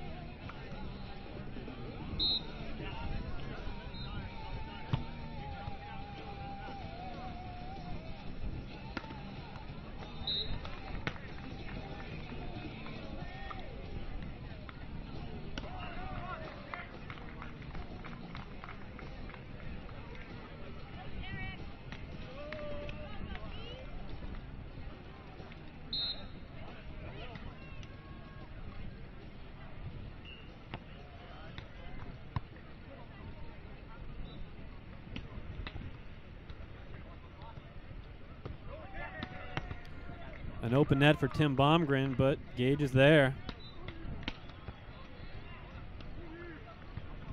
Thomas Hurst with the athletic dig and an opportunity with the swing. Swing cross court is good, and it's a 6-3 advantage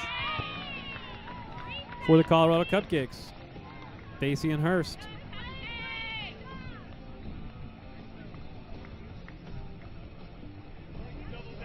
Struggles continue now for Cook and Miller. Now trailing 4-1 over on court 2. Let's tune into court 1. Diego Perez with the serve. Serving net came Shock. Jump set by James Shaw and a put away for Kamer. Shock and Shaw winners of the first set, 15-9. Second set now locked up at 6 apiece.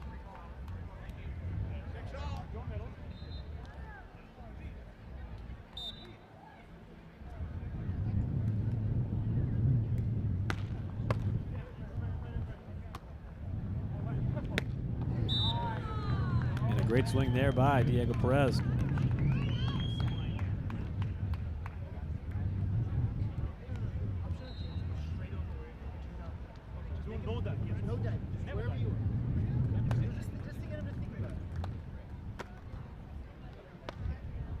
Perez and Prima having some discussion about strategy there.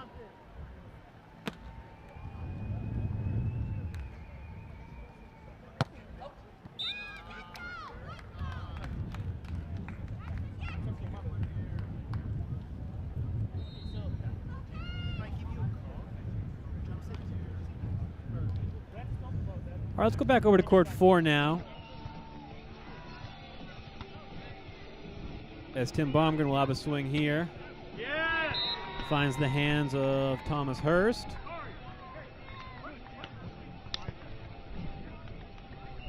Baumgren and Drost needing to win the second set to force a third. Through 2 league qualifying weeks, 2 third-place finishes for Baumgren and Drost. Tim Baumgren on the LA launch, I believe, in 2024 with Troy Field, Team TNT. Avery Drost played in both years. Played with Phil Dahlhauser, I believe, in the Palm Beach Passion in 2024. Then played with Wyatt Harrison on the Austin Aces in 2025. Both guys looking to get back in the league.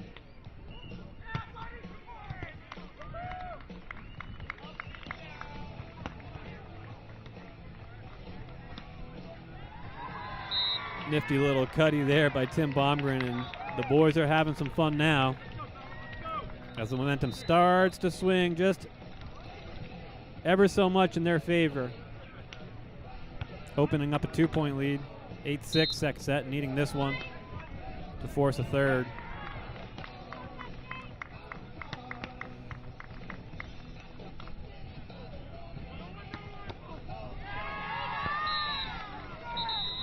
All right, so we're going to go to court 2 for a minute here. Cook and Miller took a timeout, struggled opening that second set, really in dire moments, down 4-1, have now crept within one. Now trail Klasnick and the Boulier only by 1, 5-4. 4-5. Another tough serve. That one high spinny pass. The Boulier does a nice job setting that, but Klasnick missing the cut shot attempt, and we are level on 5. Over to court 1.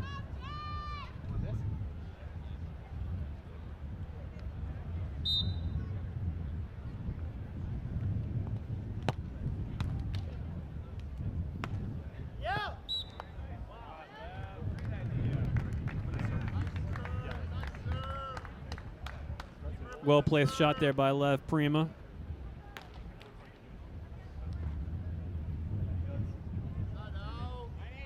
Lev, 35 years old, 6'4", his 8th season now in the AVP.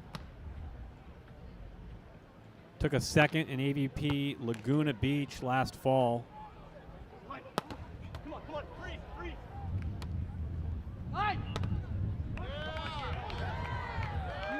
Oh, and a wonderful get there by Diego Perez, extending the rally for the 8 seeds. Another one. That one dug by Kamer. Third attempt is a charm for James Shaw. And we're level at 9.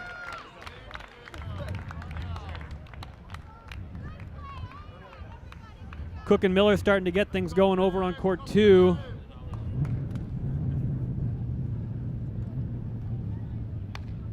Tied it up at 6 apiece. Klasnick, Leboulier with the point. Now trailing 1 second set over on court 2. We'll get you there in a minute. 9-9 is the score here on court 1.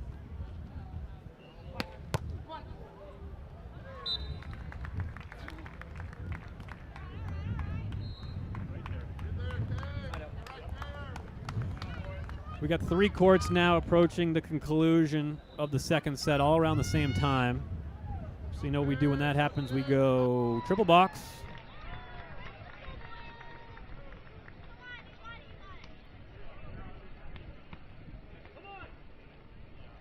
For those that want to see more quad box, take it up with court 3. Chronically off schedule with the rest of our courts here through 2 qualifying weeks. Over on court 4, it's an option swing by Gage Basie, and a good one.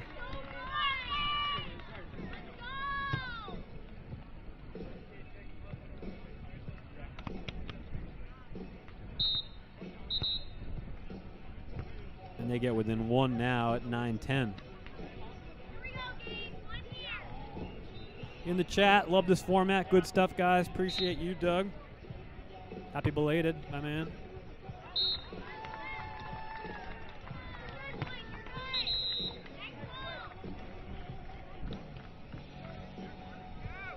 Diego Perez with a swing through the big block of James Shaw, and he's playing well right now, too.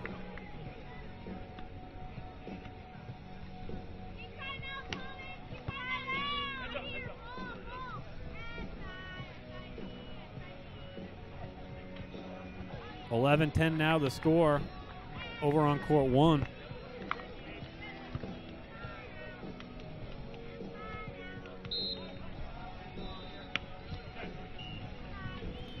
Lev with the serve and the run up. And a sharp came shock Cross swing puts us level at 11. French fries on the board. You know I had to say it. Shout out KB. Shout out Mark Sherman.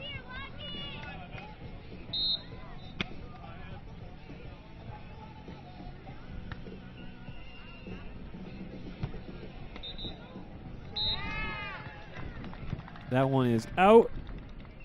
On court 1, 12-11 now.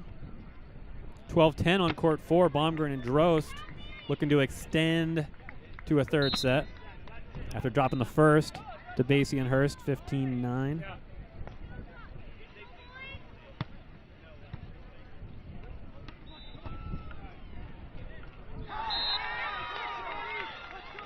And it's the tomahawk over on 1 by Tim Baumgren there that puts them clear by 3 on Basie and Hurst. Fortunate there.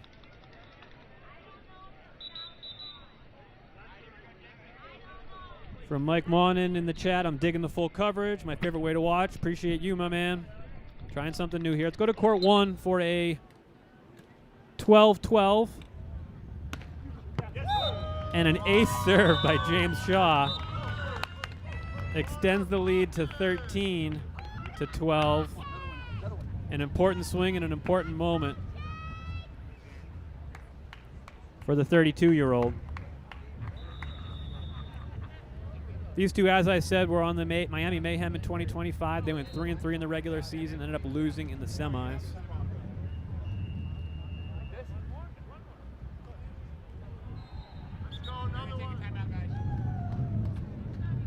Got a timeout in court 1. We go to court 4. 13-11. Baumgren and Drost looking to force a third set here. The serve is at Avery. And Avery swing finds sand, and they'll have 3 set point opportunities here to force a third. Bring it to the qualies and the main draws, the AVP All Access. Yeah, let's hope so, Mike. We'll see if the people like it. And the AVP is interested. I'll be here. Give me NFL Red Zone vibes. Heck yeah, man. 14-11 now. And it's an option swing for Gage Basie.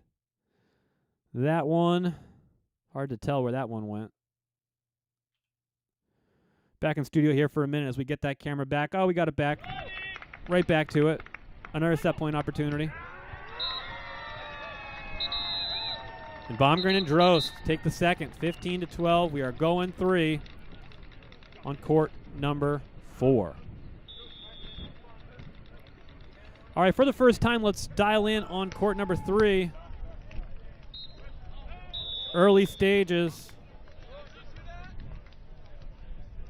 Derek Bradford and Evan Corey, the 6 seed, taking on the 3-seeded Troy Field and Ryan Wilcox. Derek and Evan took a second place in qualifier number 1. Lost in the quarterfinals last week to Chase Budinger and Miles Evans. That's Derek Bradford in the yellow hat near side. That's Evan Corey in the signature teal blue backwards hat. Set point on court 1. We'll go there. Match point, I should say.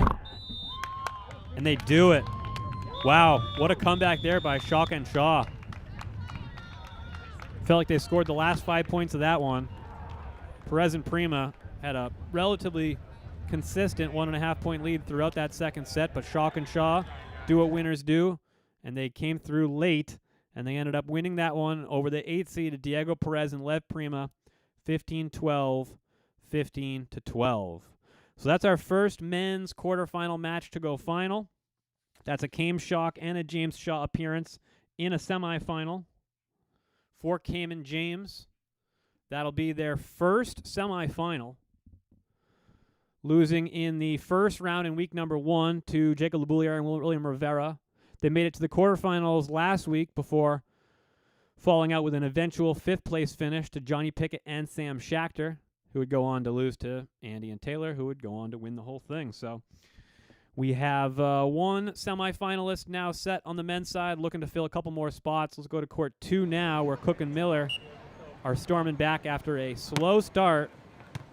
Now with the half-point advantage on Klasnick and Labouliere, the 12 seed. Klasnick, off the hands of Miller, who was in a good spot, just nanosecond too late, perhaps.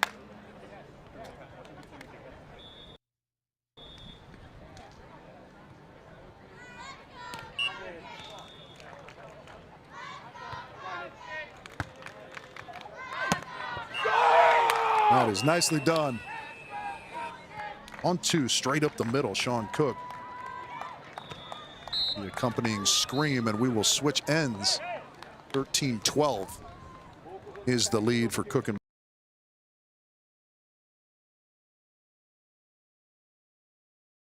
Miller.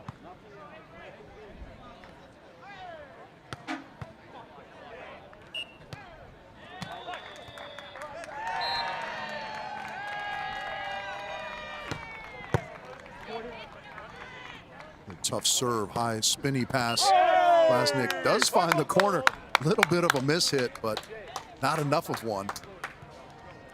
Send it long.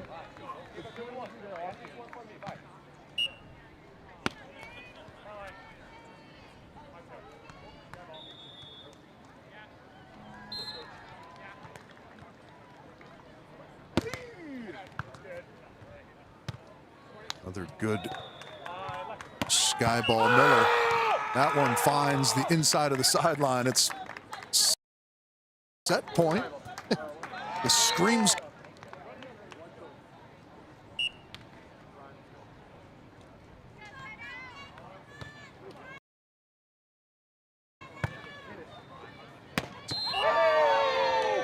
Poulier elevating and hammering.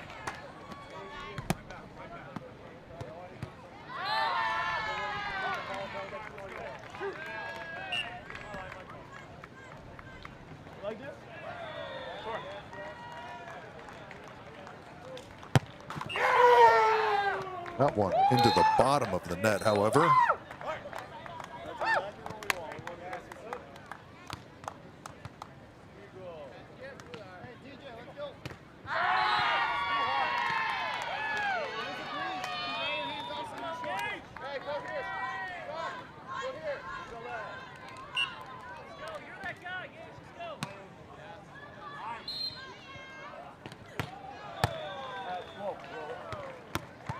Tough chance here. Klasnick going to be out of the middle, and that one's going to get blocked down, and indeed, we are going to see. That's the voice of Sean Cook celebrating a second set victory for him and Brian Miller after the big monster block there by Brian. Sends us to a third set. Speaking of third sets, let's go off to court number 4. Early stages third set. Basie Hurst on top. 4-1 third set.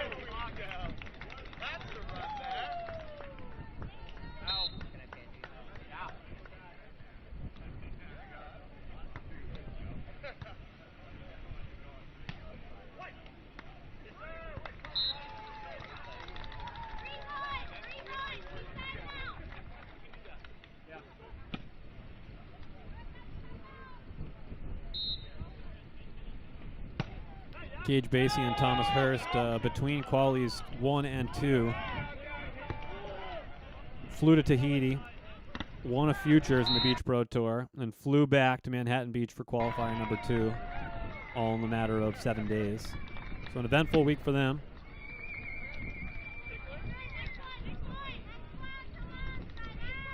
Let's go over to court 3 here for a moment. 7-6 the lead for Field and Wilcox, as we wind our way towards the first technical timeout. In set number 1, a couple of fan favorites here. Bradford and Corey, certainly the darlings, I would say, of the league qualifiers so far, making that run to a finals in week number 1.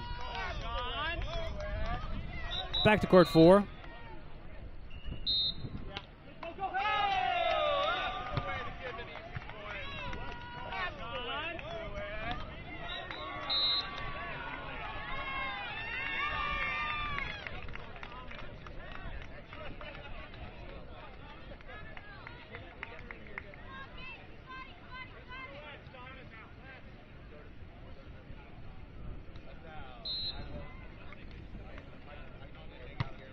I think we might have a scoreboard a little bit behind. There it goes. Corrected now. That's going to be 4-6 Baumgren and Drost on the side switch. Just underway on court number 2, third set action. Klasnik Labouliere took the first set, the 12 seed. Ran away with that first set on Cook and Miller. Cook and Miller trailed, I think, 4-1 in that second set, fought their way back to a second set victory to force the third. Jump set by Sean here. Sorry. Jump set there by Gage. And the lead is 3, 7-4.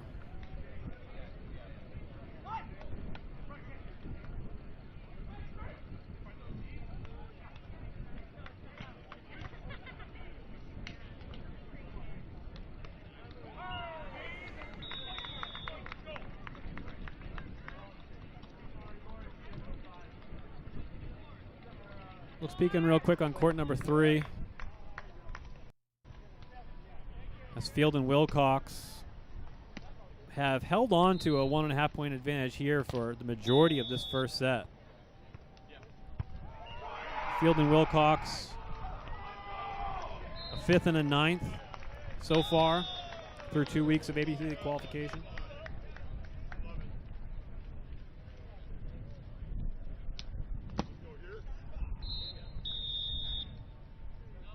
Nine-8 the score now. Field and Wilcox on top. Evan Corey back to serve, serving at Troy. Troy makes an end run, tags the line, and keeps that 1.5 point lead. Off to court 4 again. At this one, we are approaching the technical timeout third set. Some exciting moments here. And an option ball by Tom Hurst. The Basie Hurst fans in the crowd. Vocal contingent. No shortage of Baumgren and Drost fans in these stands either, I will say. As Avery takes the seam serve. And the block by Thomas Hurst is wide. And it's a 2-point advantage now for Basie and Hurst.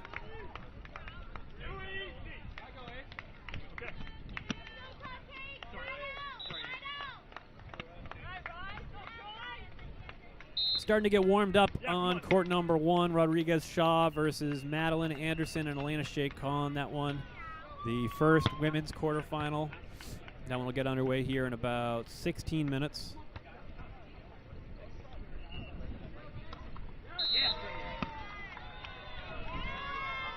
And it's a net contact and a point for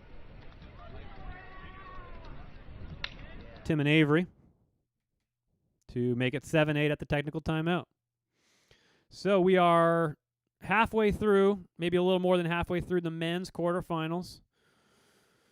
Then we go to the women's quarterfinals. Then it's men's semis and women's semis as we take you all the way up until the beginning of the men's finals here on AVP All Access. My name is Krista Turk. You can find my stuff. It's at Bet the Beach, Instagram, Twitter, TikTok, YouTube, and all that stuff. Very lucky, fortunate to partner up with the AVP for these AVP League qualifiers to present to you AVP All Access, whip-around coverage of these league qualifying events. Eyes on all 4 courts as we get you all the action throughout the course of the day and try to give you an alternative viewing opportunity to the traditional, 4 court, 1 court, court 1, court 2, court 3, court 4, which is also available to you. If you're just looking to dial in on one of these courts, hit the back button. And just pick which court you want, court 1, court 2, court 3, court 4. Right now we are in the first set on court number 3, Field Wilcox, Bradford Corey. We are in the third set on court number 2, Klasnik Labouliere, Cook Miller. And we are just coming out of the technical timeout on court number 4, Basie Hurst versus Baumgren and Drost. Basie and Hurst with a 9-6 advantage right now.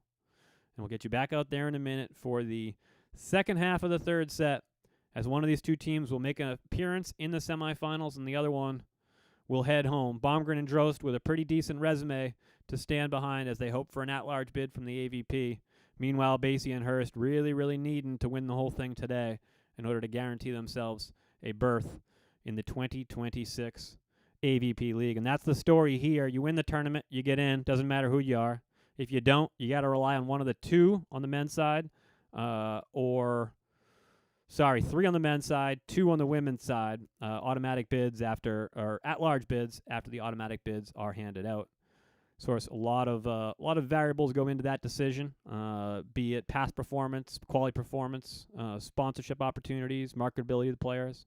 You got to think Buttinger and Evans are getting one of those at-large bids, which shrinks the available number of bids even further. All right, we're back on court 4 now. It's a 10-7 lead for Basie and Hurst. Late third set action. Looks like Tim Baumgren back to serve for the Vets, trailing 7-10. We may have gone back just a touch too early. Didn't want you to miss a moment of play. But we are having some connectivity issues here. Will we wait it out? Or do we come back to studio? Tell you what, let's take a look at the brackets here. Get you an idea of where we are at. Shock and Shaw already won that quarterfinal, so they are moving on. They will face the winner of Klasnick, Labouliere, Cook, and Miller, which we have eyes on right now. And as soon as that one comes back up, I will get it back to you. On the other side of the bracket, it's Tim Baumgren, Avery Drost versus Gage Basie and Thomas Hurst. Bradford and Corey versus Troy Field and Ryan Wilcox. At last check, that's a 12-9 lead for Troy Field and Ryan Wilcox in that first set. Field and Wilcox, fan favorite. Bradford and Corey, probably a fan favorite. I did put out this past week on Instagram. Again, it's at Bet the Beach. Who do you think is going to win? I gave you the three top seeds, Shock and Shaw, Baumgren, Drost, Field and Wilcox, and I gave you another. And I think I may have had more Bradford and Corey's in the comments than I did any of the other votes. So Bradford and Corey, certainly the fan favorite to win the whole thing. On the women's side, we'll take a look at the women's brackets here. We'll wait for these feeds to come back up. All the quarterfinals are set now. The first one to get going will be Tony Rodriguez and Molly Shaw versus Madeline Anderson and Elena Shakon. They are warming up now. That looks to be about 11 minutes away from getting going. Haley Harwood and Zolani Hodel with a win over Megan Gebhardt and Katie Lindstrom. They advanced to a quarterfinals to face Piper Furch and Tegan Van Gunst. They were in qualifier number 1, skipped qualifier number 2, and they are back here in qualifier 3. They will take on Haley Harwood and Zolani Hodel. We're back on court 3. Let's give it a try. And as soon as we do, you just knew that was going to happen, didn't you? You're sitting there in the audience, and you were like, the second he tries to go back to court number 3, it's going to start buffering again. You just knew that was going to happen. Why didn't you tell me? Why didn't anybody tell me? Other side of the bracket, as we're efforting to get these feeds back up for you. We'll get them back here in a minute. We already had a volleyball hit our router in our production booth earlier, so maybe another errant volleyball the cause for this one. But producer extraordinaire Nathan Hicks from Beach Volleyball Media will have us back up and running here in no time. I am sure of it. Megan J. Rice and Gina Urango, the 2 seeds, dispatched Tina Gradina and Lauren Stevens pretty handily, I would say. Ending the conversation, I think, for Tina and Lauren to get one of those at-large bids, although nothing's guaranteed. There's a chance the AVP may want a 2-time Olympian playing in their league in 2026, and you certainly couldn't blame them for that. Tina took a 4th in Tokyo with her longtime partner, Latvian Anastasia Samoilova, and then in 2024 took a 5th, losing to the eventual champions, Brazilians, Ana Patricia and Duda Lisboa. Rice and Urango will go up against Natalie Mizowski and Kate Riley. They beat Molly and Abby in that first round matchup, the last one in court 3 to get going. Maureen Kenna and Devin Sowers advancing to the quarterfinals to take on Chloe Loreen and Corin Quiggle. Loreen and Quiggle, the consistent stalwarts of these AVP League qualifiers so far on the women's side. 2 straight semifinals appearances for Loreen and Quiggle, and unfortunately for them, 2 straight semifinals matchups with Kelly Cheng and Megan Kraft. So be it as it were, Loreen and Quiggle finished with 2/3. No Kelly and Megan in their way this week because they're in Saquarema, Brazil, having grabbed the automatic berth into the league last week. Speaking of that, we took a look at the men's side earlier. Let's take a look at the women's side, auto bids, quali bids, and who is in the hunt for that final spot. Auto bids from the 2025 season include the champions from Chicago, Lexi Denneberg and Julia Donlin. Congratulations to them. Auto bids also include TKN, of course, Taryn Brasher and Kristen Cruz. They had a matchup in Saquarema, dropped the first set. We had Denise Austin in the chat section a little while ago. letting us know that they dropped the first set. We don't know how that turned out. Finally, for auto bids, the third one on the women's side, Brandy Wilkerson and Melissa Humana Parodies. They got an auto bid for their performance in the 2025 season. Qualifier bids for winning qualifier number 1, Betsy Flint and Kylie DeBerg. They went the distance, ended up beating Kelly Cheng and Megan Kraft in an upset victory. And then the aforementioned Kelly Cheng and Megan Kraft came back and won league qualifier number 2. That one against Tony Rodriguez and Molly Shaw. And Kelly and Megan are in the league, which leaves a bunch of teams in the mix for an at-large bid once the final automatic bid is given out. All right, we got feeds back up. We go back to court number 2. So LeBoulier. Scratch that. We're going to go to court 4. 13-11. Basie and Hurst on top. 2.5 point lead. The Colorado Cupcakes have on Baumgren and Drost. And we got a timeout. So we go back to court 2. In transition from LeBoulier. Smoothly stroked up the line, DJ Klasnick, and now it's a 2-point lead. And just a quick update, too, over on court 3, we have gone final in the first set. Field and Wilcox taking the first set over Bradford and Corey 15-12 as both teams take the sand for the second set. Miller's going to go around to the right side this time. That's going to be picked up as well. Good patience defensively from Klasnick. And that one, that one's going to miss. Oh, it did touch the hands of Miller, who kind of walks away shaking his head. So they're going to call a timeout. 11-8. What a time for a 3-point run. Well, we got a minute. Let's go to court 3. Opening point of set number 2, and Troy Field feeling it right now. It's a monster block. Should we give it to him? Should we? That's the Troy Field monster block right there. Looks like 1-0 second set. West Coaster in the chat. Come to Oregon Seaside Tournament August 7th. Seaside, that's a bucket list tournament. I have not been yet, but I do plan on getting out there at some point. Heard that one is a great take. Back to court 4.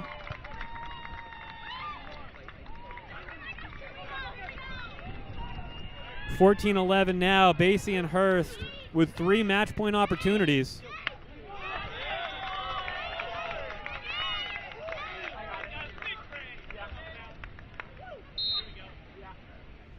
Basie and Hurst, after taking 2 consecutive nights, now have the opportunity to make a semifinal.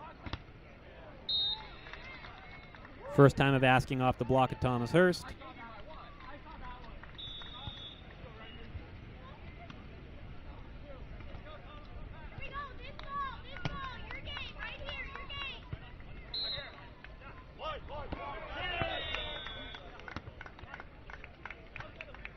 And a side-out swing.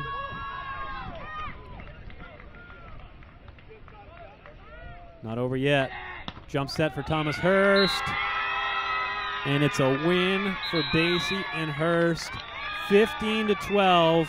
Dispatching Tim Baumgren and Avery Drost in 3 sets.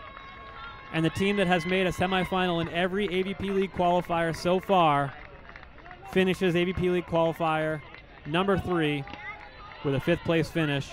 And it's the Colorado Cupcakes, Basie and Hurst. After 2 weeks of futility, 2 straight nights, losing to Bradford and Corey, they are on to a semifinal appearance. And they will take on the winner of Bradford Corey versus Field and Wilcox. Let's go to court 2 now as we're a late what you third think set. is proper, but this kind of engagement with the referee, especially when you're trailing at this stage, is not helping your cause. Especially when you are not in the right. I think maybe they thought Klasnick, LeBoulier were complaining mid-rally, which there's no sort of hindrance rules like they have in tennis out here on the AVP. So fair game. In any event, as we get back to the action, it's a 4-point lead for LeBoulier and Klasnick. They just are 3 away now from closing this match out in the third.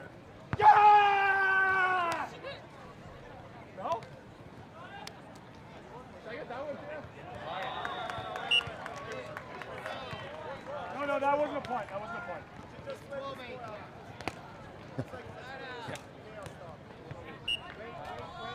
Hey, you're back on this line again. Hey, this is a really good opportunity to change the energy. Let's go. Let's go. Step in. Push silly Brian away. Be nasty, Brian. Come on. Let's go. You good?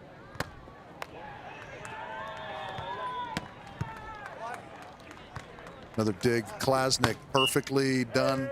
And that one's going to be over and out. Well, Klasnick and Leboulier now 2 away. And we're going to trust that they close this one out and meander on. We'll go double box here, as that one is looking like Cook and Miller might be in some trouble, although they get that point there to make it 9-13, and we dial in on court number 3. Derek Bradford with a swing. Bradford and Corey drop the first set and are now trailing in the second set, 3-6.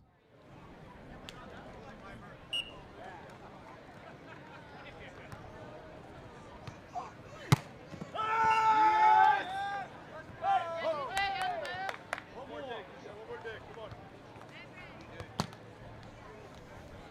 14-9 now, Klasnick and Leboulier with an opportunity to make it to a semifinal. Will be the first time for either of them through 3 qualifying weeks.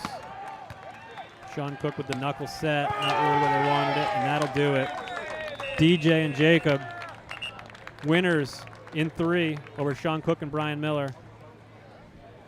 Cook and Miller finished with a 9th, and a 5th. DJ and Jacob, who knows? On to a semifinal appearance with Shock and Shaw. All right, we'll bring it back here for a minute. Right now on court number 3. Actually, let's get you a look at court number 3. We are in a timeout. Based on the score, I think we can assume that timeout was taken by Derek Bradford and Evan Corey. Best performance we've seen so far out of Troy Field and Ryan Wilcox by a wide margin. Troy and Ryan took a 5th in week 1. Took a 9th in week number 2. Troy Field making the transition to full-time blocker for the first time in his career. Ryan Wilcox, the Hawaiian, 26 years old, 6'2". Troy has been in the league before. I mentioned it a few minutes ago in talking about Tim Baumgrim. The 2 of them were on the 2024 LA launch. There's the whistle. Athletes will make their way back out onto the sand. And there's Rich. And it's going to be a 7-3 advantage to Troy Field. Ryan Wilcox in the second, looking to close out the tough team. Bradford and Corey in straight sets. This is our last men's match going. This court 3 has been a little bit behind. Some long ones here today. So on our 3 other courts, women's quarterfinal action will get underway, and we will join you at the completion of this one. There's a tough chance here. That one's going to be wide. So that's going to be a service winner for Troy Field. Oh, shit. A little too tough. Yeah.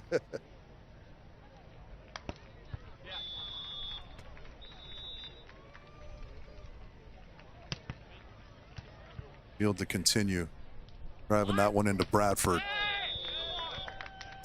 All right, just a quick peek at the beginning of the women's quarterfinals. I'll get you right back to court 3 here in just a moment. But the first women's quarterfinals match is just getting underway.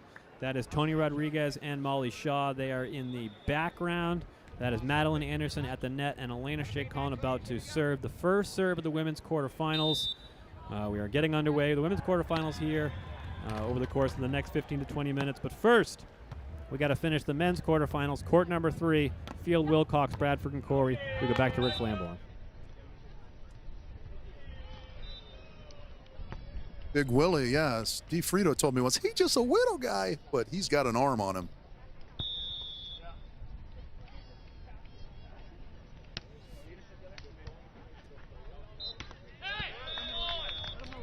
There's a good swing, aggressively done. Derek Bradford on 2. They're going to need quite a bit more of that aggression.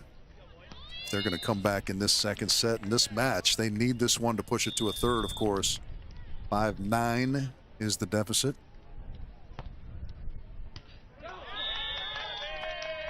That one right into the tape. That'll take us into our technical timeout. Women's quarterfinal action, as I was mentioning, is underway.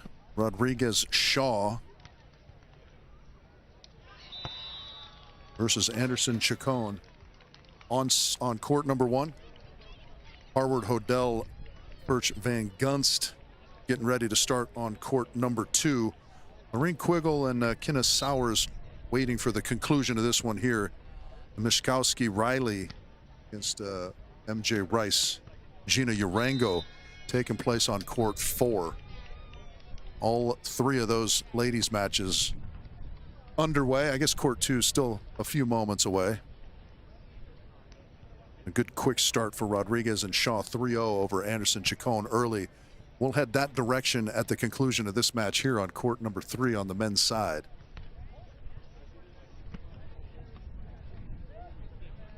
There is a break in the action, so that gives us time for Insights with Cam. You know what? Actually, I was just going to ask what your acai order was. Oh, were you really?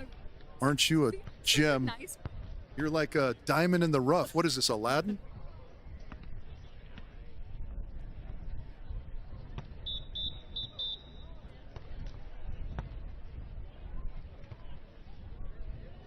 All right, extended timeout complete. Consultation with coaches complete.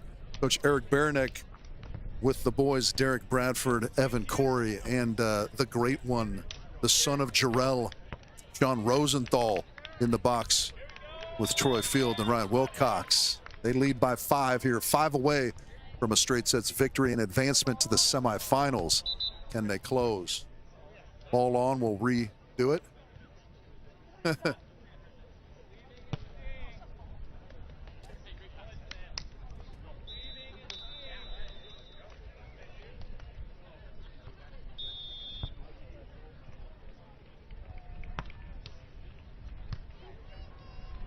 Again into Bradford.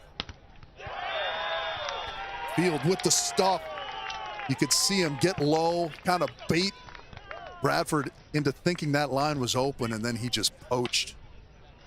Tremendous stuff right there. Troy Field, masterclass in beach blocking. 11-5. Look for this one to go back to Bradford. Going around to the right side this time. And Field going split block, but not quite in the angle enough to stop Bradford.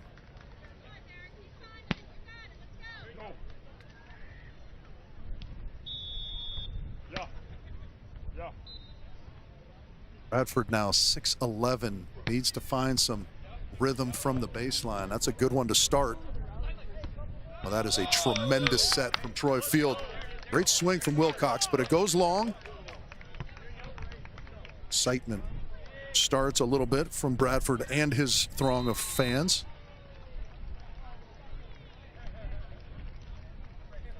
Okay, Mark.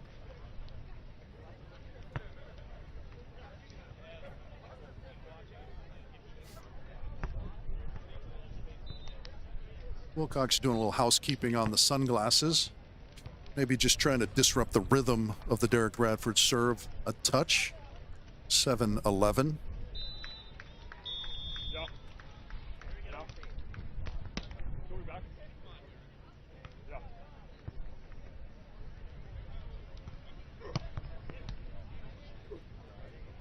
That one into Field, handled beautifully. That one's up close. And the no-looky sizzle up the line. Making Coach Rosenthal proud. That was shades of young Rosie.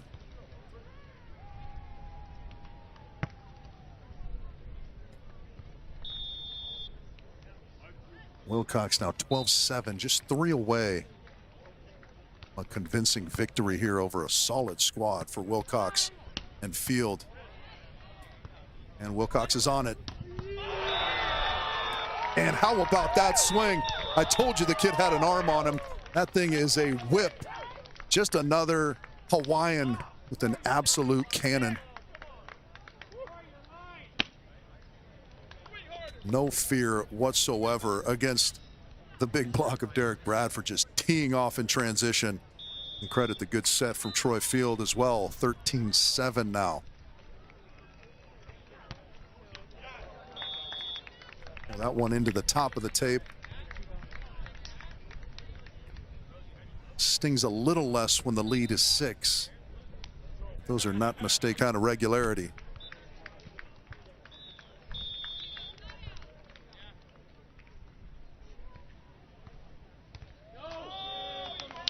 Corey, that one threatened to go underneath the net, and now here we are. 6, count them, 6 match points to Field and Wilcox. And this one looking to dispatch a very good team in Evan Corey and Derek Bradford, finalists from week number 1 on the qualifier series. Evan around to the left side, and Wilcox will have a chance. That one's a little bit off the net. Oh, Wilcox trying to slip one up the line. It's tough to deal with being that far removed from the net. But again, those are the kind of things you can abide when you still got 5 swings at a 2-set victory.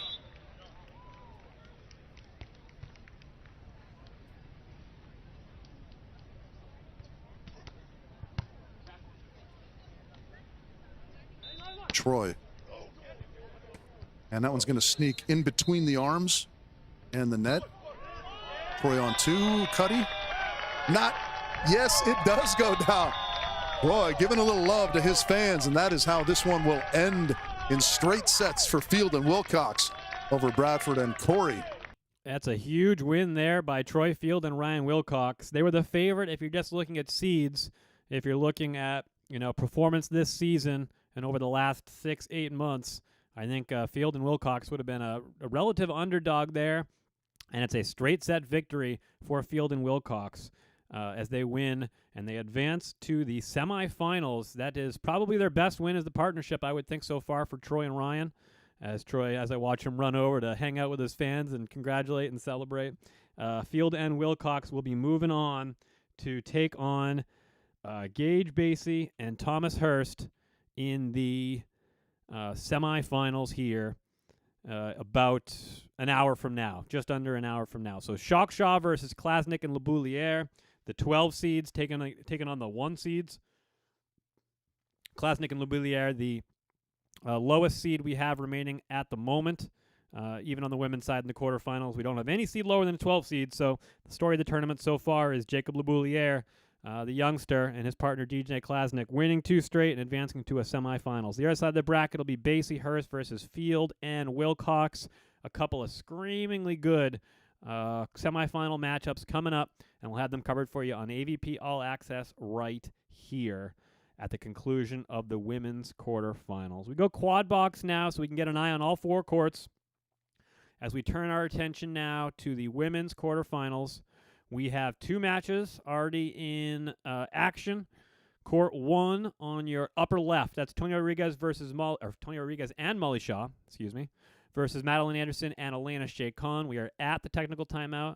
It is a 8-7 lead, the narrowest of margins, the narrowest you can get for Maddie Anderson and Elena Shea-Con in the first set of the women's quarterfinals. That was the first to get underway.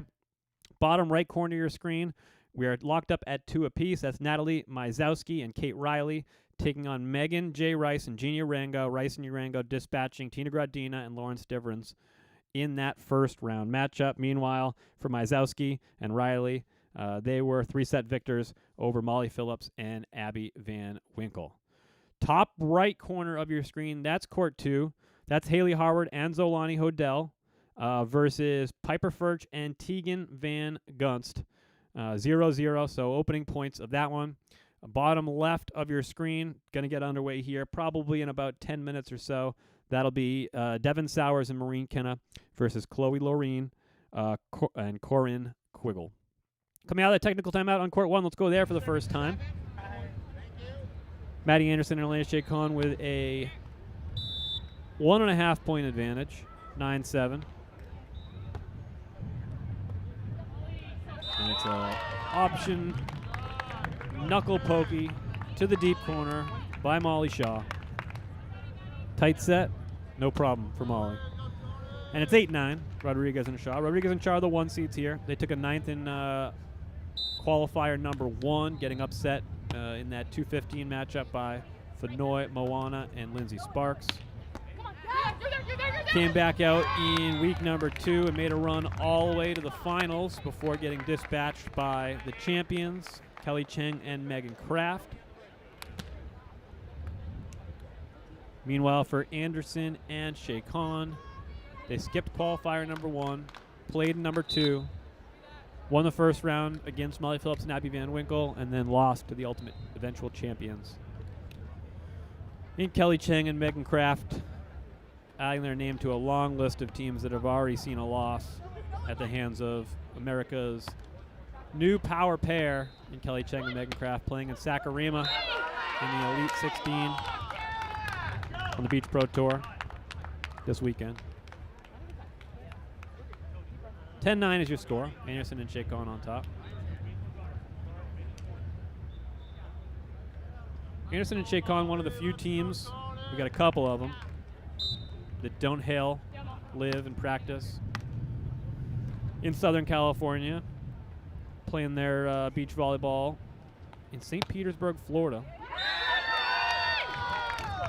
A couple others in that crew as well. Devin Sowers and her now husband. Congratulations, guys. Ryan Ierna.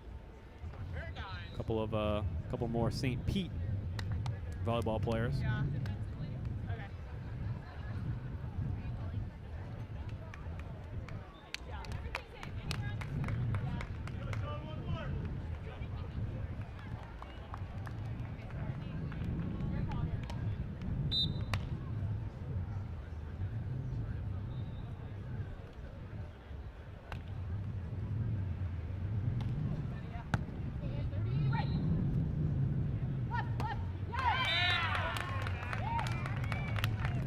That's a good swing there by Maddie Anderson.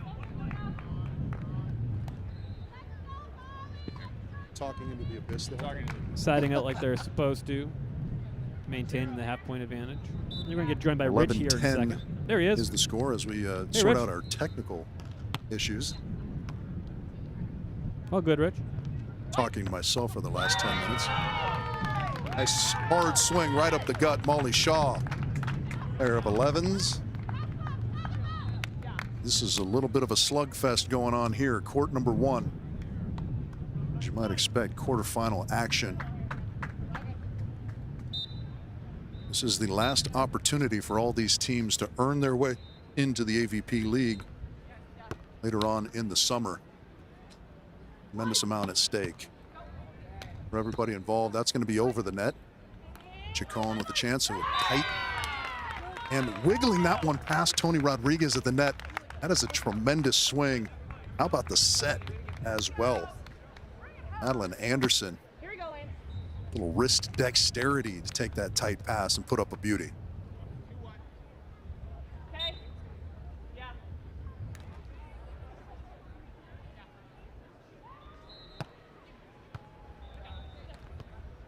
Flat serve. That one's going to be tough. Short shot picked up. Anderson. Oh, that is going to be blocked. A little bit soft on that was Anderson. And Rodriguez just made the diving play into that to get the block to fall in her favor.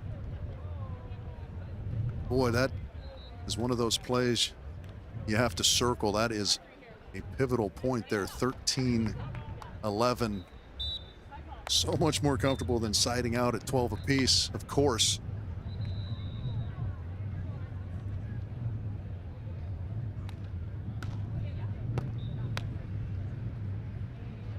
Chacon this time out wide.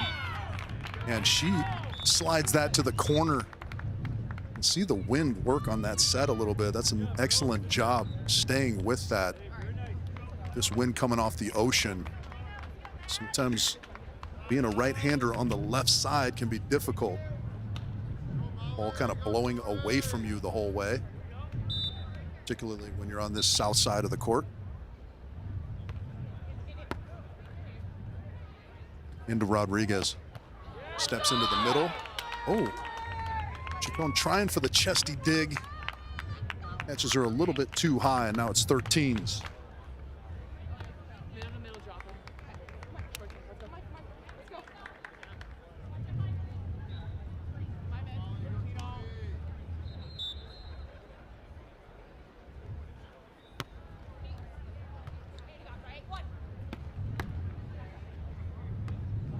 Easy pickup there for Shaw. Chacon handles the overpass. That's close. It's, oh my goodness, the good bounce goes in favor. Head on you.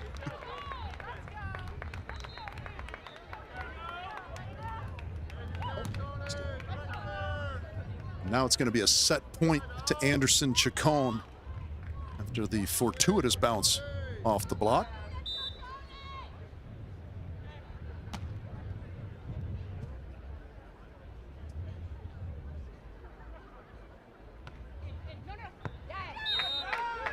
Oh my goodness, just misses the end line. Rodriguez pulling the arms back at just the right moment. And now we get extra time here. Set number 1, 14 apiece.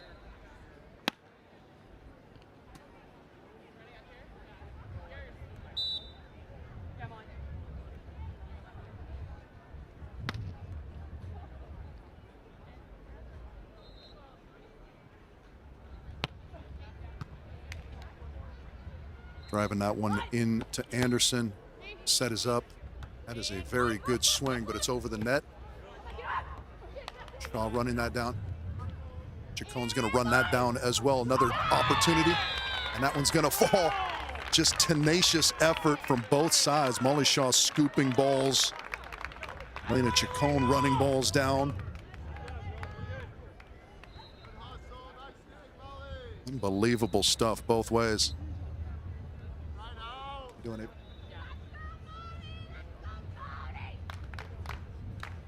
Another set point now to Chacon Anderson. The Elena Chacon to serve. Seeing if she can't make some magic happen. Driving out, that is magic indeed. On cue, the dribbler. Yeah, and a big upset first set taken there by Anderson and Chacon. Great win there. Let's go to court number 2. Oh,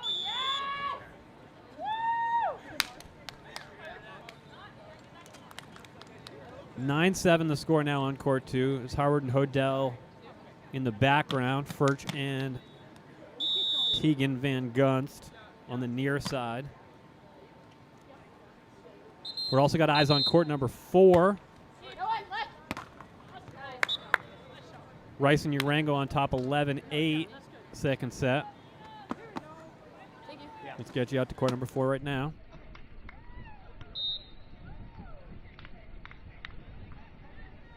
That'd be Gina Urango at the service line.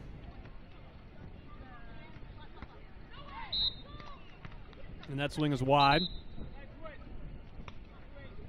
We go to the side switch and we go back to court number 2. That swing wide as well. And it's a 10-8 lead for Harward and Hodel. We'll get you back to court 1 here in a few minutes. First set victory for Anderson and Chacon. 15-13 over Tony and Molly.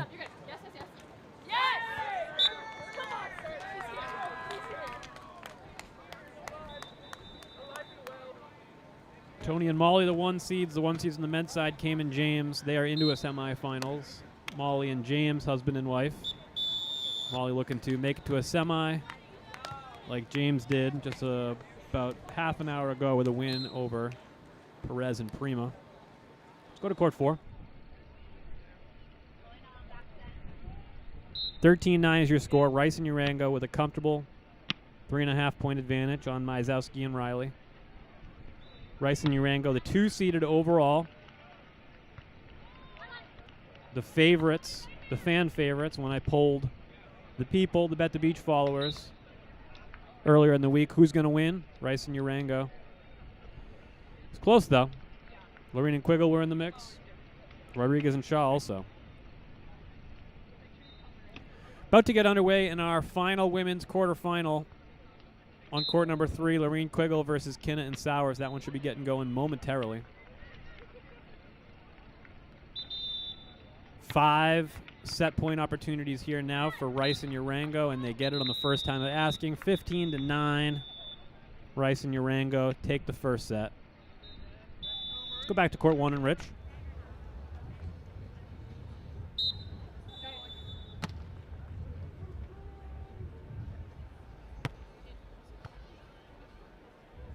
Driving that one into Rodriguez with the left hand from Anderson.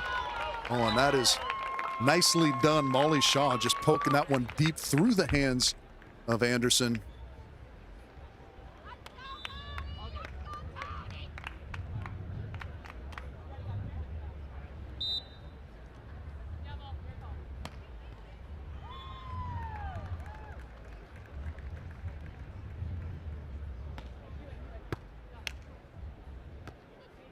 Chacon's going to go around to the right side, a little bit easier to hit on this south side as the ball blows away from the ocean. Perfect little shot over the top into the cross court from Elena Chacon.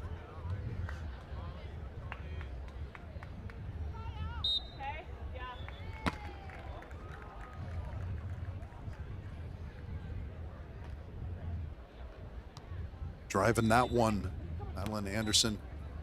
And Chacon's going to be on that. In the backcourt, she'll have an opportunity here in transition. Off the hands, self-coverage. Wiggling that one through. This one's going to have to go. And Tony can't get it over the net. Opening points of our final quarterfinal matchup over on court 3. We'll head out there now. The 3-seeded Chloe Lorene and Corin Quiggle sitting on 2 third-place finishes so far. The most consistent women's team through 2.5 weeks of league qualifiers. Taking on Maureen Kinna and Devin Sowers. Kinna and Sowers advancing to the quarterfinals with a win over Madison Shields and Camilla Tan.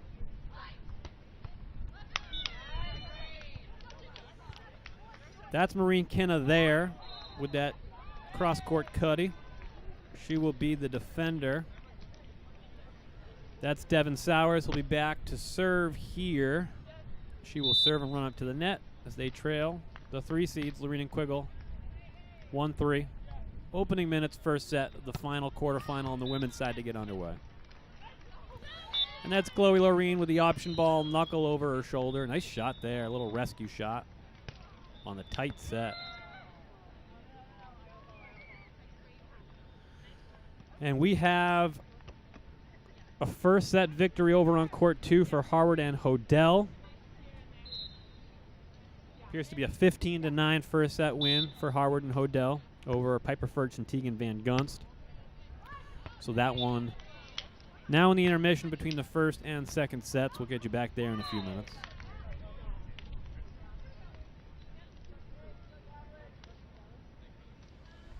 Stick around here on AVP All Access. We're not done yet. After the women's quarterfinals conclude, we still have 2 more hours. We'll be here on AVP All Access through the end of the women's semifinals. So we get the men's semifinals on deck after this. That's Schalk and Shaw versus Klasnick and LeBouliere. The other men's semifinal is Gage Basie and Thomas Hurst versus Troy Field and Ryan Wilcox. We'll cover that, and then we'll take you back to the courts, to the sand, for the women's semifinals. And then once that's concluded, we will get out of the way. We will sign off. We will say goodbye and hand you over to Rich Lamborn for the call of the men's and then women's finals, as a berth in the AVP League is on the line here today. – 6-2, the early lead for Lorene and Quiggle, the 3 seeds.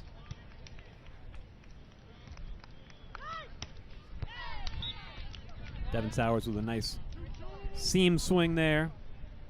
Keep it within 3. Let's go back to court 1.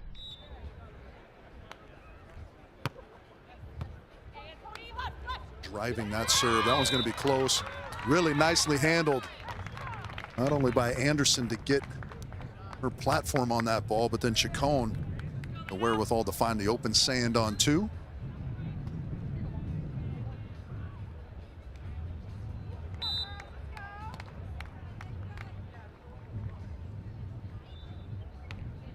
5-3. Tough one up the middle. And that's a smooth stroke over the top. Tony Rodriguez. It's one of the smoother side out actions they've had this second set thus far.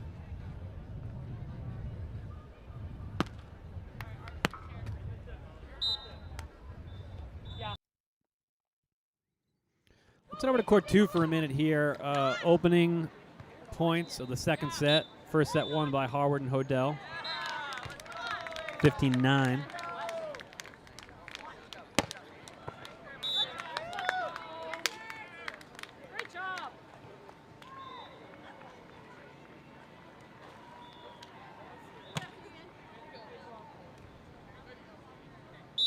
For the 4 seeds, Van Gunst and Furch.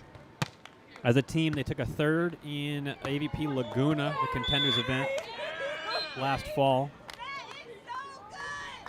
They had their best result internationally, a 5th place finish in an elite in Joao Pessoa about a month ago. Tegan, 31 years old, 6'0". Piper Furch, 22 years old, 5'10". One of the young up-and-coming teams on the women's side for USA.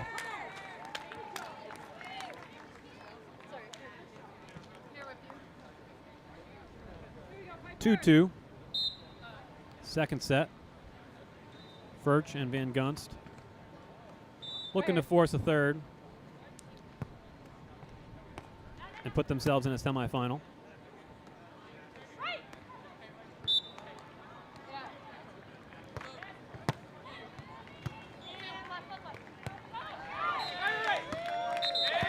Let's go back to court 1.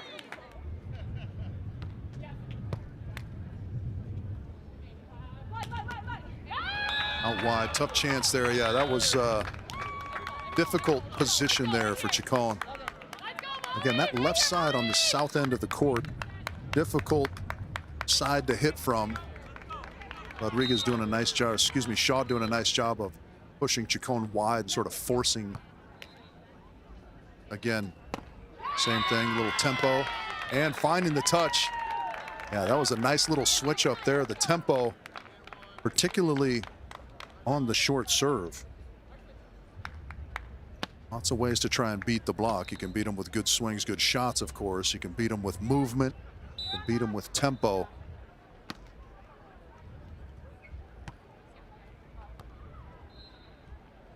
Into Rodriguez again. And that's going to be short. Chacon can't quite crash on it. So 8-7 is going to be the score, right where we were. All right, we go to court 4 now. Approaching the technical timeout over on court 4. Mizowski Riley locked up with Rice Urango. Second set after Rice and Urango won that first 15-9. Megan J. Rice, 27 years old, 6'0", was on the New York Nitro in 2025. She won that first qualifier with Corinne Quiggle.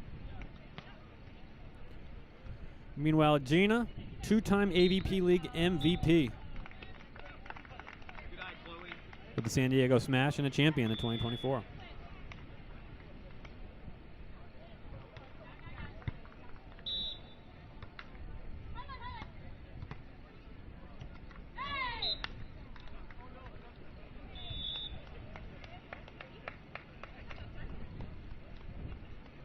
Here we go. 7-7 the score here. One away from the tech. All 4 women's quarterfinals in action. Might give us a chance to go quad box here in a minute. If you know, you know.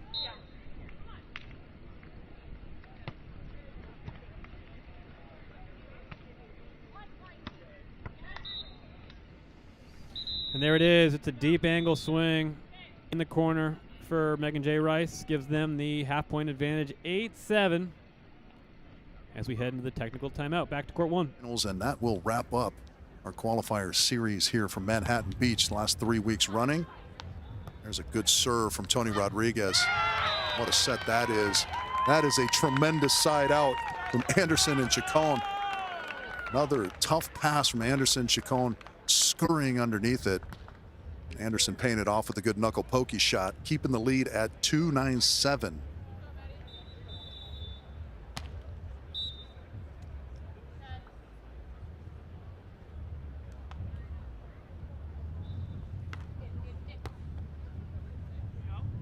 Another good serve from Anderson, making it tough on Rodriguez.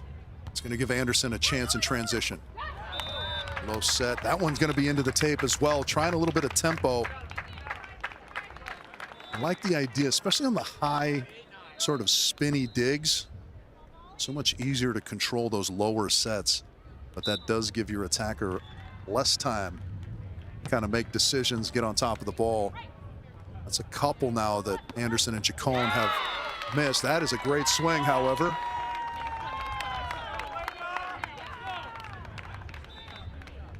Just continuing their fluidity in their side-out game. Chacon and Anderson now seeing if they can't capitalize on some of the opportunities they're creating defensively against the 1 seeds.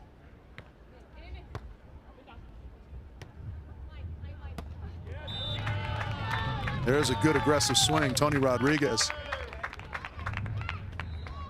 Molly Shaw continuing to put up great sets as Chacon and Anderson continue to try and work Tony Rodriguez and serve receive.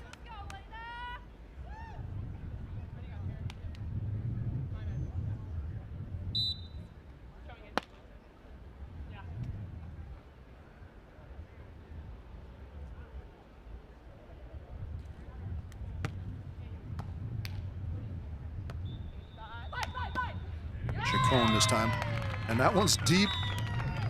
So a little bit off speed almost. All right, on the side switch here, let's go over to court number 4. We are locked up at 8 apiece as Gina Urango receives the serve. Goes wrist away.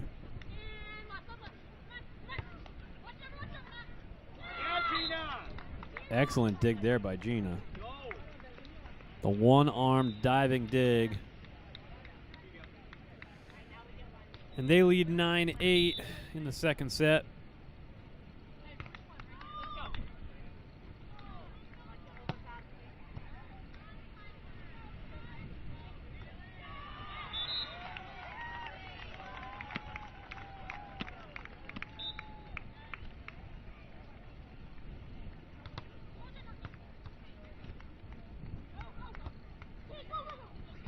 Gina does it twice in a row with a diving one-arm dig.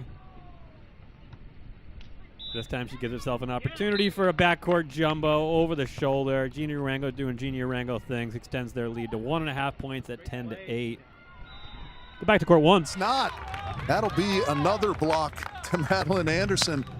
That's the 13-9 advantage. Upset alert over here on court number 1 as Anderson and Chacon looking to upset the 1 seeds. Shared between Anderson and Chacon.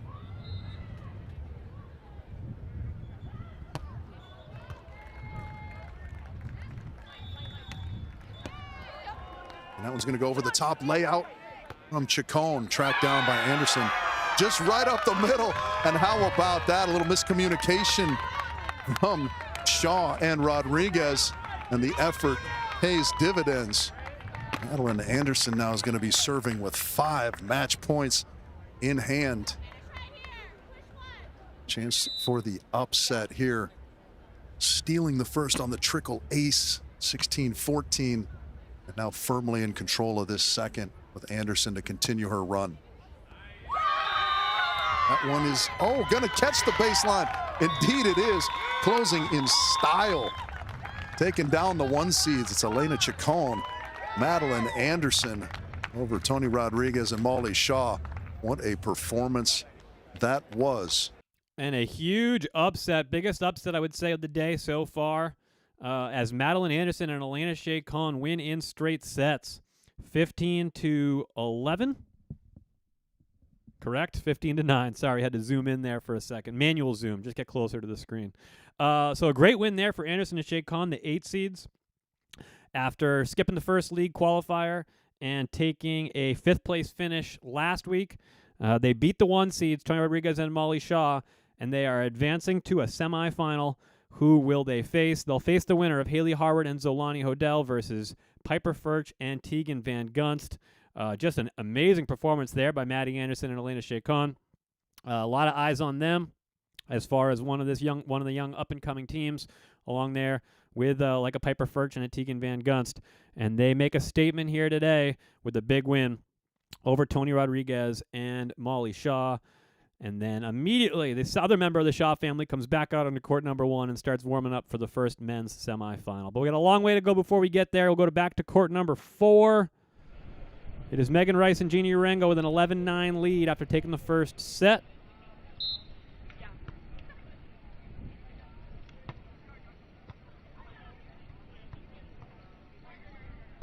Nice chase down there by Gina.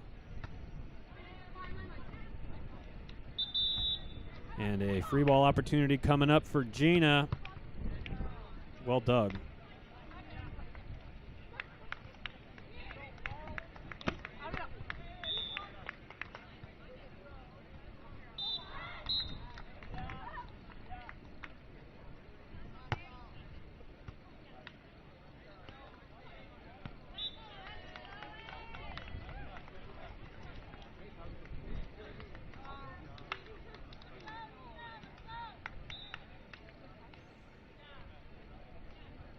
All right, we go triple box now.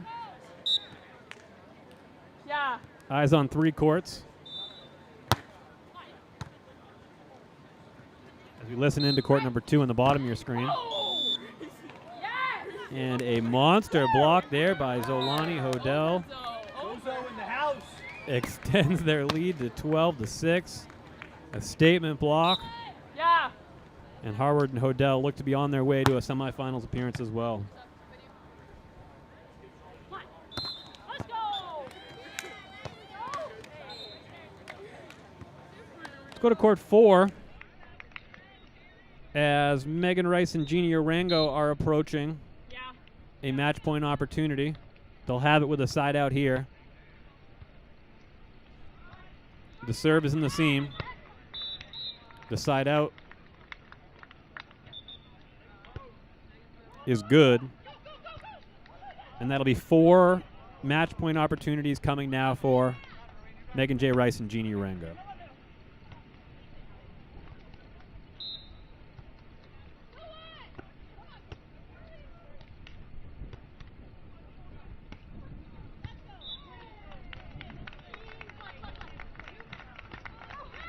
First time of asking, Rice and Urengo will advance.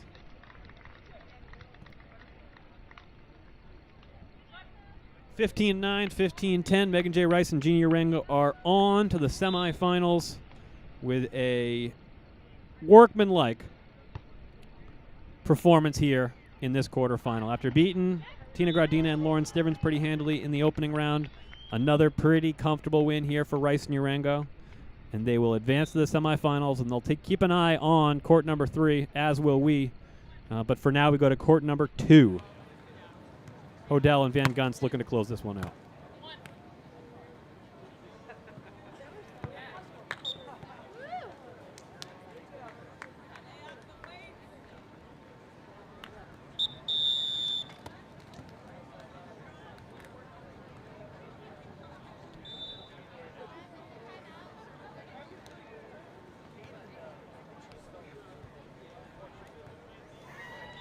All right, let's go back to court number 3 now.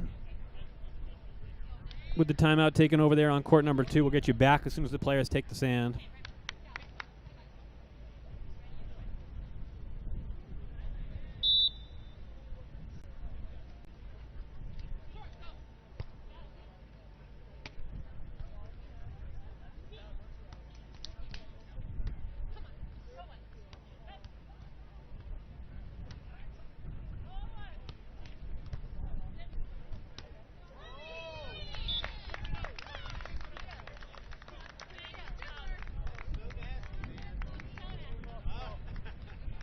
And that's a creative little cut shot there by Chloe Laureen. As they take a 5-2 second set lead here after winning the first 15-8. Just a reminder, stick around after these final two women's quarterfinals matches are done, we are back to courts 1 and 2 for the men's semifinals. A couple of great matchups coming your way. We go back to court 2 now.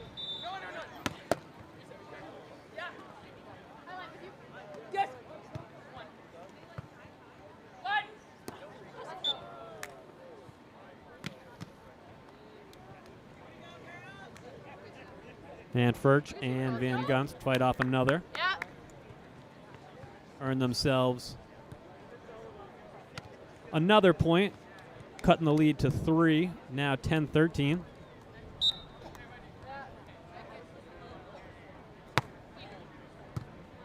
We got a Gina Urango fan in the chat.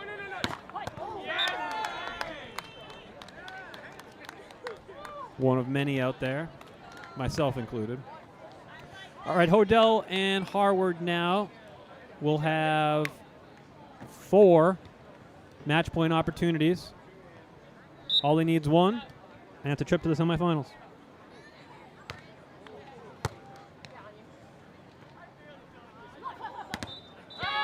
First time of asking, and it's done. So Lonnie Hodel with the block. Takes the set, takes the victory. Piper Furch and Tegan Van Gunst will exit with a 5th. Harward and Hodel will advance to a semifinal, where they will face on court 1 in 1 hour Madeline Anderson and Elena Chacon. Back to court 3 now. It's the final women's quarterfinal. Lorene and Quiggle, the 3 seeds. Winners of the first set, 15-8. On top now, 6-2, second set.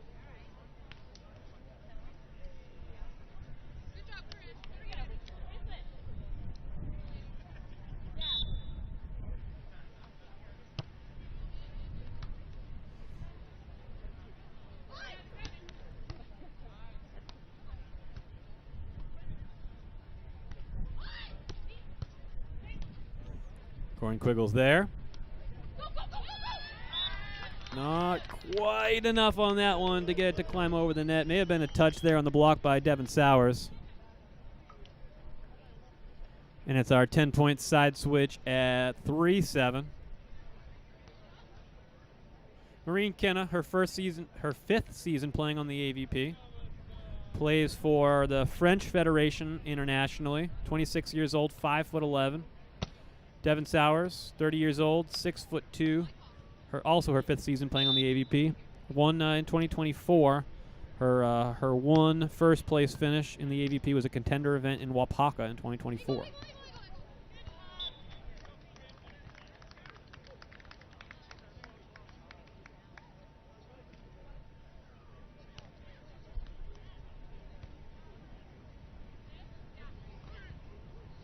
Well, I'm sad to tell you all that we've had our last quad box opportunity.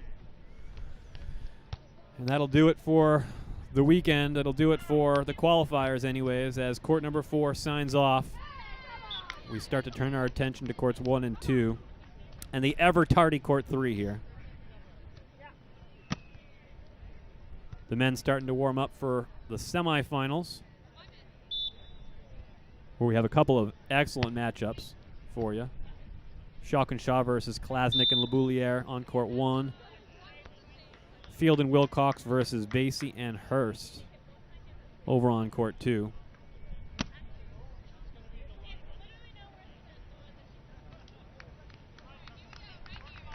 (8-5) now the lead for Lorene and Quiggle.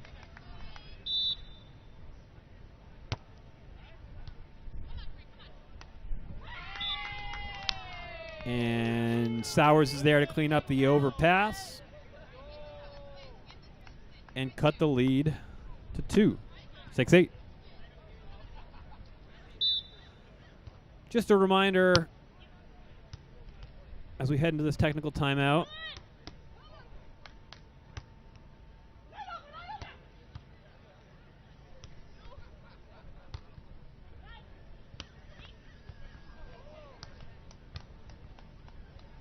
As Devin Sowers has a swing for the point and to cut the lead to 1. Not so fast. Corin Quiggle's there. There with an excellent dig there. And we head to the technical timeout at 9-6.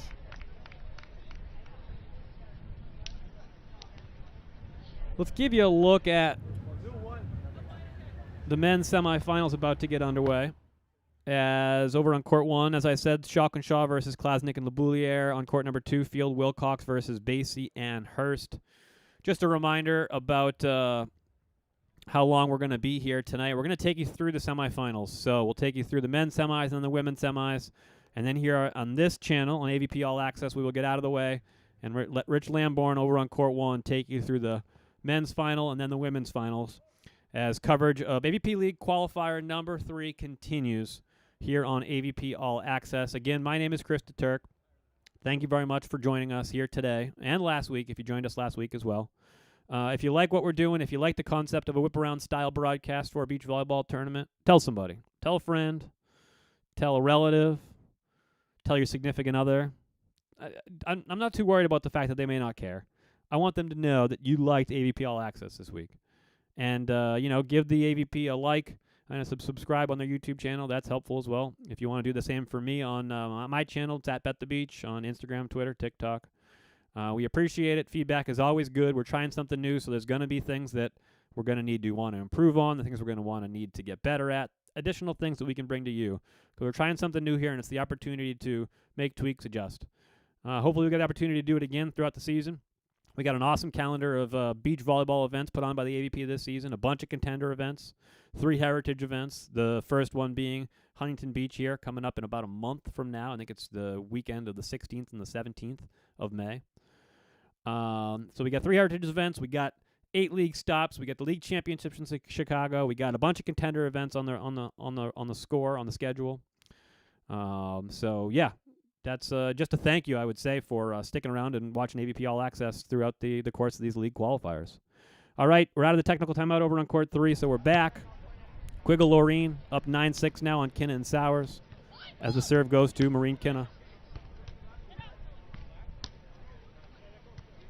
And a nifty dig there by Chloe Loreen, who stays peeled. And an unforced error for Kinna and Sowers, and the lead balloons to 4. Lorraine and Quiggle took the first set, 15-8. They've been the most consistent team. On the women's side, maybe aside Kelly Cheng and Megan Kraft. 2 third-place finishes for Quiggle and Lorraine.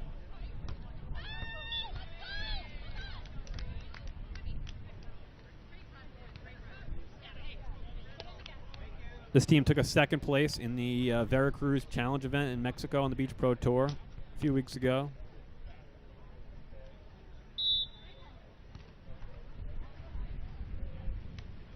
The only thing standing in the way of Lorraine and Quiggle so far in the qualifiers has been Kelly Cheng and Megan Kraft, and they are in Brazil.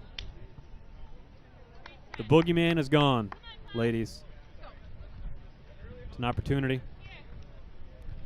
to win a couple more here and earn yourself a bid into the AVP League. Up 11-7 now, 2nd set on Kinna and Sowers. An option ball there for Devin Sowers. I think that one, and it does, that one goes just wide. And it's now a 5-point advantage for Lorraine and Quiggle. As this one, 6-point lead, sorry, as this one is all but done and dusted. Starting to look like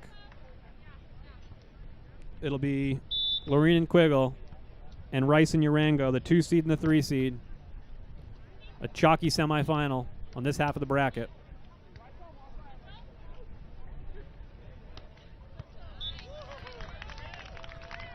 And that'll bring us to our first of 7 match points for Lorraine and Quiggle.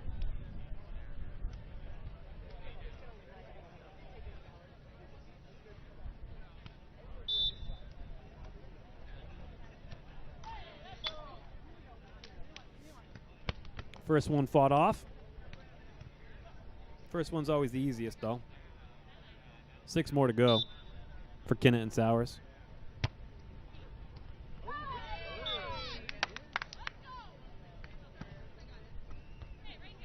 Kinna and Sowers are going to finish with their best finish, a 5th place finish, after taking 2 ninths in the first 2 league qualifiers.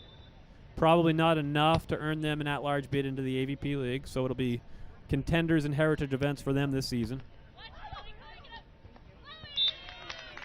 And Chloe Loreen cleans up the overpass, and it's Quiggle and Laureen advancing to a semifinals with a win. 15-9, 15-9 over Maureen Kinna and Devin Sowers. All right, back here in studio as we start to turn our attention now to the men's semifinals. Let's take a look at those brackets on the men's side. Cam Schock and James Shaw will take on DJ Klasnick and Jacob Labouliere. On the other side of the bracket, it'll be Gage Basie and Thomas Hurst, the Colorado Cupcakes, the fan favorites. They beat Charlie Saragusa and Alex Uckelberg in the 7-10 matchup. They upset Tim Baumgren and Avery Drost in a very, very fun quarterfinal match. That'll bring them to court number 2 and a semifinal matchup with Troy Field and Ryan Wilcox. Wilcox and Field, a 5th and a 9th so far. I would say disappointing performances for them from what they expected. Troy Field having made the transition to full-time blocker for the first time in his career. And Ryan Wilcox, the Hawaiian, paired up with Tri Bourne for a minute. And he's now partnered up with Troy Field, 26 years old, 6'2". Maybe next up as far as American defenders goes. A lot of talk and optimism about the future career of one Ryan Wilcox. So it'll be Field and Wilcox versus Basie and Hurst over on court 2. That one should be getting going here in about 4 minutes or so. We'll take a look at the women's brackets as that now. The semifinals are now set. We have the biggest upset, I would say, of the day, ? I think that's pretty fair to say. The 8 seed upsetting the 1-seeded Tony Rodriguez and Molly Shaw. So Tony and Molly finish with a 9th, a 2nd, and a 5th. So the question is going to be, is that enough to earn them an at-large bid into the league? What do I mean by that? Well, let's take a look. On the women's side, we had 3 auto bids for the 2025 season. That would be Denneberg and Donlin, Brasher and Cruz, Brandy and Mel. We've had 2 automatic bids from League Qualifiers 1 and 2. So that's Betsy Flint and Kylie DeBerg, who won League Qualifier number 1. That's Kelly Cheng and Megan Kraft, who won League Qualifier number 2. So the winner of League Qualifier number 3, which is going to come from one of the following: Anderson Chacon, Harvard Hodel, Lorene Quiggle, and Rice Urango. One of those 4 will win themselves an automatic bid into the league, and they will be participating in the AVP League in 2026. The remaining spots, the remaining 2 spots after that, will be at-large bids picked by the AVP based on some combination of past performance, qualifier performance, marketability, etc., etc. Who's got the upper hand as far as that race goes for those final 2 league qualifying spots? Well, Rice and Urango and Lorene and Quiggle have both put themselves in a really good position here, because one of them will take a worst-case 2nd-place finish. The other team will take a worst-place 3rd finish. So for Rice and Urango, who have a 5th and a 9th, I think a 2nd and a 5th, 2nd, 5th, and a 9th will look pretty good. For Lorene and Quiggle, they already have 2 thirds. So at worst now, Lorene and Quiggle end up with 3 third-place finishes. What you want to see, I think, if you're one of those bubble teams that weren't able to play in League Qualifier number 3. I saw in the chat people talking about Savvy Corey and Devin Newberry. Had a conflict this weekend, so not able to participate in Qualifier number 3 here. So they're sitting at home, or sitting at their conflict, and hoping for an at-large bid, right? So that right now I would say they're on the bubble for Sav and Dev, with a couple of performances for them. They took a 5th in week number 1, and they took a 3rd in week number 2. So a couple good finishes for Sav and Dev, 5th and a 3rd. What they're hoping for, if they're them, if you're Sarah Hughes and Allie Batenhorst, you're hoping that bubble doesn't shrink, right? So what that means is you're hoping that it's one of Corinne Quiggle and Chloe Lorene or Megan J. Rice and Jeannie Urango that go on to win this thing, because that leaves that one bubble spot available for you. Because one of those 2 teams is most likely going to be in the finals here, and that'll give them a pretty good case. So the question is there 1 spot left after they go all the way, or is there 2 spots left? So does the bubble shrink here when we come to the women's finals a couple hours from now? If you're one of those bubble teams, like I said, you're rooting for Rice Urango, you're rooting for a Lorene Quiggle, because if an Anderson and Chacon go all the way and win the whole thing, that's a bid stolen. On the men's side, you could have a similar conversation. I think it's a little more clear on the men's side, where Trevor Crabb and Phil Dahlhauser are in based on winning 2025. Hagen Smith and Logan Weber are in based on 2025 performance. Miles Partain and Paul Lottman won the first quali. Taylor Crabb and Andy Benish won the second quali. So that leaves us with 4 spots. One of those will be won by our 4 remaining teams who you're about to see coming up here on courts 1 and 2. That's Schalk and Shaw, Klasnick and Lebouliere, Basie Hurst, and Field or Wilcox. So if you're a bubble team, and if you're like a Bradford Corey is a classic bubble team right now from your Tim Baumgren and Avery Drost, I think you have to make the assumption, and this is with no inside information, that the AVP wants Chase Budinger and Miles Evans in their league. They've been in the San Diego Smash both seasons of the league. They've been in every season of the league so far. They won in 2024. They're Olympians from 2024. Took a 9th place finish in the Olympics, made it the elimination rounds. So I think you have to assume that the AVP wants them in as an at-large bid, right? So if James Shaw and Cam Schalk can win 2 more here, if they can beat DJ and Jacob in the semifinal and then go on to win the finals, that'll leave you with Chase and Miles, we're assuming in, James Shaw and Cam automatic in, and now your bubbles 2. So now 2 of those remaining teams that you see on the screen there are going to get chosen. And it's probably coming from those, 7 teams there? Alternatively, if a Basie Hurst can go on a dream run here, win 2 more, and grab an automatic spot in the league, that bubble has now shrank. Because now James Shaw and Cam Schalk need an at-large bid, right?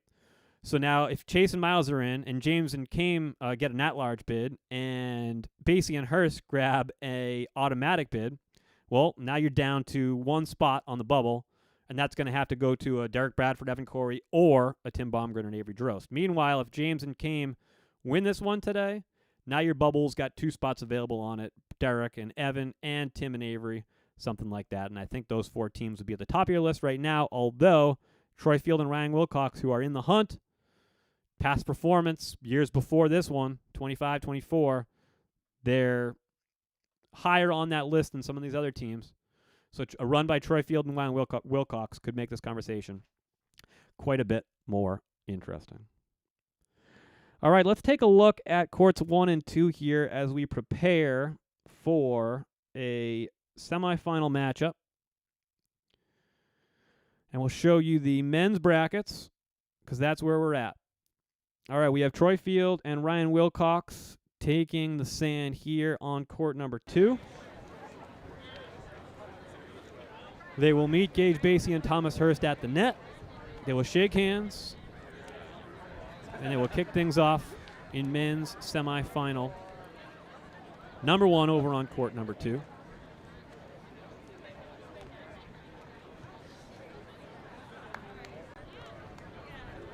Hello and welcome into Manhattan Beach. Welcome back. If you've been with us all day long, it's been some great action, and we have reached the business end of the tournament. It's the semifinals here on the men's side. We've got a good one for you on court 2. We've got Gage Basie, Thomas Hurst versus Ryan Wilcox, Troy Field. There's Gage starting us off from the north side. A little wiggle off the left hand. Softly into the tape goes Troy Field. Our other semifinal on court 1 is between the 1 seeds, Cam Schalk and James Shaw. DJ Klasnick and Jacob Lebouliere making their way through. Gage with the tough pass. Hurst keeping it alive, though. Look at this. He's going to go through the top of the hands. They keep it alive again. This is the hallmark the game of Hurst and Basie. That is what they do. They scramble. They keep. And we are just underway now over on court 1. You can see that in the bottom right corner of your screen. Schalk and Shaw, Klasnick, Lebouliere just underway. But for now, we'll send you back to court number 2 and Rich. In their defensive pursuits.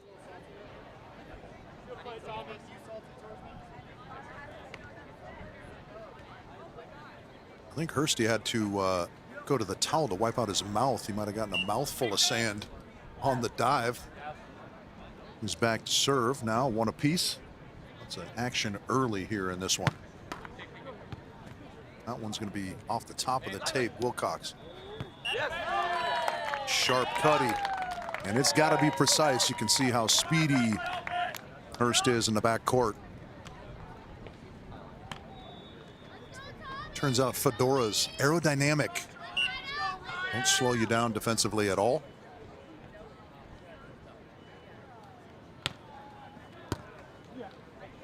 Backspin on that serve from Troy Field, and Wilcox with the diving attempt. It's just nice work. Hurst hand setting the overpass. I like it. Let's go, baby. Easy getting the kill.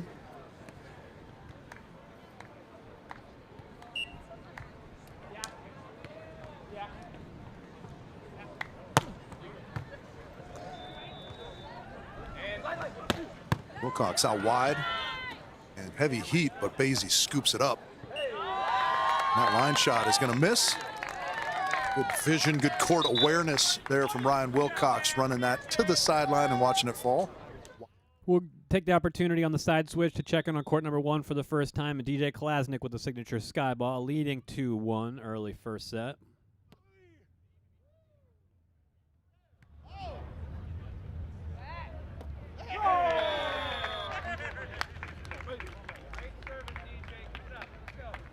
Jacob Labouliere cleaning up the overpass there. 6'9", 23 years old. Played with 3 different partners in 3 different league qualies.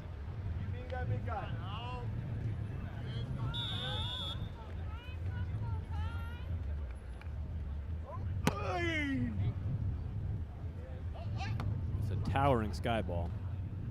Come on, short, yeah. Hey.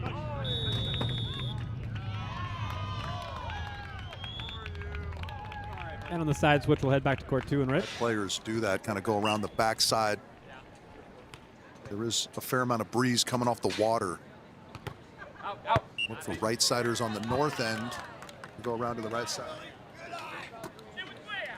And left-siders on the south side to go around to the right.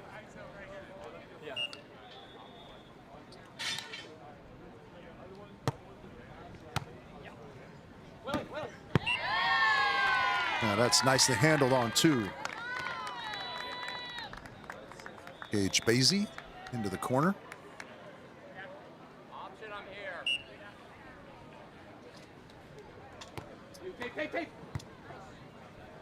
The top of the tape, Wilcox underneath it. And trying to cuff that one into the tape. Just let the arm drop a little bit.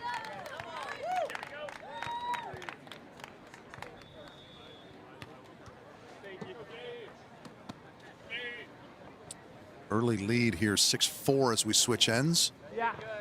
Couple of 3-2 side change wins for Basie and Hurst. Gage is flattening that one out. Troy, for the first time in serve receive, and he gets the sharp cut shot to fall. You can see the throngs of Field Wilcox fans right behind the court on the south side. That is the top of your screen, likely, if you're watching on YouTube.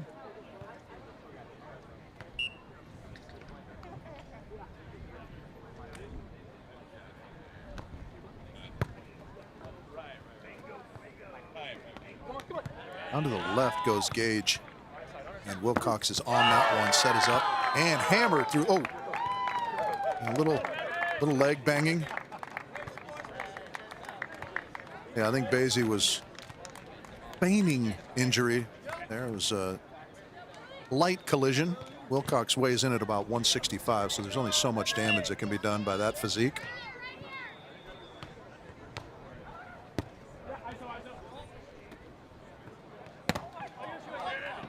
One out wide. Troy with a nice touch. Wilcox underneath it and hammered. Put away by Troy. Springy out of the sand in transition. Nice little bounce back here.